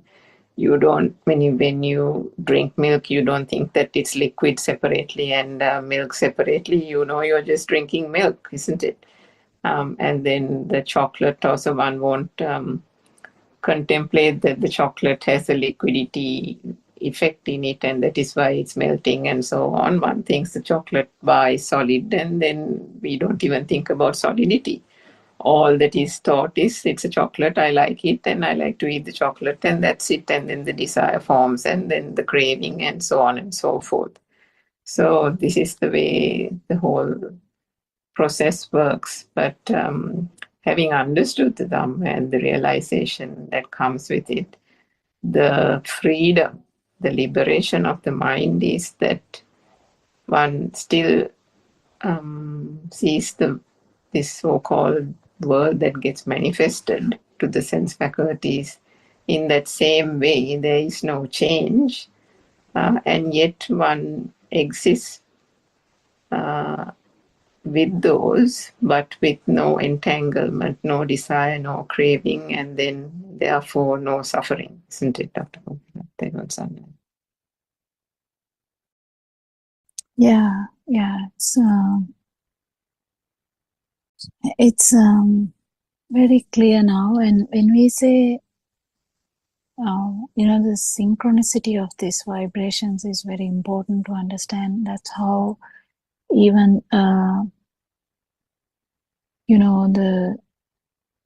the start of a life, the start of a consciousness to occur. We can't call it a birth, but start of consciousness occur. And like in a zygote. But that synchronicity is also there when we see something. But the important factor is if the I vibration is not there, we can't synchronize to anything. That's the thing. And the synchronicity, there's it's the same vibration. That's why we can say something. It's the same vibration. So it is actually, it's very important to understand that it's not that there's no outside or inner side.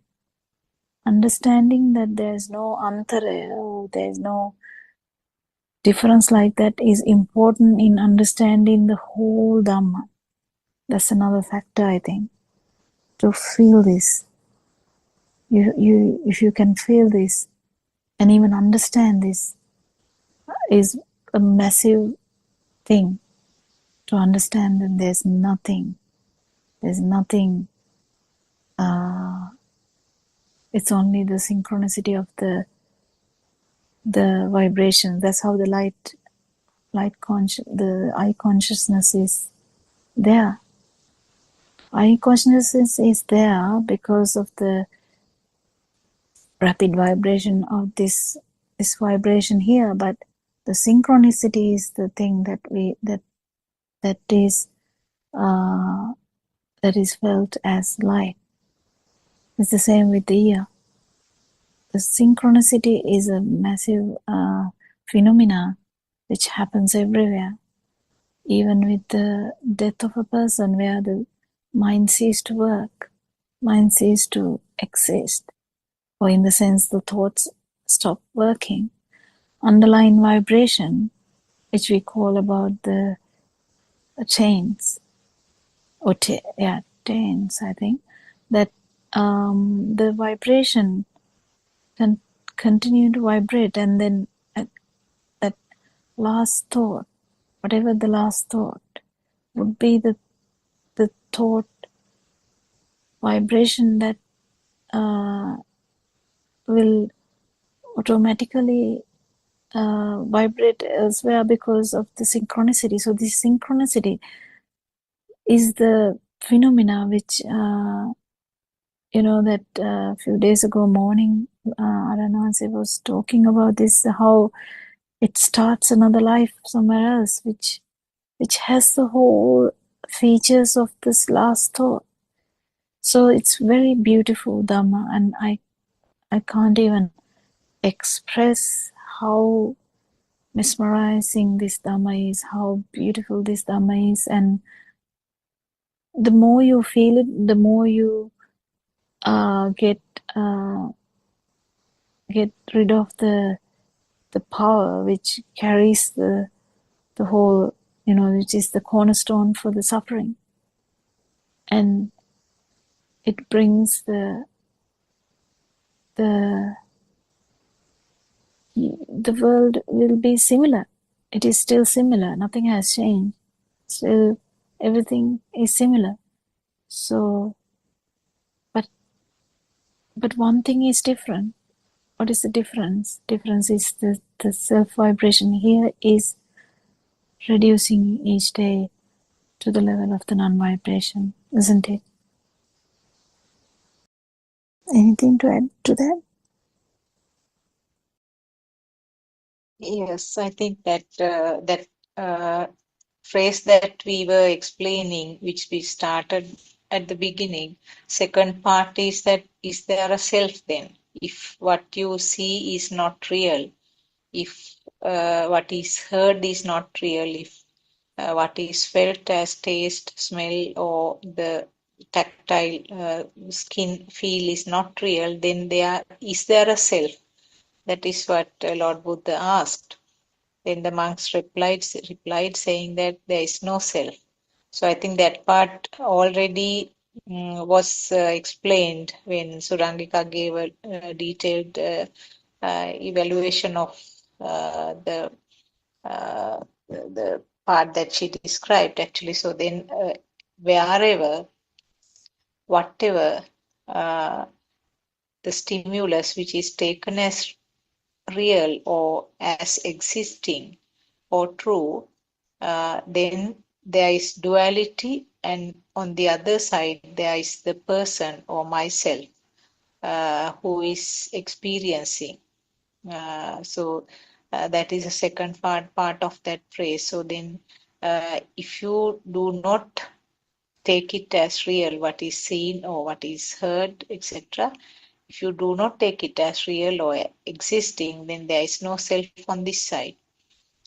So whatever the stimulus, whatever the thought which is given a reality or which is taken as real, automatically myself is there. So then we can very clearly see now when the sensor faculty function is when it is merely a creation, which is just an illusion, then the other side of the duality, that means the myself, also cannot be something existing or cannot be something real. So both sides become zero or nil when you explain this phrase actually. So that is the basic teaching, and so many sutras and so many explanations, so many discussions are done to explain this basic truth. And what we have to understand is that whatever is experienced is a thought. It may be something subjective or maybe something objective. Everything is a thought. So thought is not real because thought is just a collective function of the other sense faculties. And the other sense faculties are just created then and they are due to the speed. So it becomes very clear that there is no foundation to this building. There is no base to the building. And when there is no base, when we understand the Dhamma facts and when we realize that there is no base, the building of the thought automatically collapses. Anything else to add to what I said, Dr. Kokila or Dr. Surangika? Yeah, actually, that's what happens. And more you understand, the more you relax, because you know that the thoughts are not real, even though we living is actually thoughts like that. That is what we live on. Like even if we do something, it is kind of a thought. Even if you say that I didn't think about anything, I just stood up. Even the standing up is kind of a chittarupa. It's a mental. It has a mental image. So we need to understand it's just the living itself is like a flowing of some mental images. That's okay. But when we keep understanding Dhamma, the actual truth, what happens is the power underlying this process starts to reduce, and one day you might momentarily feel the non-existence or not feel that the absence of that power, which is kind of is inevitable. So the relaxation up to that point is the difficult part in this path.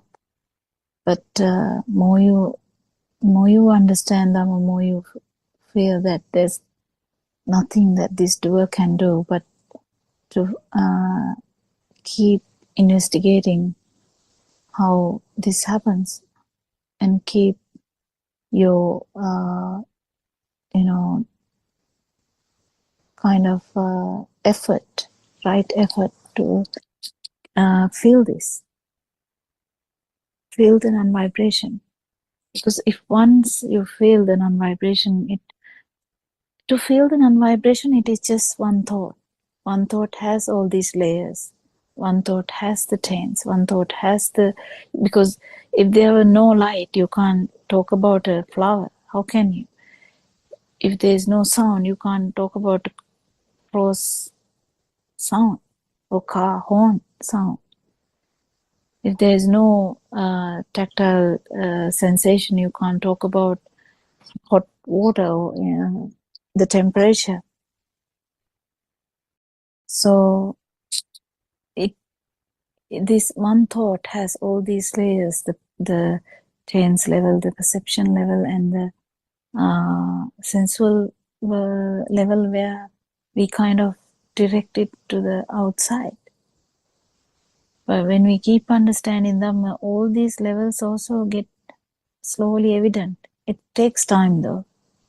It takes time.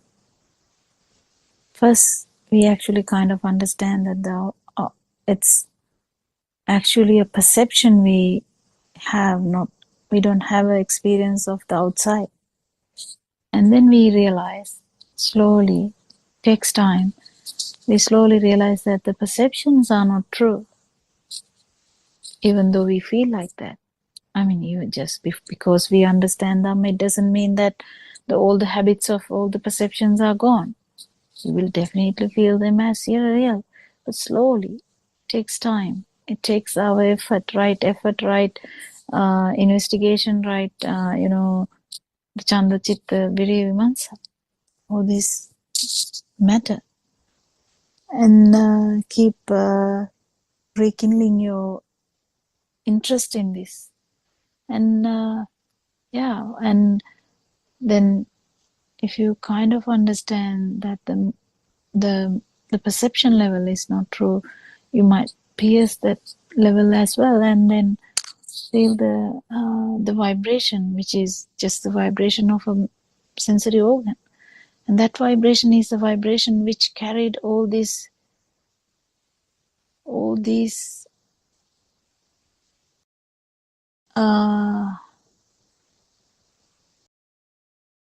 actually the features of whole samsara. So that vibration, if you have the ability to actually understand, it was due to ignorance that he thought it's a self, but then we understand it's just a function of the sensory organ, and then the non-vibration arises. It's already there, it just arises because it's like peeling off 3-layered process. I know when one layer is removed, automatically the other layer, you can feel it. The other layer is removed, you can feel the next layer, yes. And all the layers are removed, you can feel the absence of self-vibration. It's not a new perception, it's not a new thing. It's just absence of self-vibration. And the tranquility or the sukha that Aranwansi usually talks about is the absence of suffering, not a new happiness. That's the difference. Sukha, I don't know what the word in English we talk about, but that is absence of suffering. Nothing to do with new onset of happiness due to something, because usually happiness has a thing attached to that, isn't it? Any idea about that bit?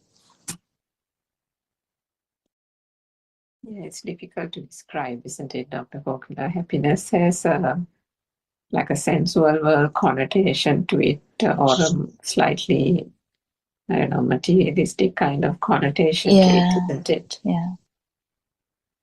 You can say lightness, but even lightness, it's not really conveying that feeling, I suppose. And I mean, I just want to give an example. So just today we had a big storm in the afternoon, and then massive storm out of the blues, completely out of the blues, as it's normal the case now these days. I think as we are coming into summer, but then towards the evening around 5:30, 6 o'clock, everything had disappeared, clear skies, and so after work I generally go for a walk because of my eyes are so tired staring at the computer. I just go to the park to look at some greenery, and there were, the pools and the moats were like overflowing with water. There were birds that were not seen before who just come to enjoy the water. Puddles formed all over. There were children, 2 of the kids I know were playing with the dog in the water, knee deep in water. And so I stopped and yelled at them and had a big laugh and walked on. And then, the trees, the paper bark trees had stripped the bark out of the trunk, and it had fallen all over the place. But the beauty, and which Aryan Mahanse has explained to us so many times, how nature beckons and one gets closer and closer to nature and sees the beauty of it. So there was beauty in the water puddles, that the pavements were like pools, and the grass was also couldn't be seen. There were ducks and ducklings all over the place. There were children screaming and playing in the water, and then there was a glow across the entire park and the greenery with the dying sunset.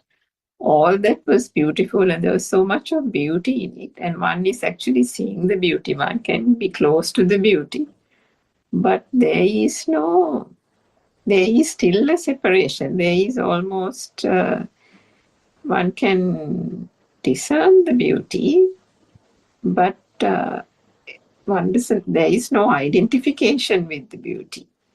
I don't know how to explain it. So That is why Aryan Mansa says even the falling of a tree leaf, a leaf from a tree, is also beautiful. And one can stare at that for ever so long. And yet one is not really mesmerized by it or not really identifying with it. And yet one can objectively appreciate the beauty without being part of it. And one can imagine how Aryan Mahansa, plays with the children and sings along with the children at the children's Zoom as well, isn't it, Dr. Kokila? Because that is a complete. Now, if this experience was a partial experience, one can only imagine Aryan Mahansa's experience with the children, how, when the self-perception and vibration is completely annihilated or completely dissolved, how that form is able to take the image on that and tune into the other vibrations and become that and become like a child and sing along with the child and take on that innocence, isn't it? I don't know how to explain it actually. Yeah, true. That is the beauty of it. Yeah, it's we can't even summarize it in a way how and how, I don't know, no words actually, how an arahant would be feeling with while they will still feel all the if there's a cut in the body, the pain will be there. If there is chili in the mouth, the burning will be there, but actual burning is not there. So it is the beauty of this Dhamma. So yeah, I mean, main thing for us to understand is if there is a thing, you are there. If there's no value, in the sense the value word is also a bit misunderstood that day. I was trying to say that, but I don't think it came out properly, because one can say I don't have any value, but the dream can be still there. So you have to be careful, because as I said, there are kind of layers to this thought, because we have to have that perception level to become involved in that in the sensual way. That's what happens in the 7-year-old kind of the sensual world has begun. There's you can have something to get attracted to or dislike them. So this, as the sensual world, you can't actually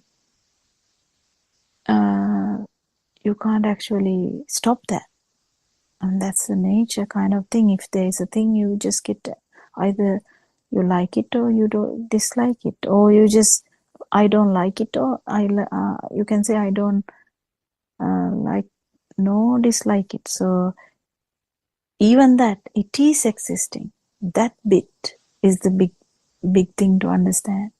You don't feel anything towards that, but still it is there. So that has to be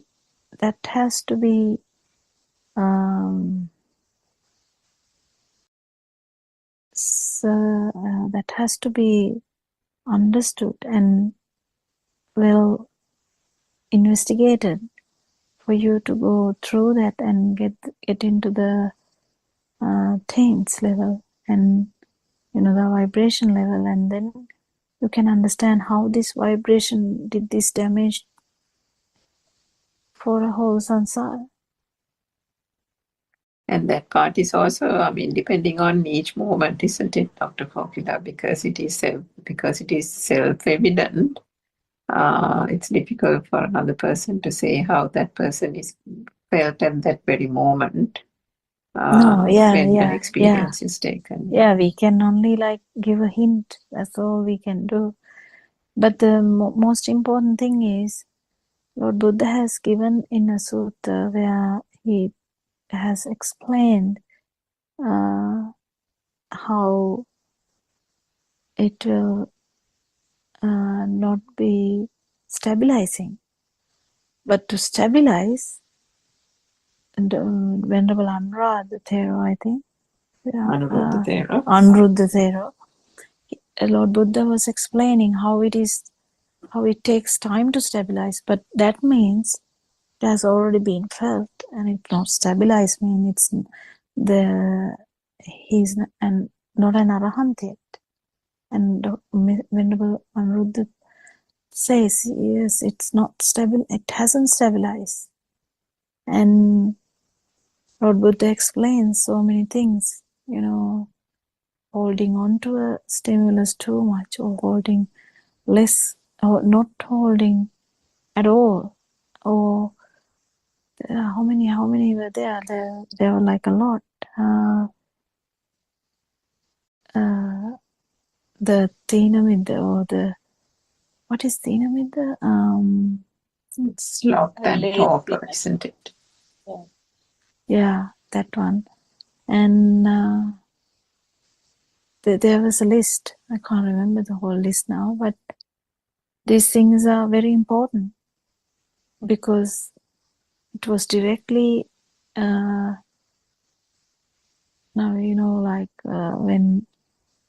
it was like a broad comment that Lord Buddha has done, because he didn't exactly say the exact reason to Venerable Anuruddha. He said there are multiple reasons.